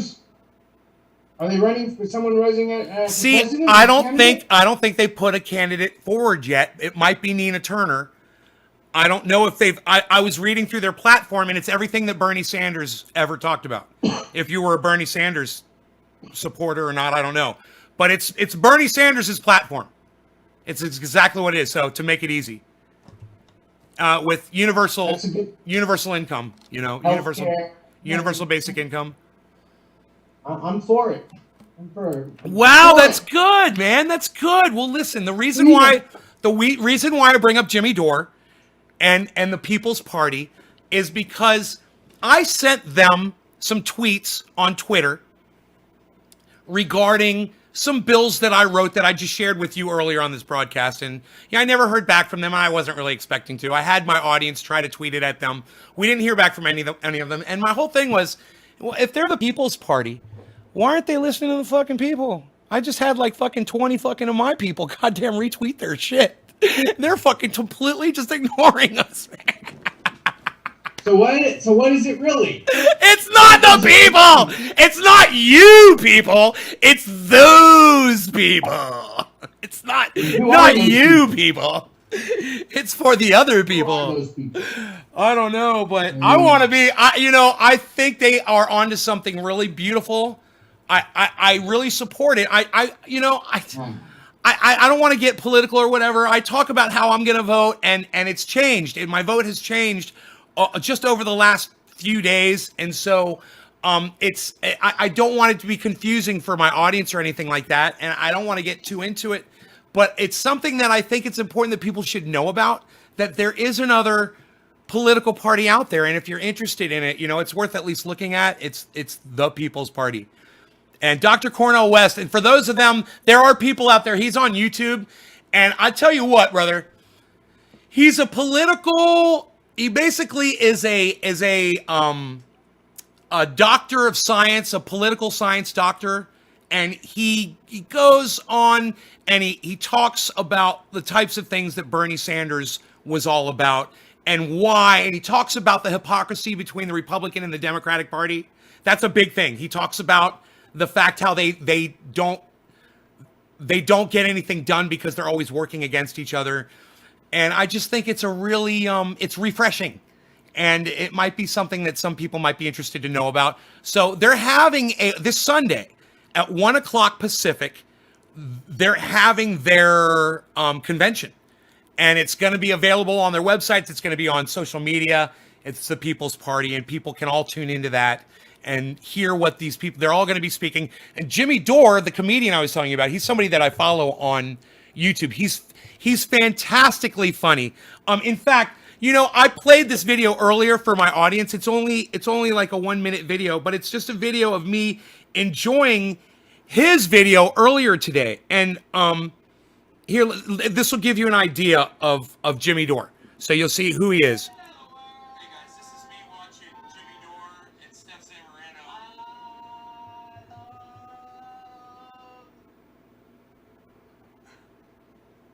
You? That's that one. I'm really enjoying the show. You know the song that I like? They're blowing up. The one that Frank Sinatra sings about breaking your heart? And her name is Steph Zamorano.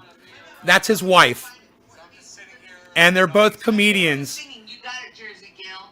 Nays Guard Jimmy with She was just referring to Nays Garden. I don't know if you heard that right before I shut it off, but I sent them a super chat. I did read it. And they were reading it out loud, and it was perfect. I was making a video, and they just happened to read one of my super chats. I was so stoked about it. But they're really funny and they're really cute. They're political, you know, and they're usually independent thinking, progressives, left leaning.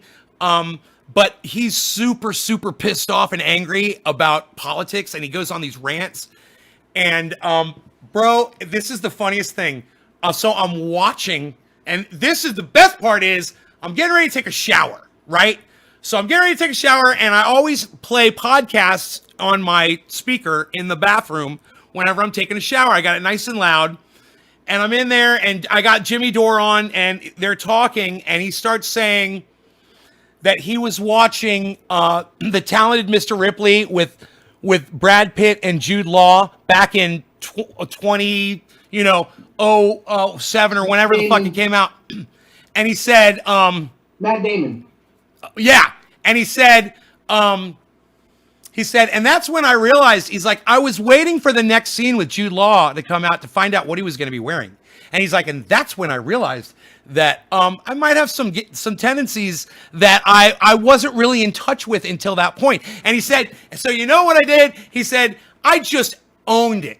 He said, and I got no problem with it. He said, my buddy that watched the movie with me, him and I had a conversation about it.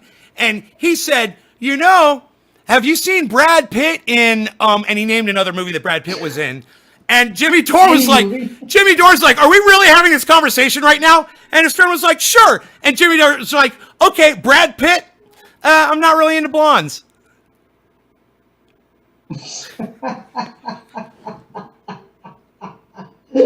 Oh, that's good. And he's That's just, good. he's on fire all the time. He'll always make you laugh. He's worth, checking out. I know you don't have a lot of time to watch other podcasts. I know how it is. Well, I'm doing 3 a day. I'm always waiting for you to go live. Do you have a schedule? No, I'm getting close to making one. I've been going live almost every day, but just kind of and today, like after that conversation I have, I think I'm going to do it maybe 3 days a week and make it real pointed and do it that way. So I don't know. We're still, but it's sad. Shit happens, and I'm doing all. I'm an attorney, goddammit. Is there lawyering to do? You got lawyering to do? People are lawyering up. I'm going to fucking court, and this and that, and Right. social media, and I don't know. Right. But it's information people have to know, and we happen to have it and have a platform to give it out. So. Hey, we'll give it out. So let's talk about that. This is one of the things I really wanted to talk to you about. And I'm so glad that we're having this time to have all this stuff that we haven't addressed yet. So you making the switch to Twitch, you're having your people go over there. Did you mark your channel as an adult channel over there? Because I went over to Twitch and I noticed there was that setting to make them adult. Set your channel for adult. I guess. If there was a question that I had to answer when we set it up, it had something to do with that. I'm sure we check this out. Said it was I went over to Twitch the other day and they changed everything. I hadn't been there in a long time, and I went to Twitch because I broadcast to Twitch. I broadcast to Twitch, but I'm using Restream, so I'm broadcasting, to 16 different channels right now, and Twitch is one of them. And I only have one channel on Twitch. So I can't, I don't go and pay attention to the individual channels. However, Twitch disconnected from Restream the other day. So I had to go to Twitch to reconnect it. So I reconnected it, and while I was there, I noticed it changed around and stuff. I clicked on settings, and somewhere inside settings, man, there's a thing, and it said, do you want to set your channel for 18 and up? And I was like, oh, you goddamn right I do, you fucking cunts. So, Okay, hold on. Hold on now. I'm on, where do I go? I'm in the settings. I love it. Or no, it's in your I'm in channel. the stream.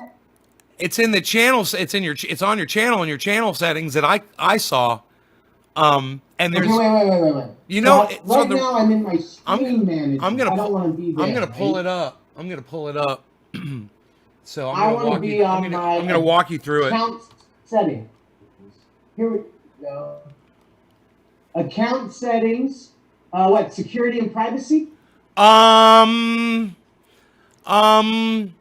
don't think so. No, I don't think it's security and privacy. It might be, but because I was looking for, somebody told me they were blocked on Twitch, and I was looking, and I clicked on security and privacy. It may have been in there. But because I was all over those settings, man, I was like, somebody was like, oh shit. Ah! It's one of the things I hate about Twitch right there. It starts playing a video automatically. I'm like, no. Okay. Here we go. I'm there. Here's my channel. Okay. Wait, are you showing that to me? Or? No. I'm gonna, if I find it, I'm gonna tell you. Channel. It says channel, friends, subscriptions, wallet, settings. There's settings. There's channel and there's settings. I'm gonna click on settings. Okay. Profile settings, update, display, bio, disabling. Man, I was right here. I was here. I was here. This is one of the places I was at. Profile banner. Oh, Prime Gaming, channel and videos, security and privacy. Password. Blocked users. Man, I went through everything, single setting. I remember all of this. I can't remember which page it was. And it said, damn, they got a lot of security. Where the hell is that? Connections. I gotta find it now. Are you sure? Yeah. I saw it. I was like, because YouTube's got it. And I always try to put all my stuff on adult on YouTube, man. It's like, it's imperative for me on YouTube. And right. I'm broadcasting to 6 or 7 YouTube channels. And it's so hard for me to get all those settings right on each one, because then I have to log in and log out of each channel and check it all on each channel. Okay, disconnect primary mature content. I found it.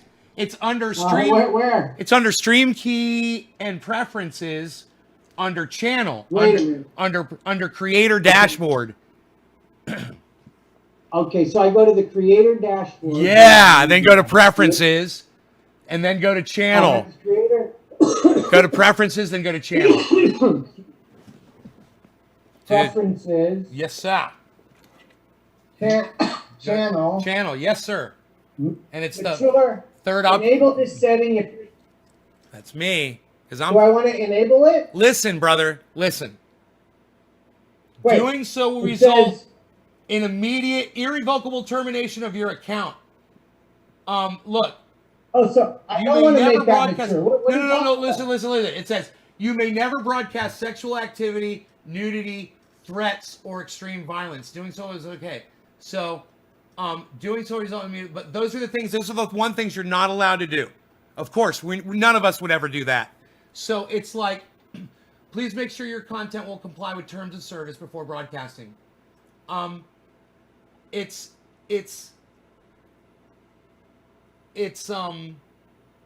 cursing. So I want to. It's cursing. Listen, I get passionate. I start screaming, people say that it's bullying or whatever, so I put it on mature content, and then the screeners at YouTube don't have a problem with it. Look, I've never had a problem with my Twitch channel. They've never shut me down, not that I know of. So I saw that setting, and I said, well, I am mature content. I'm smoking cannabis, you know, so I'm not even going to mess with it. I'm just going to flip it because I'm not trying to monetize any of my channels anymore. You know, there was a time when I wanted to make money with broadcasting, and I stopped. So it's for, you know, and that's something to remember is when you've got someone on like you and I are together, if you're live with me and you're broadcasting on your channel and I do something that violates their terms of service, you're just as freaking guilty. And I hate that shit. Like I might walk away and turn on a television set in the background and a commercial plays, you know, and it gets you a copyright strike on your channel. Well, so wait. So by having it, like right now it's off, right? It's not enabled. So that means that you are suitable for all ages. You're a Disney Channel. And me, man, I'm the rated R guy. I'm the guy you don't know at the beginning of the movie if you really like him or not. But then you get kind of halfway through the movie and you go, hey man, I would have done that shit too. What? Swingers. Oh my God! Somebody who finally gets my movie references! I do them all the time, man. They just go whoosh, whoosh. You looked at my career? I know you're into that, man. It's great. This is great. I do that all the time. I'm like a guy too. You know me. I'm a musician. I do voices. I do Pesci, and I do them all. I do hey, sit down, shut up, you're very good. Yo, my friend, shut up. I do him, I do Phil Swift here with Fleckfield and the entire Fleckfield family of products. Did you break your glass? Did you fall on your ass? Don't worry, because we're gonna fix that glass today with brand new Flex Shot and rubberized rubber in a can. That's right, rubber in a can. Oh wait, who's that? Billy Mays? Billy Mays here with OxyClean and the entire OxyClean family. Don't listen to that guy. He doesn't know what he's talking about. Hey, everybody, what are you snorting? I'm snorting some of this cannabis because I'm watching Pot Brothers at Law. Yeah, Billy Mays out. I got them all, bro. I gotta talk to my mother. I got to talk to my lawyer, and then I got Pop Brothers in Law, and I said, hey, what's up, to my lawyer, and he said, not much, we're just gonna chill, maybe gonna smoke something. I said, Bruce, listen to me. I told you once, I told you a million times, we're not gonna do it like that. I go low, I go very high, too. I go very high. I've got a very high range. I've got a very low range. And sometimes I find the middle. This is my primetime glick. I'll do the primetime glick. That's hilarious. Oh no, bro! It goes on. I got. Oh, you gonna do a dab, dude? Pop Brothers at Law gonna do a dab, dude? Dude, you smoking a doobie, dude? Dude, Pop Brothers at Law smoking a doobie, dude? You seeing that doobie, dude? What you got in your doobie, dude? What you smoking, dude? He's gonna smoke. He's smoking a doobie. He's smoking a doobie, dude. He's smoking a doobie, dude. Smoking a doobie, dude. I'm gonna smoke my bong. He's smoking a doobie, dude. That's one of my dudes, and then I got this guy. God, I got them all written down too on that list. There's like 30 different voices. Another day, we'll do them all. No, man. I want to sit and hear them. No, I'm gonna keep you here all night. I'm on caffeine, brother. I had like a 1/4 cup of coffee that was cold sitting on my counter. And it was the biggest mistake I've made the entire day. And I make a lot of mistakes throughout a day. But, man, drinking that coffee, I'm telling you right now, man, I made a big mistake. Here I am. Funny. Here's Johnny. I got to turn my AC on. I'm dying. I'm just on me. We didn't finish the conversation about Twitch, making the switch to Twitch, which is, I was going to ask you, I know that you have an issue with Facebook Facebook is one of my favorite social media sites to broadcast to, and I understand the issue that you have with Facebook, but I have somehow overcome that by using Restream, and I wanted to tell you guys about that. When I Well, go ahead. So you're saying that you're on the Facebook and you're dabbing. 6 channels right now, always 3 times a day. And Facebook. And it's on your Facebook page. Yeah, and as I'm broadcasting my Facebook page, and then I have all of my audience share it into as many large groups as they can. Sometimes I'll end up with 50 or 60 people watching. For me, which is really good. Maybe we'll do it. I don't know. It's Restream. It's Well, see, the thing is, Restream will allow you to broadcast. I don't know what are you using? StreamYard? How do you broadcast to so many different channels? StreamYard. StreamYard lets you broadcast to different social media sites, huh? Twitch, Facebook, LinkedIn, YouTube. Well, then you've got it already. Then you don't need Restream. You're already using something that does 8 Facebook. You could do 8 Facebook channels. They'll broadcast 8 Facebook channels.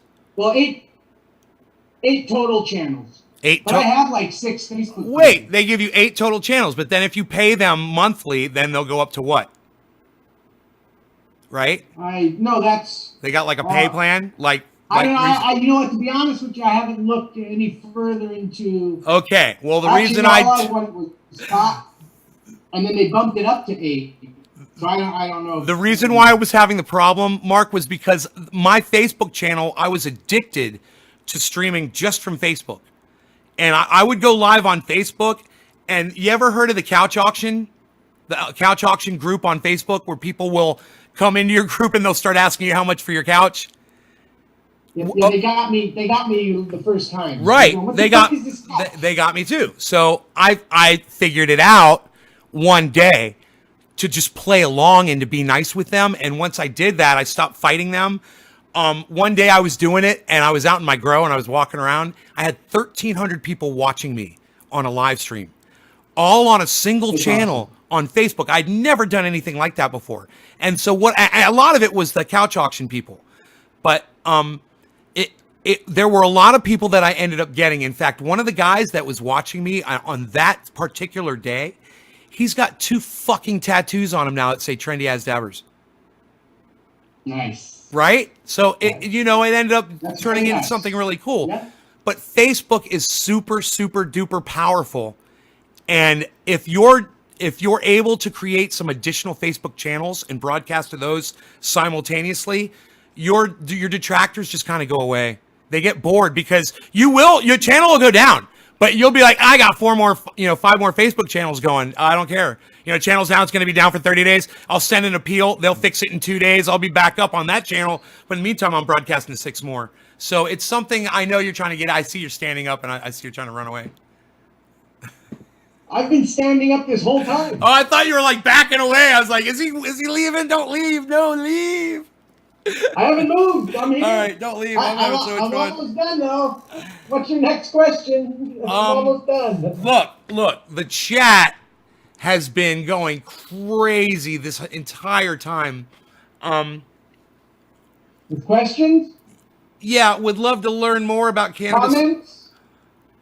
Yeah, someone is living. This is Nick PWNINT TV. I don't know. Oh, Nick PWNINT. I don't know.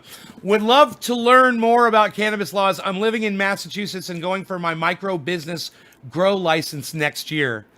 And I when I hear someone say that, I say go to naysgarden.com, click on the link at the top. It says grow 4 pounds and learn all of my organic secrets. I tell you everything that I know, and it's all free information and it's there for you. And good luck with that. I mean, micro business, what grow license? Well, if he wants to do a micro business and sell, then he needs to contact us and we can help him get a city permit and a state license and teach them how to do it. Hell yeah. And have a consultation, and you can determine whether or not you can do it. Because a lot of people can't, unfortunately. One of your guys came in, I think. He's like, "Hey, do you grow?" I'm like, "Yeah, I grow." There's the cannabis that we're superimposed on is that's my grow. That's a live shot of a 12, 13 foot tall Jack Herer plant that's out in my front yard. I've got 6 of them. Grower. What strain has given you your favorite leaves at harvest? So many sweet colors out there.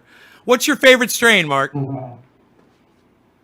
West Coast Cure Hardcore OG. It sounds pretty particular. Is it available? Are you able to get it? Yes, it's available in 400 or some odd stores in retail across the state. So have you built up a tolerance to it? Well, I have a tolerance to everything. Remember now, look at me. I knew that was coming. I was like, I'm waiting for it. Here it comes. With that, I'm going to do a lot more cannabis tonight, and we'll have to jump on again sometime. Brother, it's been a pleasure. It's always a pleasure talking to you. Thank you for answering so many of my questions. I really appreciate you. I appreciate your brother. Pleasure. And I appreciate what you both do for the movement. You're very, very kind. Very kind. Feel free later to go through that IMDb page of mine and take your WordPad and jot down some questions you might have for me later. Brother, it's, I've got it. I've still got it pulled up. I'm going to favorite it right now. I'm putting it in with my song lyrics. You stop that signaling the sea monsters. You're going to see some other shit on there, I'm sure. Man, I'm looking at the time. I can't wait till it's 8 o'clock. I can't wait till it's 8 or 9 o'clock a.m. in Orlando. I'm calling my sister, and I'm going to blow her mind. And I can't wait, man. Her and I we've got a thing for that show. Well, hey, I appreciate you pulling me in. And I'll say this to everybody. Follow the Pop Brothers at Law on Twitch, Instagram, YouTube, Facebook, everywhere. TikTok.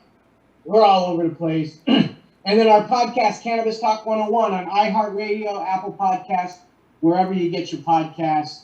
We drop 5 days a week, Monday through Friday, new episodes, and it's a great educational and informational platform that we use to teach and reach people all about cannabis all over the world. We reach 86 stations. We're partnered with iHeartMedia. Wow. And we're rocking and rolling there. And if you ever need anything in California, 855-WASLAW, 855-WASLAW.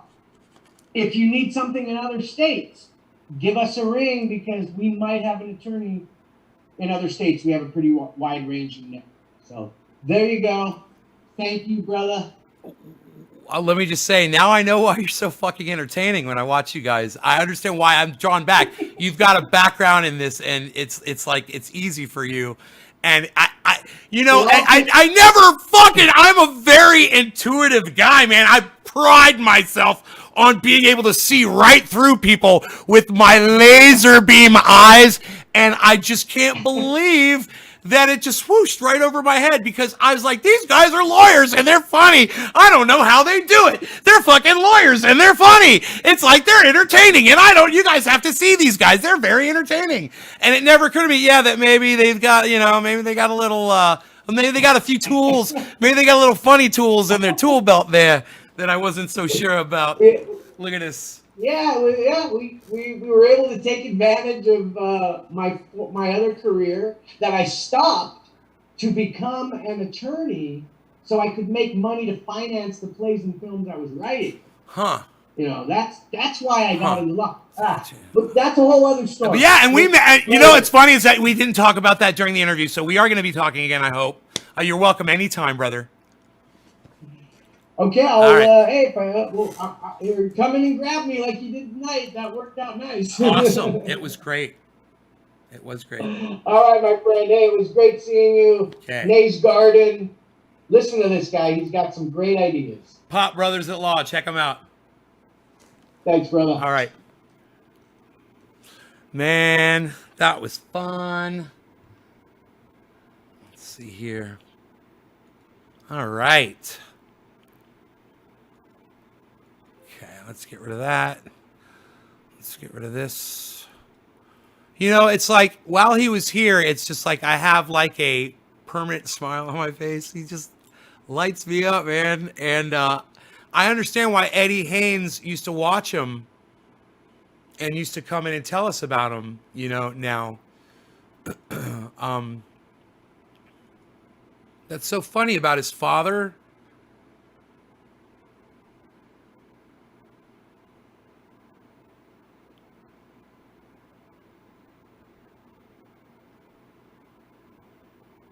Falling down?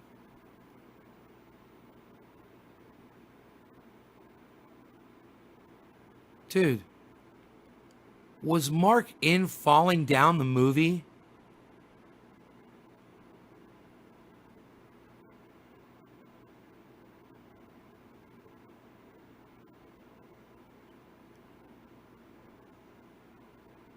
I love that fucking movie.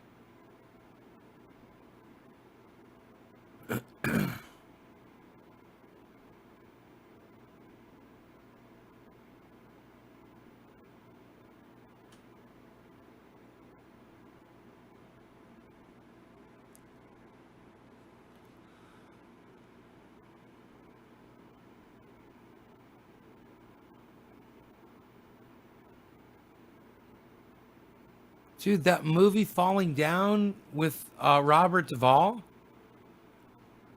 Here, I'll just do a quick search.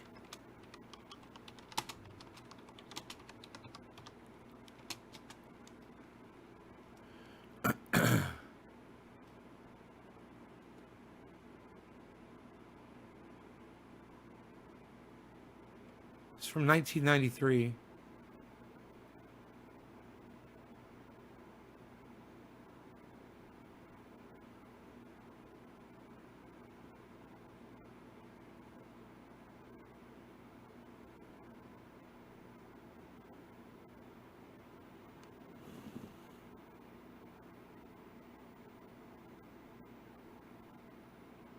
Mark Frank, annoying man at phone booth.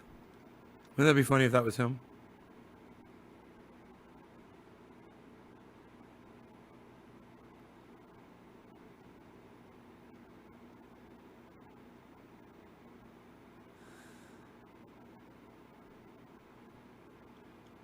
Oh, maybe it's something else.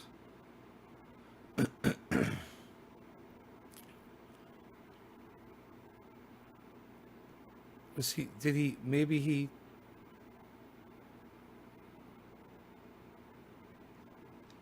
I don't know, man. It says... Wait, maybe I'll do it. I'll Google search it like this here.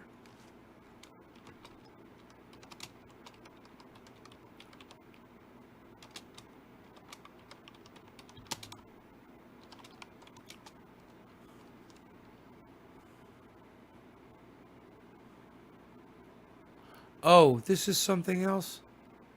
It might be a... It's just something else. It's something else. Falling Down 2010.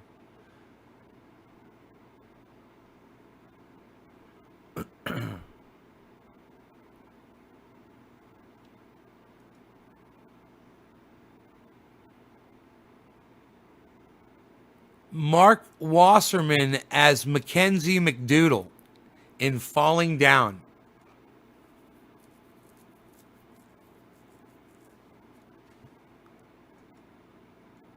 Oh, they only have 3 photographs. I'm so confused.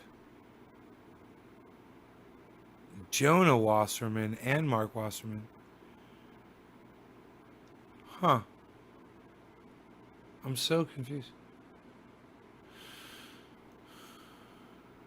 Producer. Trailer. 2 videos. Insignificant Celluloid.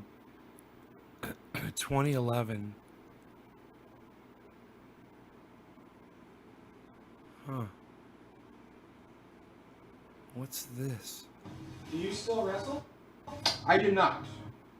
I threw out my bag playing beer pong with some gay frat boys, but I won the game, so I showed them. How's that taste, huh? How's the sweet flavor of fit? This is really weird. Dude, you just lost to us for like the 7th time.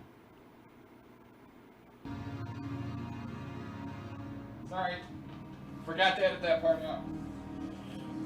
You come back here! I'm calling the cops, you son of a bitch! Fuck you! So it's like a fine, right? I pay it and then I can leave? No. My film is the fucking X Factor! And then he has the audacity to say, I have a drinking problem. That motherfucker is drunk 24 goddamn 7. Technically, because of the whole court thing, I'm not supposed to drink. But I do. But I do.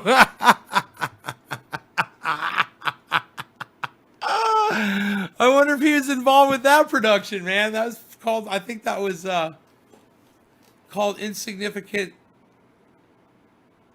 Celluloid. Are you live now? No way. It's 4 hours live. I hate my internet. I will be surprised if this is still live. Marathon. Marathon, Shelly Holiday. No, Shelly, this is pre-recorded. Unfortunately, we recorded this one yesterday, and I put it up here just for you. I figured you'd be here about right now. 11:36. Did I time it right? Cool. Yep. Not live, so...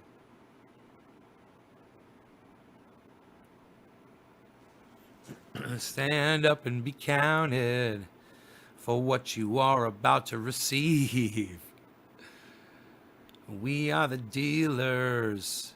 We'll bring you everything you need. Hail, hail to the good times. And I don't know what he says right there. And then he says... I'll fight with a guitar. For those about to rock, we salute you. For no fooling me, handsome, says Shelley. For those about to rock, we salute you. You see these buds? Buds. These are cola tops. Cola top, cola top, cola top, and that's a cola top right there. And then little cola top right there, cola top right there, cola top right there, and then the rest are buds. There's buds all up and down these stalks right here. Awesome Friday show. Late night. Well, we had Marc Wasserman from the Pop Brothers at Law come on, and I don't know how long he was on for, but we really enjoyed having him on, and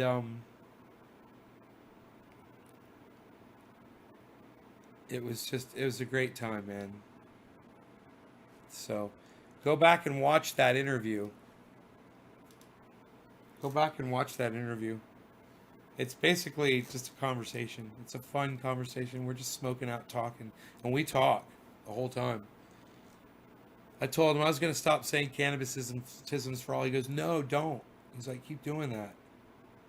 He's like, I like what you're doing. He's, you're working towards something, and I agree. So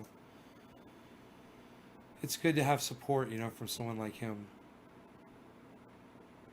He touches a lot of people, every day he's out there doing it. So I hope you guys enjoyed it. If you guys enjoyed having Marc Wasserman on from Pop Brothers at Law, show your appreciation right now and press number 9 for me.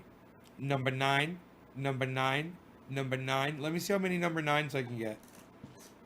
Aaron Schneer said yes. I missed your Aaron Schneer, John Doe. Thank you. I missed your show today. I was at the dentist. Your girl looks amazing. I need to go back and see what I missed. Did you eat dinner?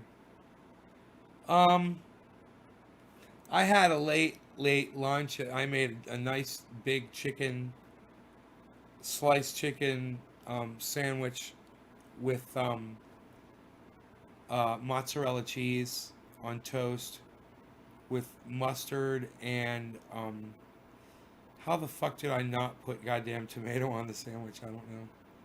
Aaron, John, Hippie Chick 9, Cat Stoops 9, Pro Dragon Big 9, Daniel Padilla 9. Thank you guys so much. Yes, you guys like that Pop Brothers at Law conversation? It was nice to finally talk to him about so many things that I wanted to talk to him about, you know? Not just interview him, but have that talk. You know, I wanted to talk to him about 2178, and we didn't get into it. There's so many things to talk about, man, from the show. It's cool. I like telling people about that. I wonder how Twitter did, man. I fucking must have laid goddamn $500 out on Twitter today. Promoting the shit out of the goddamn show. Let's see how we did.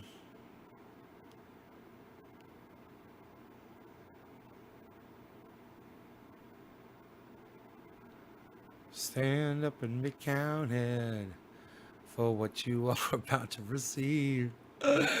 She's just really throwing that out there. That is hilarious. I gotta read this. This is funny. Oh my god.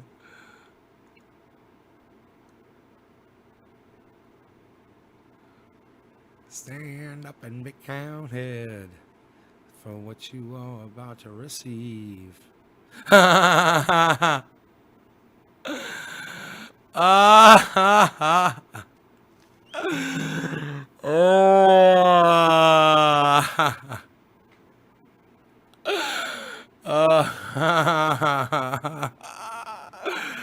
Oh man, somebody that is a friend of the considered to be a friend of the show put up on Twitter. She said, it sucks being horny and not having a boyfriend. And I read the responses, and guys were like, direct message me. And then a dude was like, after he said direct message me, he's like, so no, huh?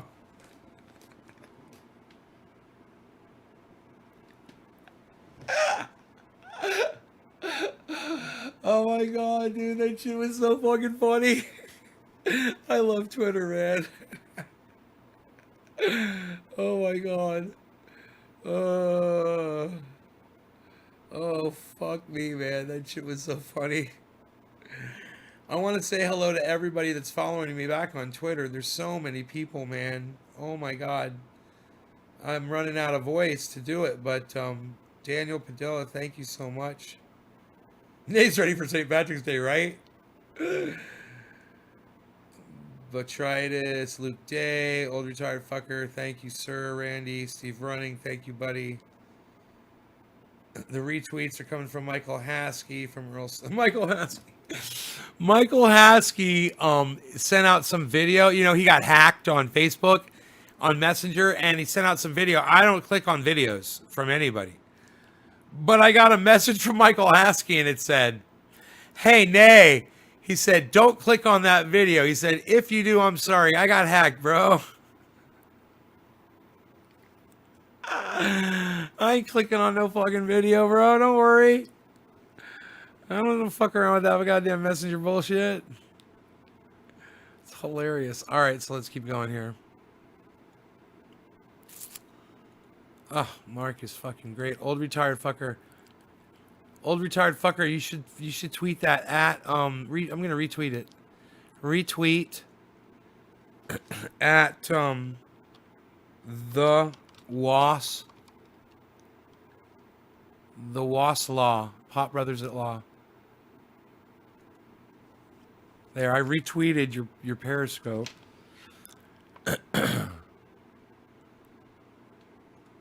Stand up and be counted for what you are about to receive. We are the dealers. Steph Zamorano liked a tweet you were mentioning. Nays live at Ron Placonia, Israel. Is this the one, Luke? Yes, it is. Oh my god, I love it, Luke. I'm going to retweet it.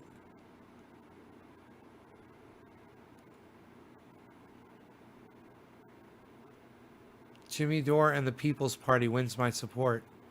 Bro, you realize we did it. We did it. That was it. That was it.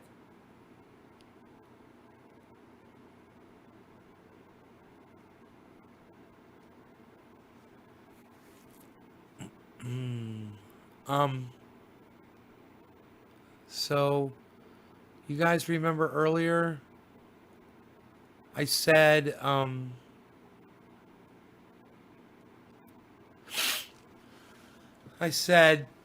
so none of them from the People's Party are liking or doing anything.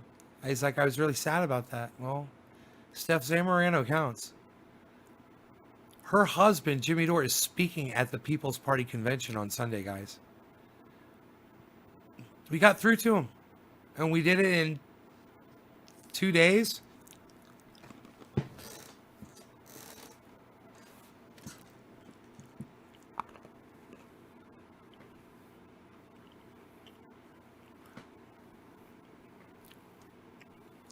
It's very soft.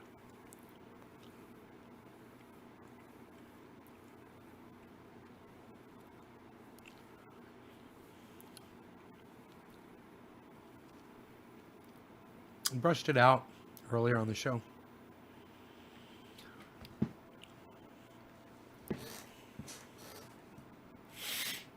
So I'm watching Jimmy Dore and Steph Zamorano today. They're live on the Jimmy Dore show.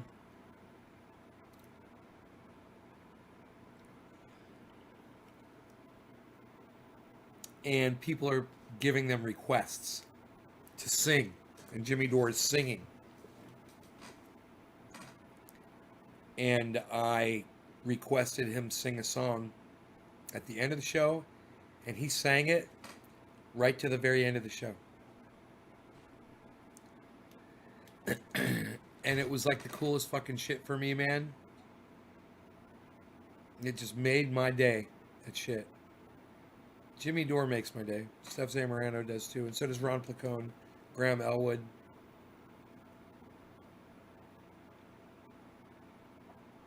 Marc Wasserman.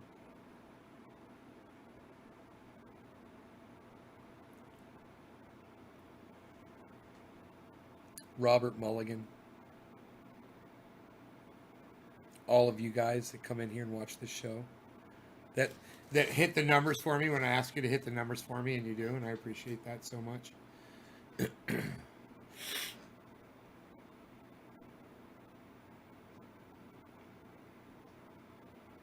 Haha, I got the same message.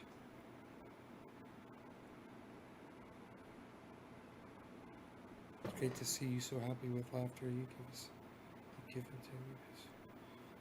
Because it's the best sexual experience, Shelly. I'm like you view me as a sexual partner. It's like the best sexual experience. What does that mean? The best. It's like the best. Are you like panting while you're saying this? It's like the best. Were you talking into your phone? It's like the best.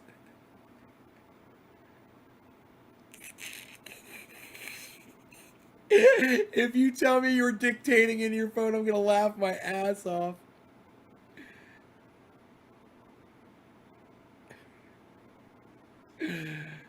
You getting sexually stimulated there, Shelly?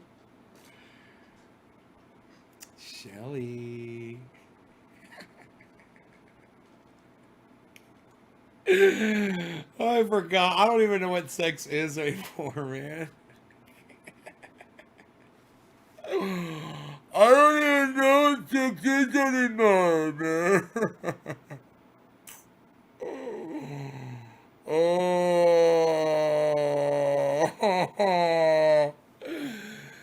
Oh, God. I could tell you guys stories. Oh, fuck.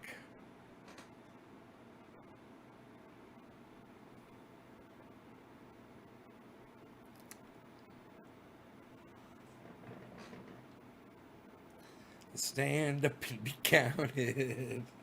for what you are about to receive. We are the dealers. We'll give you everything you need. Hail, hail for the good times. And then what's he say? And the guitar fight and those about to rock. We salute. Good. I actually went 4 hours without playing my guitar one time. Isn't that great? See, that was great. You had an orgasm?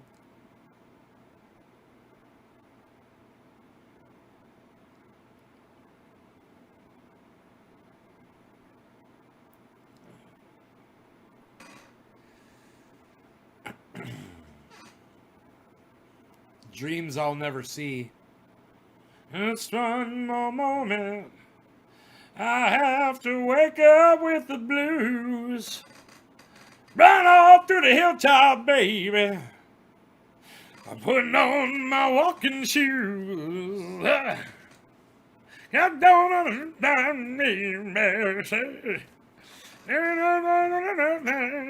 It's a great song.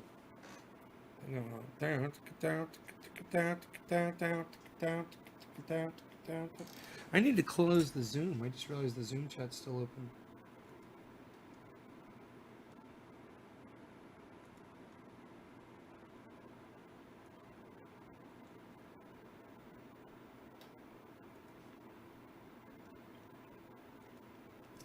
Dude, it's so fucked up that Zoom does that shit. It's like re-log in and redo this shit, and I'm like, re-suck my dick, motherfucker. How about that? Start sucking it. Because it's right here and it's waiting for you to suck it. Fuck off. I'm have to break up with the blues.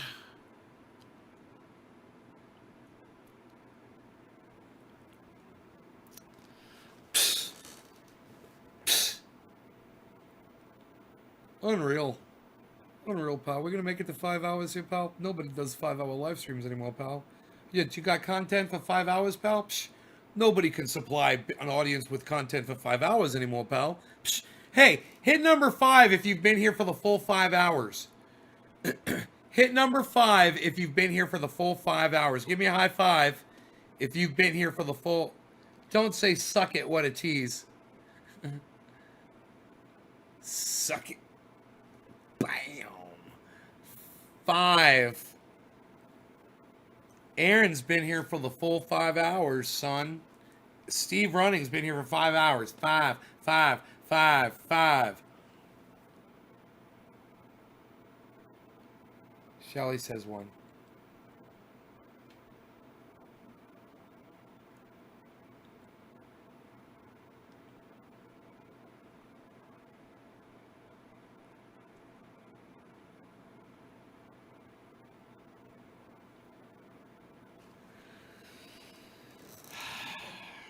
Shelly's all like, don't say suck it, what a tease. And I'm all like, I caught myself. I could see myself. I'm like,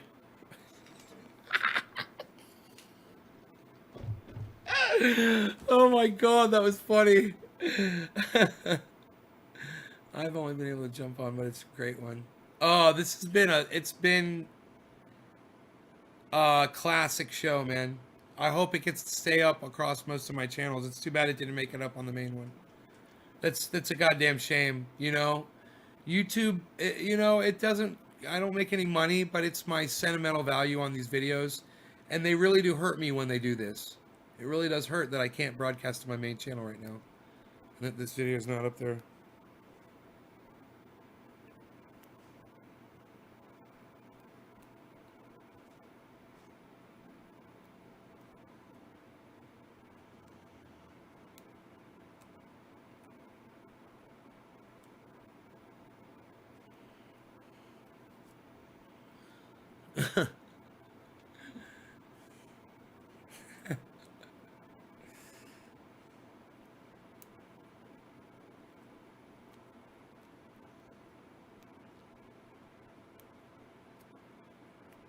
Hippie Chick, Steve running. Okay, so Aaron, Steven, Hippie Chick.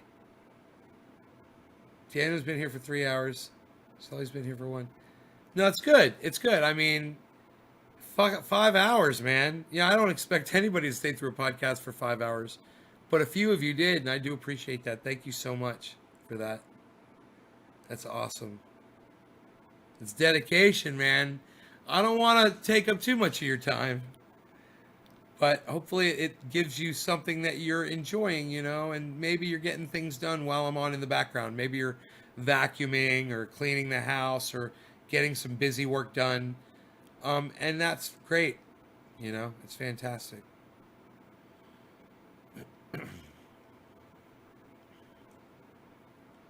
So you guys have any more questions for me before the end of this 5-hour broadcast? Anybody new that came in? Hey, we just hit 1,000 messages. It was Steve Running that said we done stuff. Steve Running hits the congratulations. You received 1,000 messages today with Restream Chat. And I got to tell you, I almost said something about that earlier. I was going to say, you know, it's been a long time since we've hit 1,000 messages on Restream Chat.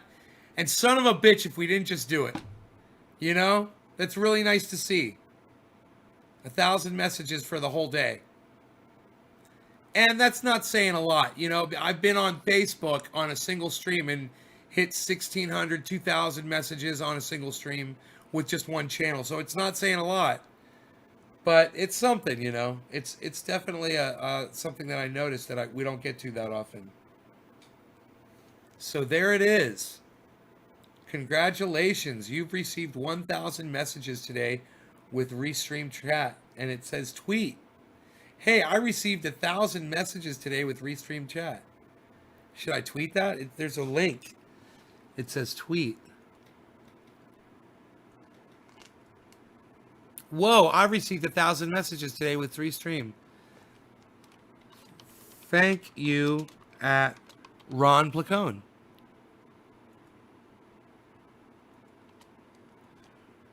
Who turned me on to Restream.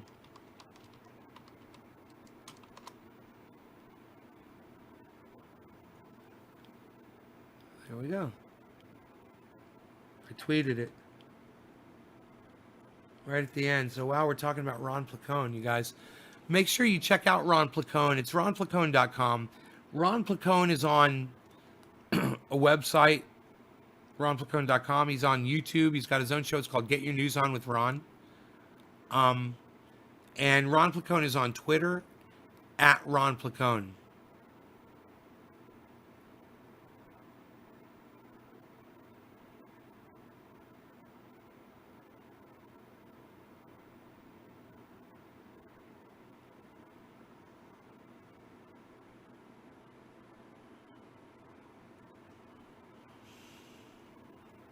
He's a friend of the show. A friend of the show, I say. He supports the pain oil. He says it helps him with his pain. You know, you're cracking me up. This is truly the best, and I have really had dreams about you. You were trying to get all the cannabis in a bunch of veggies, and then off the living off the grid with Rogan in the back. We hear our just. I am truly just joking, but you get to me, my friend. It's all about causing controversy. Okay, Shelly. All right.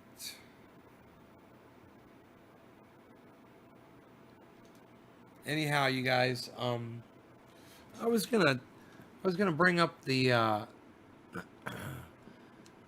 dashboard and just make sure that we hit the 5-hour mark. It should give me the time. It should be close. We're at 5 hours and 1 or 2 minutes. So here, let me just head on over to the dashboard. My dog's snoring over here. I gotta take him out before I take him to bed. I'm sure he's gotta go outside. I've been sitting here for 5 freaking hours. It sucks. I gotta wake him up.